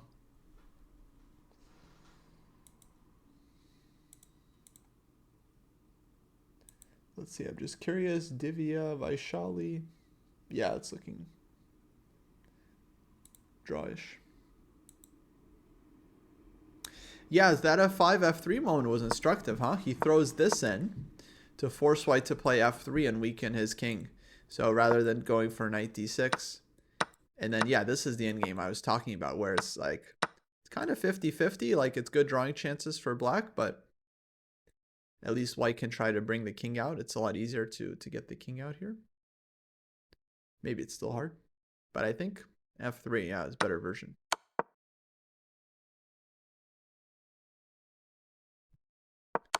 Yeah, knight c5 actually was...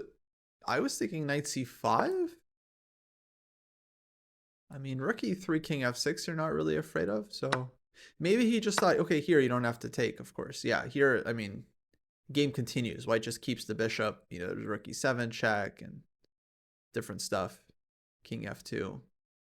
I think that's why. I think he wanted to take the bishop off. So that actually makes sense. Naka's good, guys. I don't know who still needs to. Naka's good. Yeah, he's good. Very good, actually. He like sees everything.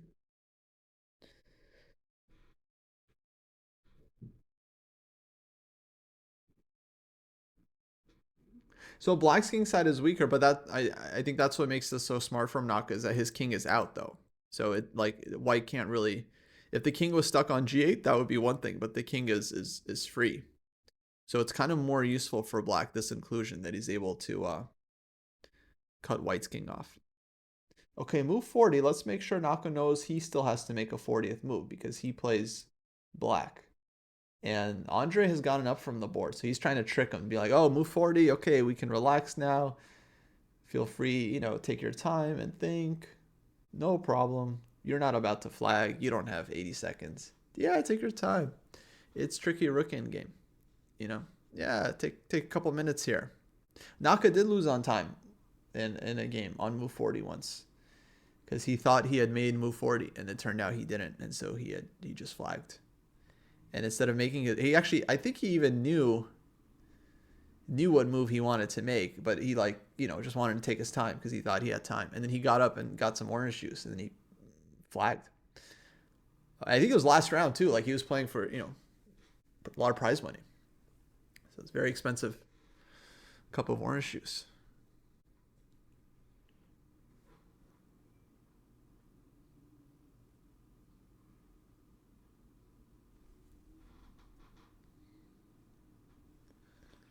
Okay, what'd he do? Rook c3. Let's get to the live position. That looks normal. And yeah, it's hard for me to imagine white coming up with some real ideas here, because generally the way you win these endgames is by bringing the king all the way over to b2. and then trying to dislodge the rook and promote the pawn. But as soon as the king strays from the king side, black is just going to start taking pawns and should be able to create enough counterplay. So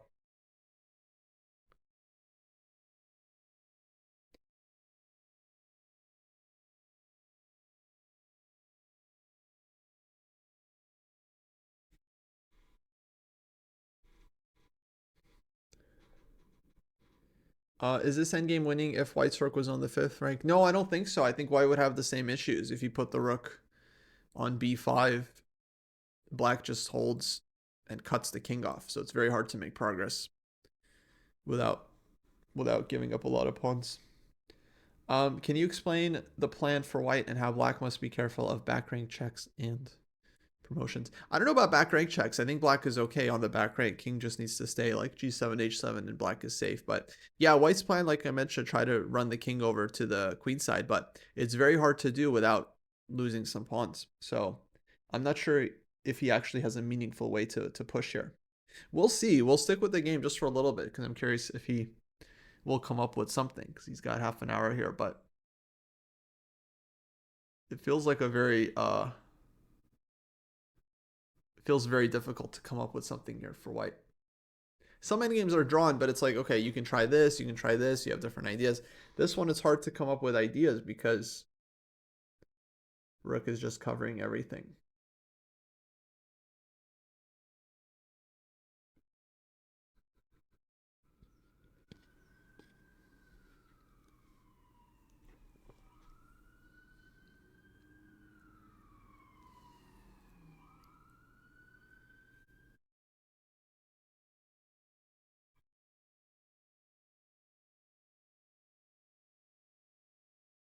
Okay, king f2 played.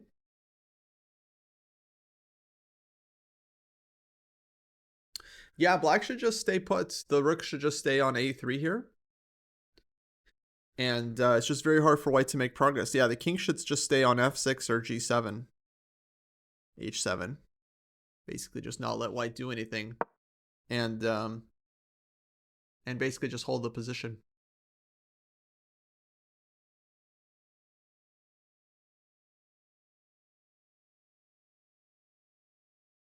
So yeah, the issue is if you push your pawn all the way to a7, you won't be able to make progress after that because black just keeps the rook behind the pawn, puts the king on g7, just moves the rook back and forth, and white won't be able to do anything.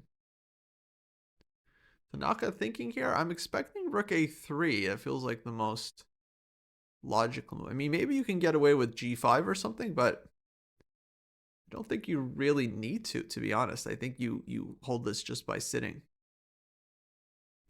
So the issue is if you move the king, once you go to d2, black takes on f3. And then,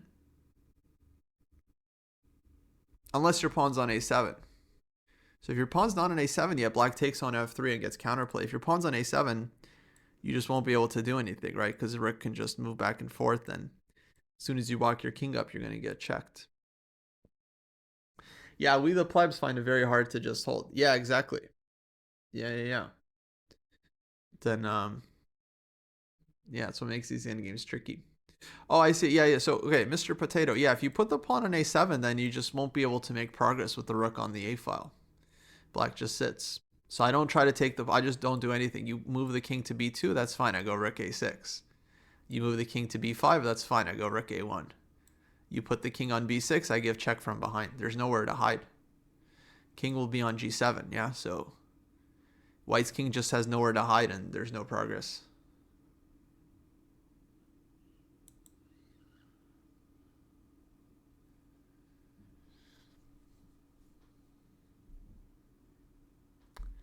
Yeah, it looks like Naka's considering his options here.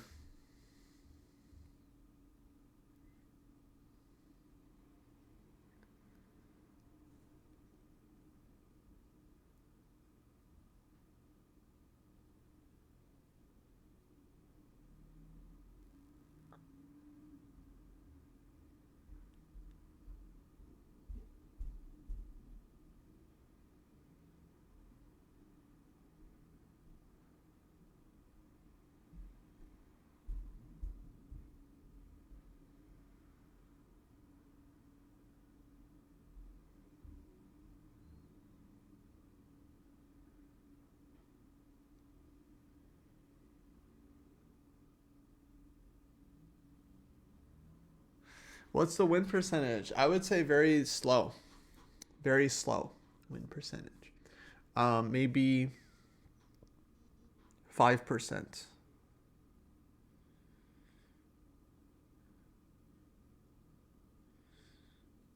So 1 out of 20 games, I think maybe Esipenko wins. Which is not actually like totally immaterial.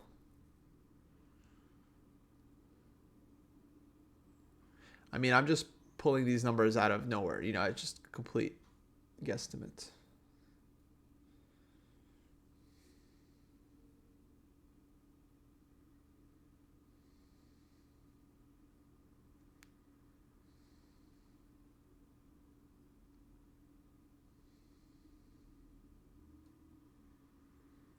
Yeah, I think White's main winning chances lie in leaving the pawn on a6, exactly as Tony's saying in the YouTube chat, and then try to run the king on a7. But it feels like that's just such a good version for Black because all the pawns are already kind of lined up on the third rank. So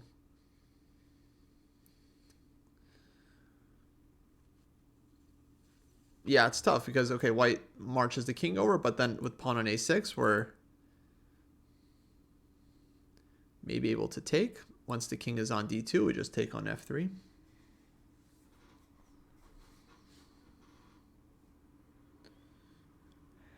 I would say this is like a typical endgame, but the thing is, it's like there's a lot of nuances anyways, right? Because, you know, we have this extra outside pass pawn, but like the pawns are arranged in this way. Like, I'm sure the players have studied very similar positions, but like it's never going to be this exact structure, this exact position. So they still have to kind of think and figure it out. And yeah, I don't think it's that easy. I mean, Naka's been spending several minutes on this move, and he gives check, which is a little bit strange that he gives check and then goes to rook a2. But yeah, no, you can definitely lose these positions. I mean, there are many examples, guys, in the endgame books of one side converting these positions. So you can always lose it. You can always lose it. Trust me. Believe me.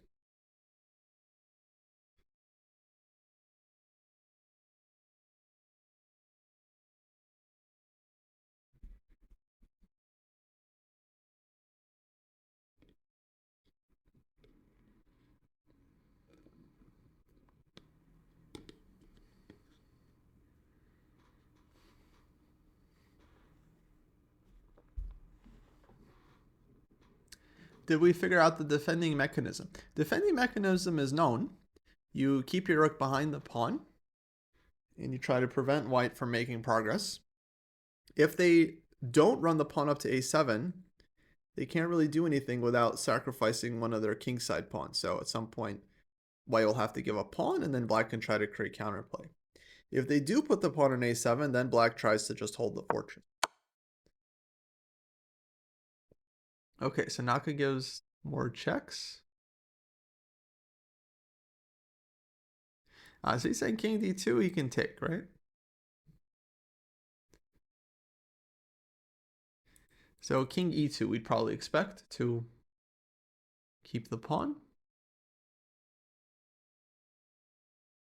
And then I would think either rook a3 there, or maybe he considers some move like g5 or h5. Does Naka just want to give checks and repeat? If allowed, Naka would love a draw here. Yeah, he's down a pawn, but I don't think he's going to keep repeating, for instance, after king e2, because check king d3, white starts to make progress. You can try this, but yeah, this is where these endgames start to get very sharp. So like this position, you could easily lose as black because white's a pawn starts running. So there are many, many ways.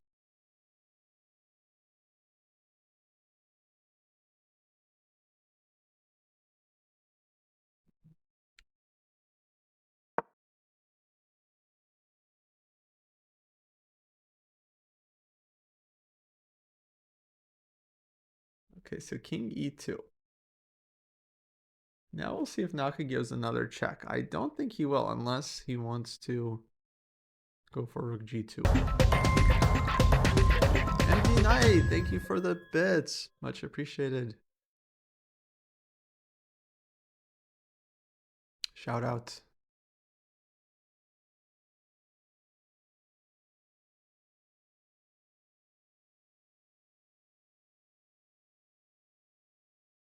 Oh, was it loud? Oops, I didn't even hear it on my end. Let me turn the Twitch alerts down a bit. Sorry about that. But thank you so much for the support. Much appreciated.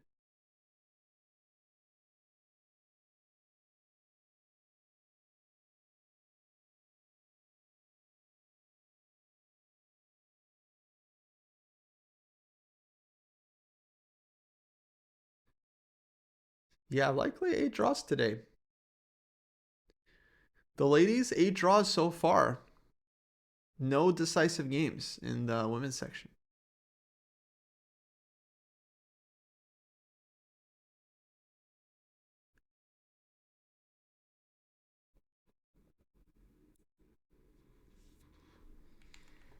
Where the other guy? Jesse had to go. He's actually teaching live classes. We started. Oh, and Stream Elements is there. Good job. Good job, AI. So we started teaching live classes with the dojo. So he's teaching, I believe, one of his groups today. We got game and review group classes, and yeah, exciting stuff. So Jesse, he had to leave early to teach, and David, his kids are on spring break, so he is out. He is out. When can we expect Dojo live classes for 2,000 plus? I'm not sure. A bit of a chicken and the egg situation there. It's like we need the students to run the classes, but without classes, there are no students. Without students, there are no classes. You know. I don't know. I've been saying we need a wait list. You know. Okay, so yeah, Olio, you're on the wait list. Yeah, I've been telling the group we need a wait list so we know who's in once others are in. Because I think actually there's been a very decent number of 2,000 plus players in this exact position when they're like, oh yeah, I want to join, but I don't know what group I'm joining. I don't know. So why would they join? They don't know if there's going to be a spot for them. Oh, Endgame Magician also. Okay, I put you guys down 1 and 2. Olio, I think I know your dojo Discord, but what Endgame Magician? What's your Discord? Are you in the Are you in the dojo? I sent several messages. Yeah, I don't know to who, but that's just kind of how we run things. Sometimes messages don't get through. Like earlier today, guys. Look, you were all witnesses. Jesse was yelling at me about the analysis board. I said, okay, make one, send me the link.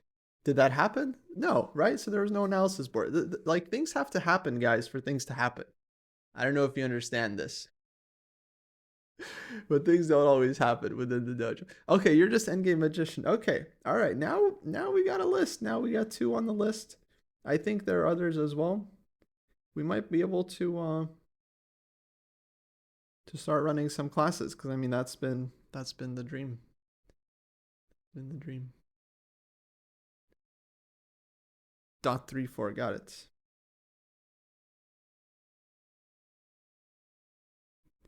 Yeah, I try to. I mean, there's only so many hands we have, you know. It's so it's just we don't have the mental capacity for everything all the time.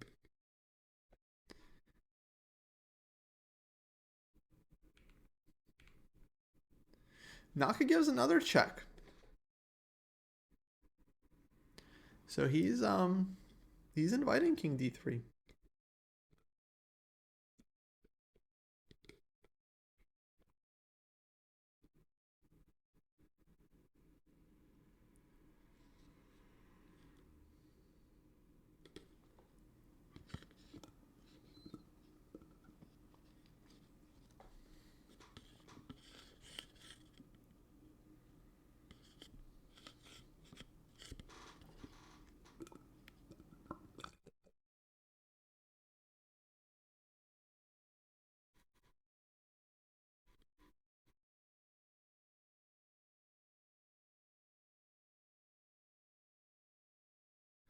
But will Andre go for King D3?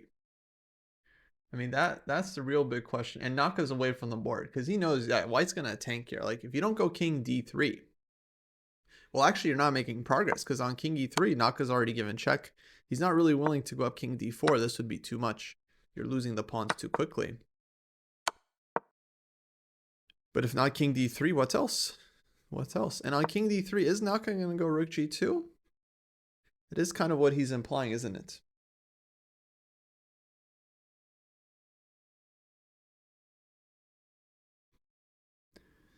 And would this be a thing? Rook g2. I think black should move the rook. Rook takes g3.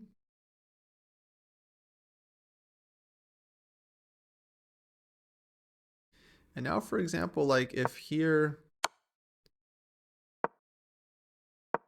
you get something like this, and so this is a situation where it's like, yeah, black should be fine here because it's going to take a long time to actually win the rook, and black is running and they get enough counterplay. And it's like white actually should probably be careful here at some point.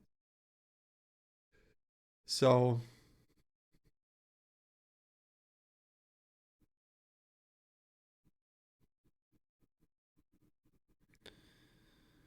check, king d3. Rook a3 feels like black is enough.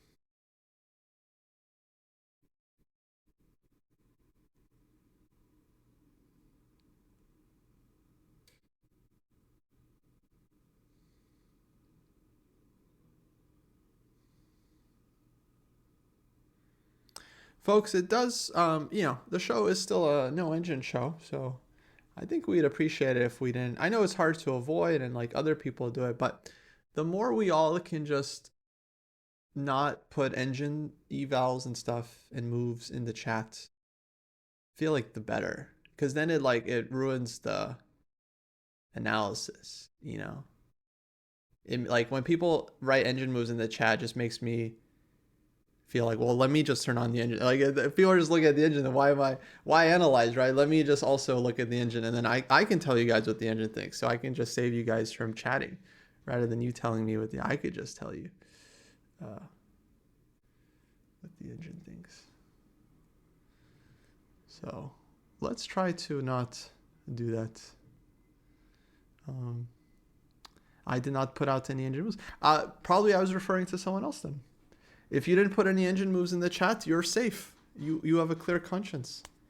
There's like 500 people watching. So not everyone is so kind. Now that's the real question. Is Naka still in prep? Is Naka still in prep? Are we going to get back the free under 1,000 game reviews in Discord again? Not, I think I know what you're talking about. The guy that was running those, basically, I mean, he was doing them for a while. So I don't know what's going on with those, but the Discord is open. So, the thing about the Discord is that anyone can jump into a voice channel and start doing some game review. Usually,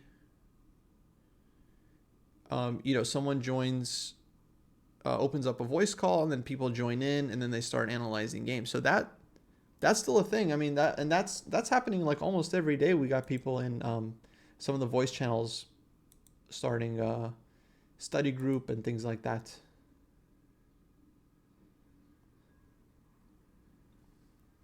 Oh wait, let me go to live. Live position is here. No, Andre's thinking because this is a very critical moment because king e3 we've already seen rook c3 check, and he's not really willing to avoid the repetition here. So it's really just king d3 because I think going to the first rank doesn't make much sense here for white. So this is really the move where if he wants to push for a win, he has to try this. And he's played it. He's played it. Bravo, Andre. I mean, I think objectively white's still holding here. But, I mean, black, I think, is still holding. But he's showing that he's playing the most ambitious moves. So he's going all out for the win. Putting the most pressure and forcing Naka to find the precise defense.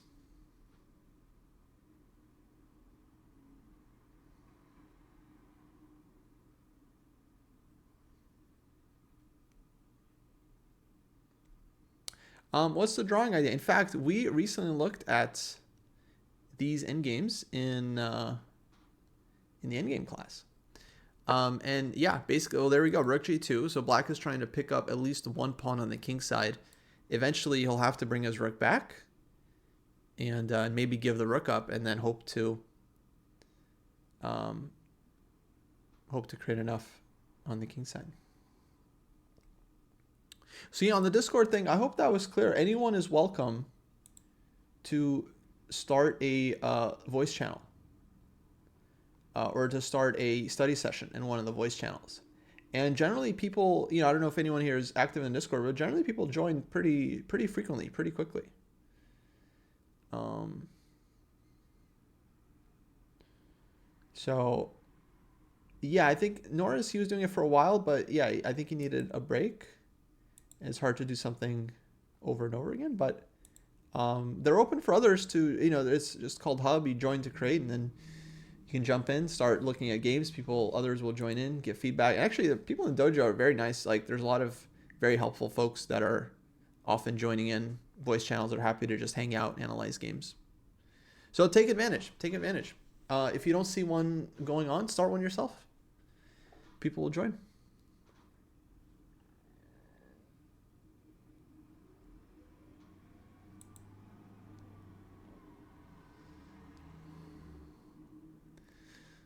So Rook G2 played. And okay, for sure, this was what Esipenko was expecting.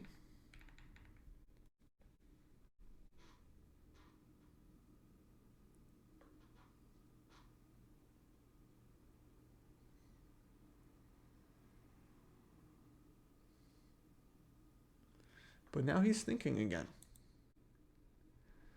So of course, he had a plan, but something has perturbed him.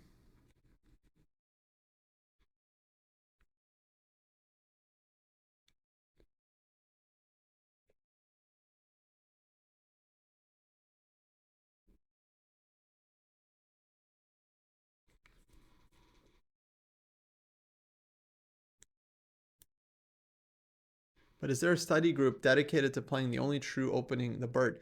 Look, you gotta be the change you wish to see in the world.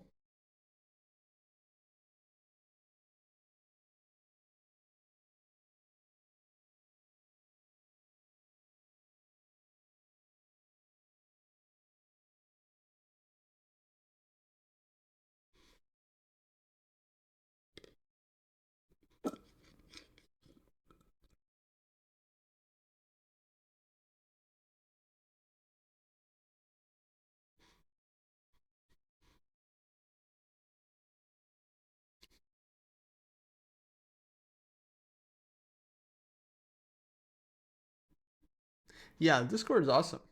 Yeah. People have found so many training partners there, and obviously there's great discussion channels, and we're running tournaments as well. So yeah, tons of stuff to be found there.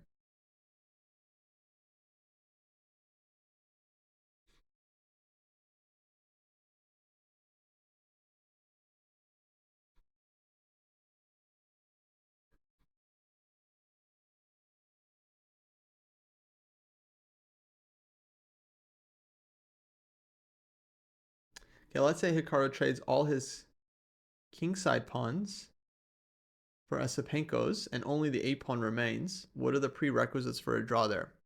So somehow these three pawns all get traded off. Then it would just 100% depend on the position of the kings from there. So if the defensive king is close, then it should be a very easy draw. If it's not very close, then could be winning. But it's unlikely. It's not common to see that all three pawns. What's more likely is that white will lose at least one pawn on the king side, eventually force black to give up the rook for his a pawn, and then black will be able to create enough counterplay on the king side himself.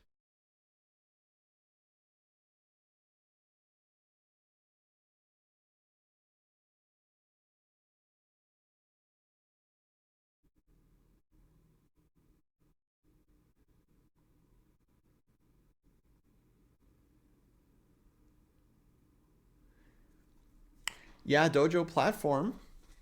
Lots of improvements lately.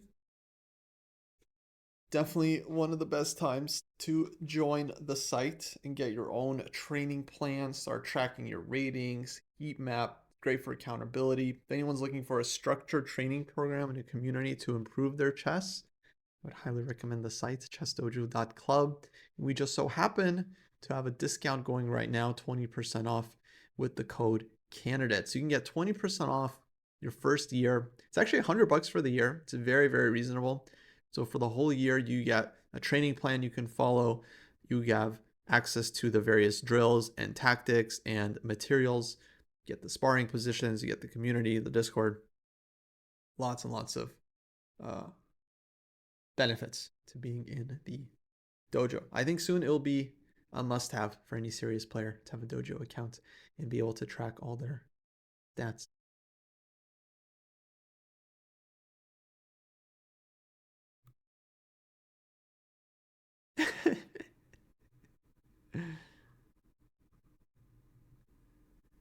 Wouldn't it have been safer for black to just keep the rook on the I don't know. I thought that was the kind of main way to hold, but Naka clearly had other ideas.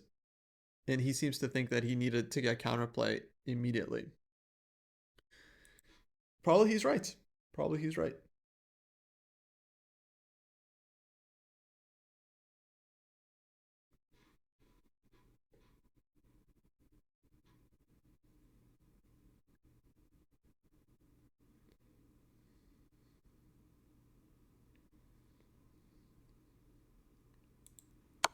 Yeah, lots of happy members.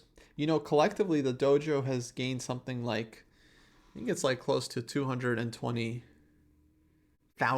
rating points as a server.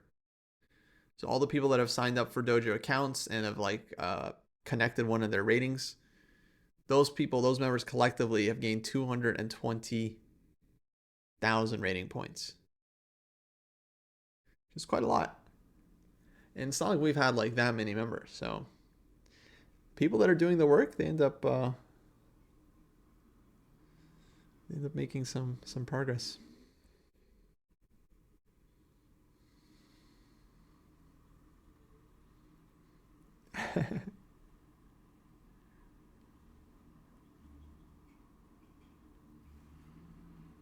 Are there plans to publish a dojo approved D4 repertoire for white? In fact, I'm working on a starter D4 repertoire right now. I've been teaching how to play D4 in the group classes that we recently launched.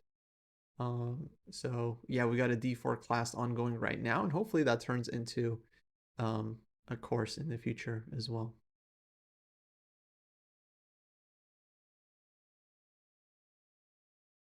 How many of those points were given by FIDE? Actually, that's a good question. I don't think we gained that much because, well, it's only the for players that it's only for their main rating account. So not everyone uses their FIDE to log. Some people use their chess.com, some people use their Lichess, some people uh, use their US rating or their English rating or Canadian rating. And yeah, so not everyone was affected. Yeah, sorry, Endgame. I don't. It's something with Twitch. I don't know what's happening with that. It's something with the Twitch auto mod.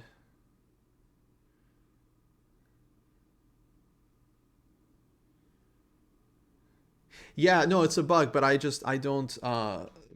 It's Twitch is a separate company. I work for Chess Dojo, and then Twitch.tv is a separate platform.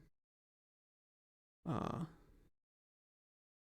I suggest support at Twitch.tv. That might be the yeah. So Twitch is a separate that. A lot of people they give us grief for Discord. Like Discord's like so confusing. It's like I don't know how to do anything. It's like it's crazy. It's like okay, we didn't invent Discord. It's like this. It's like, can you guys do this? Like the way this channel looks is different.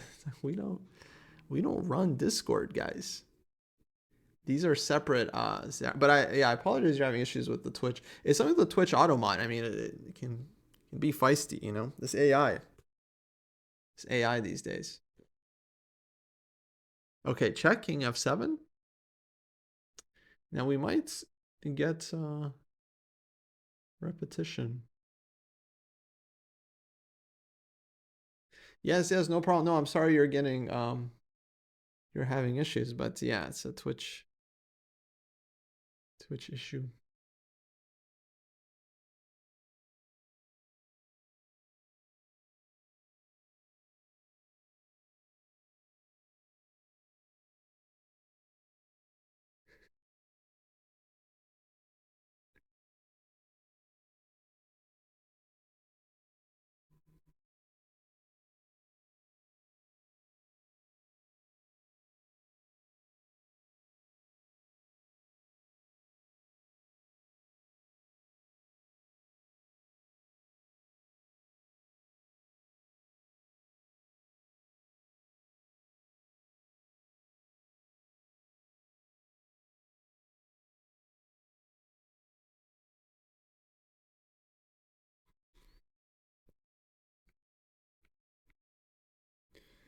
So Esipenko here tanking. He's given check once. Yeah, I think the more he spends time here, the more I feel like he's gonna repeat with Rook A7, Rook A6. Because it's risky for white as well if you just start running, and all guns blazing, you set the king sign on fire. You're not really risking to win there. I think you're more risking to lose. So in this position, I would be tempted to make a draw because I just don't. Well, it's hard. I mean, I don't know. If I was there, I'd be working hard at the board and calculating like Rook C6, take, push, check, like really trying to make it work. But it's risky. It's risky.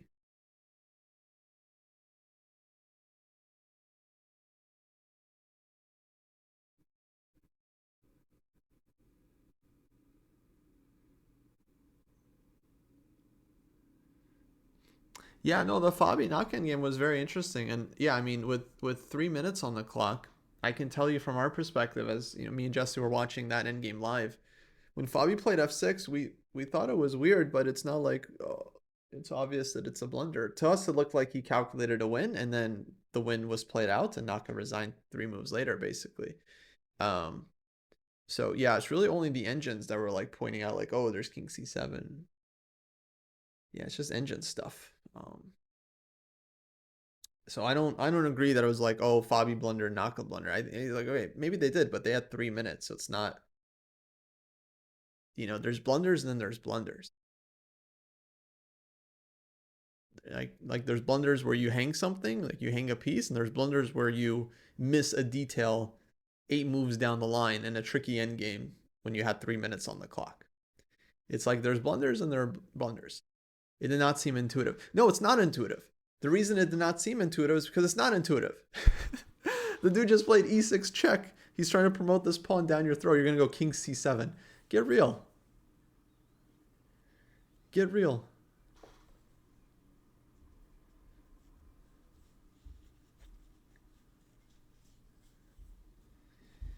Didn't after the game, maybe they mentioned it after the game. Maybe the players figured it out. But in the heat of the moment, I mean, yeah, I don't think it's fair to call it a blunder.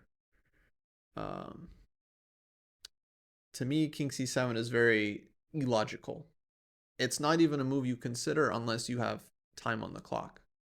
Because with time on the clock, it's like, okay, you feel like you should consider more than one move. But yeah, no, I mean, king e7 felt like a forced move there. I mean, come on.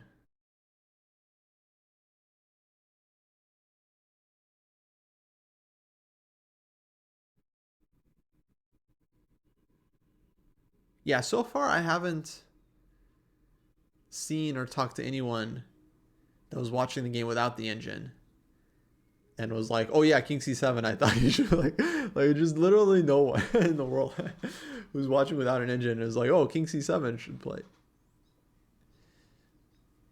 I mean, it's not even like seeing an engine move. It's like that move is like you would have to calculate like 6 moves deep, right, for to understand why king c7 is like it was like a very deep and very concrete. I bet no one in chat would even be able to explain why king c7 was working without referencing the engine. Like that's just it's very tricky. It's like it's complicated. and very not obvious.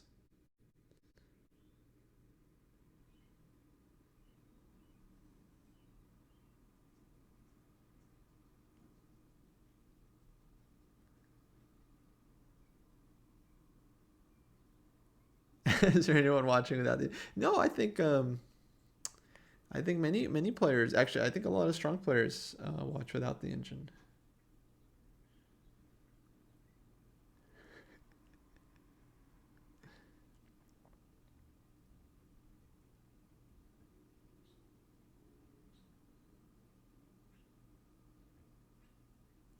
Yeah, Gukesh probably. Gukesh watching without.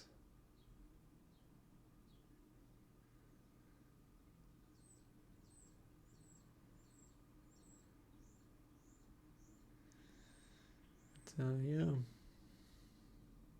No, I mean I think that's just kind of like a fluke detail. This King C7 because Fabi is like winning that position almost anyway. He could take the pawn on D4. He could play G5. He can go King F5, G5. He saw some forced line, and other than this like crazy engine defense, it was completely winning. So, yeah, sometimes like it happens. It's a bit of a fluke.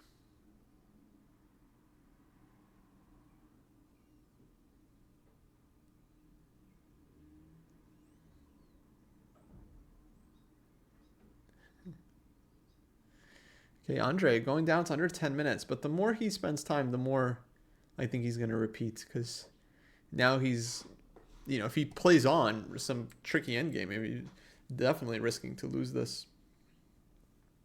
But Naka's game today, I think, was quite solid. I mean, Andre's incredibly good player, and he played very solid opening and basically didn't really give Naka any chances to overtake the initiative. I'm not sure. I mean, maybe somehow he could have, but I think Naka's defended well today.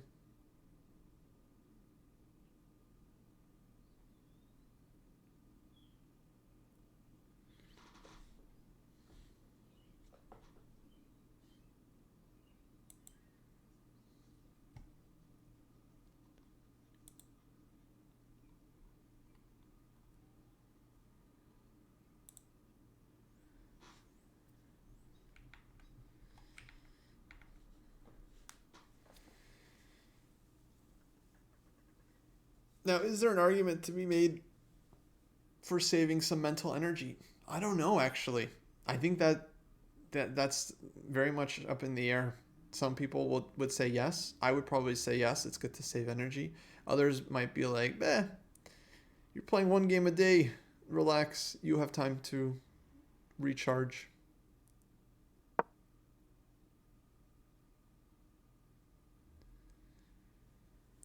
Okay, everyone gave Esipenko 2 or 3% to win the tournament, right? To win the tournament doesn't mean he's a shitty player, guys. It's two different things. It's to win the tournament. Even Fabi doesn't have more than like 30% chance to win. So Fabi is not even a favorite. He's not really a favorite. He's 70% chance not to win the tournament. Kind of an underdog. So yeah, 2 or 3%. I mean, it doesn't say much about Esipenko being like weak or anything. It's hard to win this tournament. Look at this, guys. He goes for it. King D4. Naka takes. King E5. He goes this way. Okay. But I don't think he's risking too much here as white because he can go Rook A7 check and King F6 here.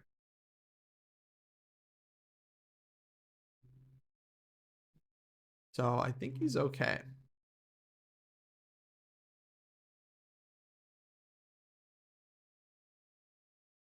I mean, at least okay. It feels like Naka's the one that has to make sure he holds this.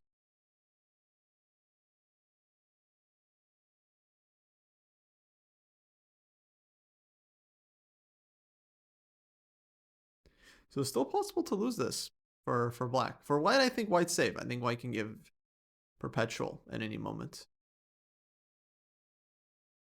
But yeah, the question is, does he have more? Like, can this get frisky for black? Let's say he takes.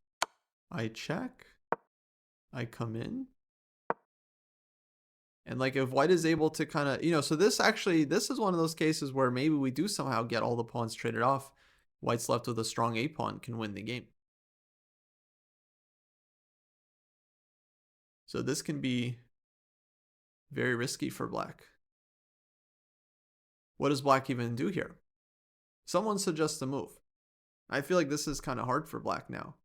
A6, rook over, a7, rook over, a8 queen.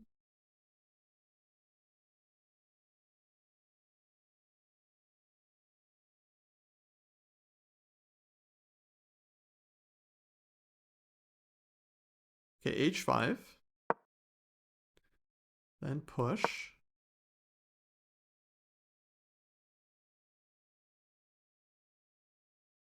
Rook c3.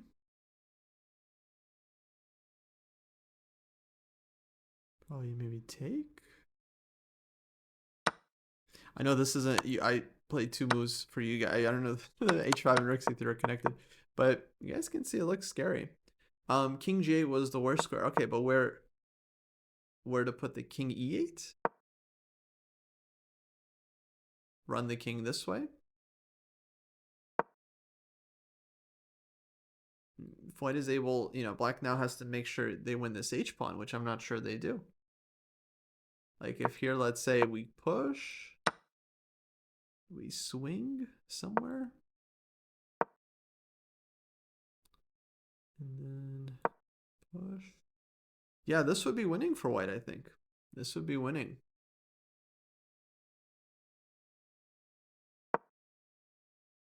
So I think this is kind of tough for black. I think actually Naka has to be really precise here.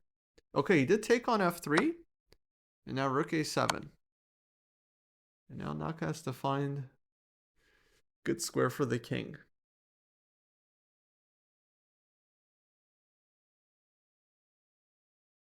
I think this is still, I think a lot of us would still lose this as black.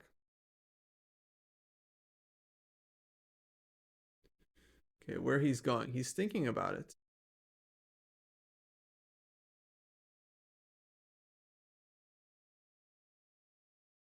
And Sapenko, he's swiveling. He's doing one of these, the old swivel. The old I'm back in my chair with the one finger. Like the guy from James Bond. Like with the scar on his eye. What was his name? Lechevre? His name Legote. You guys know from Casino Royale. That guy. Sapenko, he's Mads Mikkelsen. He's channeling his best Mads Mikkelsen right now. You guys know what I'm talking about. Why is everyone looking at me? Okay. Played King E8. But we have more moves? No. Sapenko waiting. Thinking. So King F6 G5.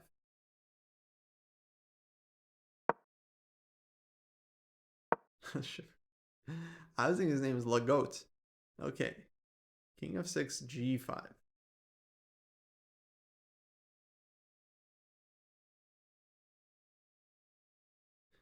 So let's just see if take. I think king just runs this way, and here black is in time. So that should be a draw. So I like this king e8 because concretely he might be able to run over and just stop, because that it might come down to whether he's able to stop this a pawn. Like we were saying, all the pawns get traded off on the king side. What are the prereqs for a draw? Black needs to get the king close. But g5 h5 would be another try. That would be a big question. It is risky, but it's also risky for black. G4. Let's say rook G7. And then this one is running. But okay, probably black is okay here. Yeah, probably black is okay here. But maybe we don't go G4. Maybe A6. Then rook A3. See, this starts to get scary. Check. King D8. Can't push because of check. So this looks like okay for black.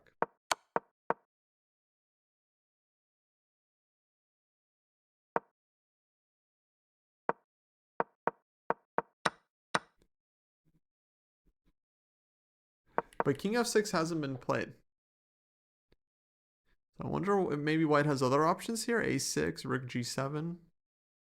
But looks like this g5 is a nice resource for black to just liquidate everything and then run to b8.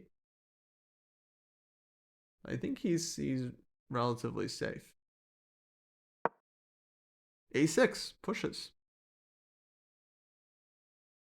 Okay. I think this is useful actually, because now he's always starting to just shuffle and push a7. Like, that's a nasty threat. So if black plays like g5 here, rook b7, this white's winning. White's winning this one. White's winning this one. White's winning. So a6 still asking some questions to Naka. Did you make a vid on the best chessable middle game strategy books? I have not. Was I supposed to?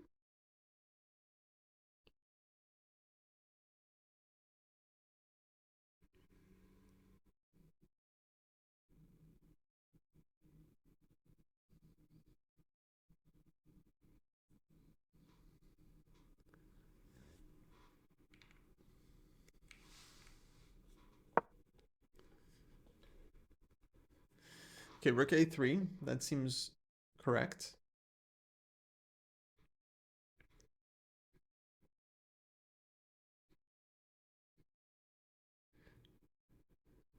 I see. Well, a lot of the books we recommend are on Chessable, just like Chessable version. Like Silman's on there now. Helstein is great.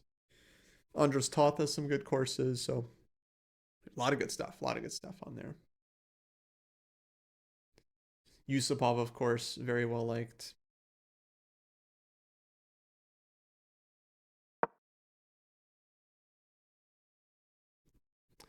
Oh wow, that's a good question. Okay, king e6 play, threatening mate. Threatening mate.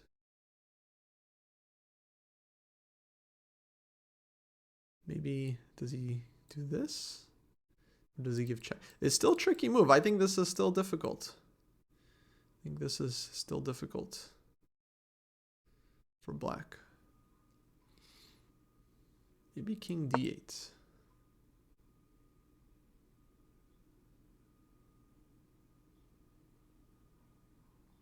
And then on king f6, start running with the f pawn. But take. Now the thing is, eventually white will give the a pawn, but win the h pawn. Right? So you get something like this. And then will the king be in time for the h pawn, right? It's like, ooh, this endgame. I think black's okay here, though, but it's not easy. Maybe here, actually. I don't know.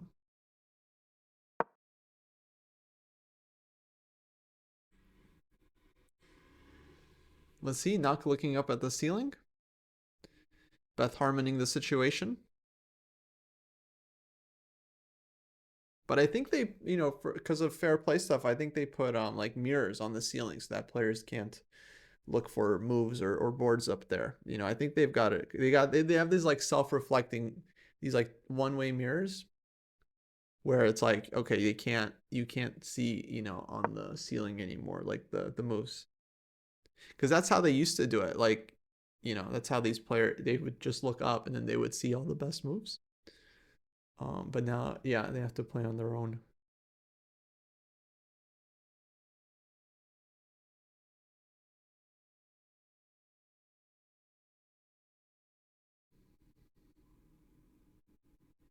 Oh, rook a7 was a thing, yes. Okay, king d8 played. Naka looks like he thinks he's holding. 5 minutes for Andre.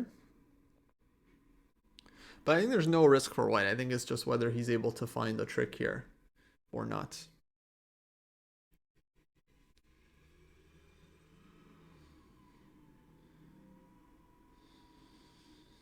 We'll see if he's able to. What joke?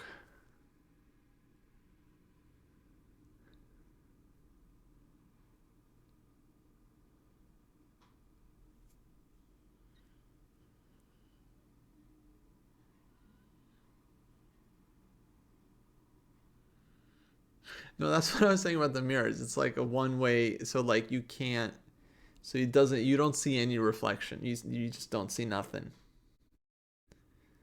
Don't see nothing. King d6, king e8 would be a very funny way to repeat from here. King d6. And Naka stepped away from the board. I wonder, he's kind of nervous. It's like he can't get himself to sit there for just a few minutes while Andre thinks about it. He's like just standing up. He wants to let Andre figure it out. Sapenko's pushing.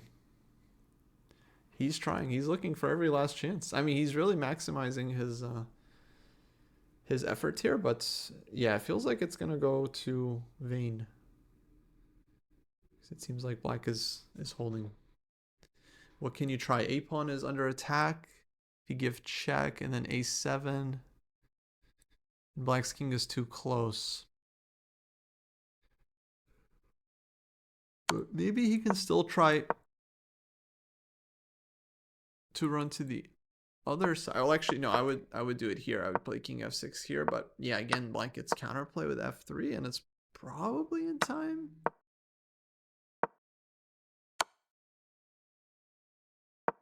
You get something like this, and so this endgame, for example, I think would be a draw. Even if you get the king on it, because here it's just not enough. It's not enough files. It's not enough. It's not enough. Is like rook moves, h7, and nothing. White's not in time here to win. The king would have to be cut off by another file, and then it would be winning. But 3 files is not enough. So you go here, you go here, and black is in time.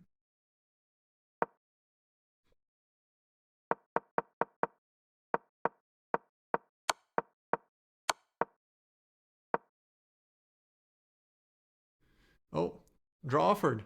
That said, king f6, draw offered and agreed.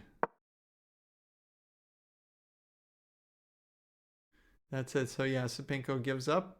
Feels like there's no more chances here, and yeah, I don't think we really saw anything for him either. Okay, guys, so all draws today in the candidates. Dang. Ooh. Intense stuff. Oh, what time is it? 12:40 p.m. local time here in St. Louis. So we got a whole day ahead of us here. In Cyprus, their day is done. It's like 6-7 p.m.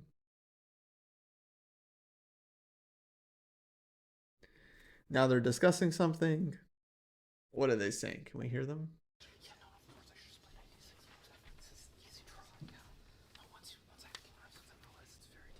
Hard to hear. It's like, yes, I thought this. Yeah, of course. I thought I just completely missed. Everyone always completely missed everything after the game.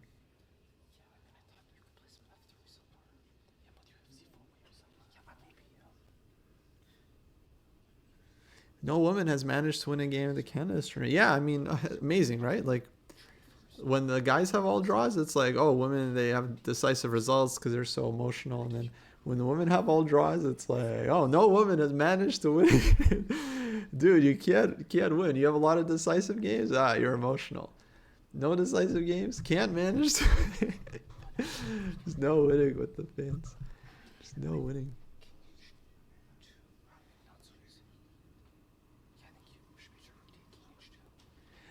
Rook a7, I'm not sure where the moment was, but if white's king and rook were pinned, then yeah, rook a7 is working. That would be winning in game.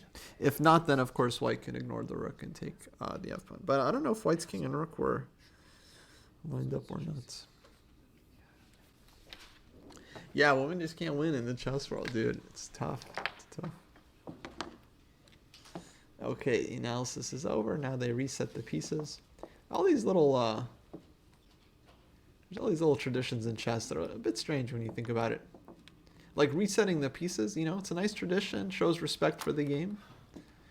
But oh, sorry, I just had the video on. But I don't know, these are professional players. If you lose a chess game and you just lost out on like $1 million and like You know, it's like you're playing for first place, you just lost all this money, and then now you have to like reset your chess pieces like after that. It's a little silly. It's like just walk out of there, you know, just go scream.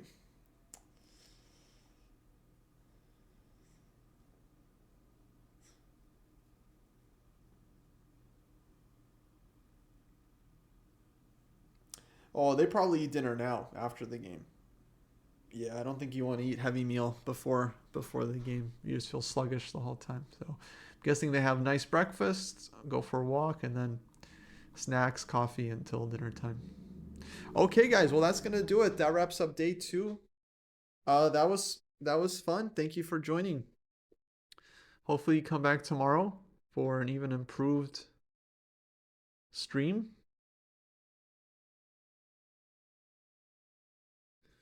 And yeah, we'll be back here every day, guys. Every time. It's of course, of course.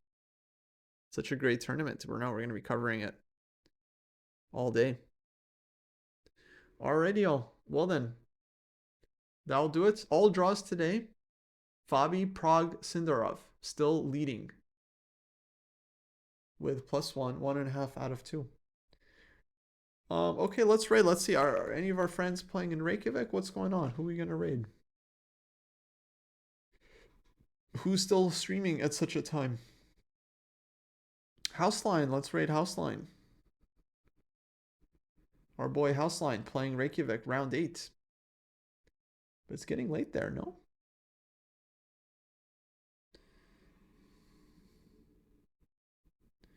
Okay, we raid our friend Matt, aka Houseline, fellow streamer of the dojo. Go drop him a follow. Working on his chess. Could appreciate all the support.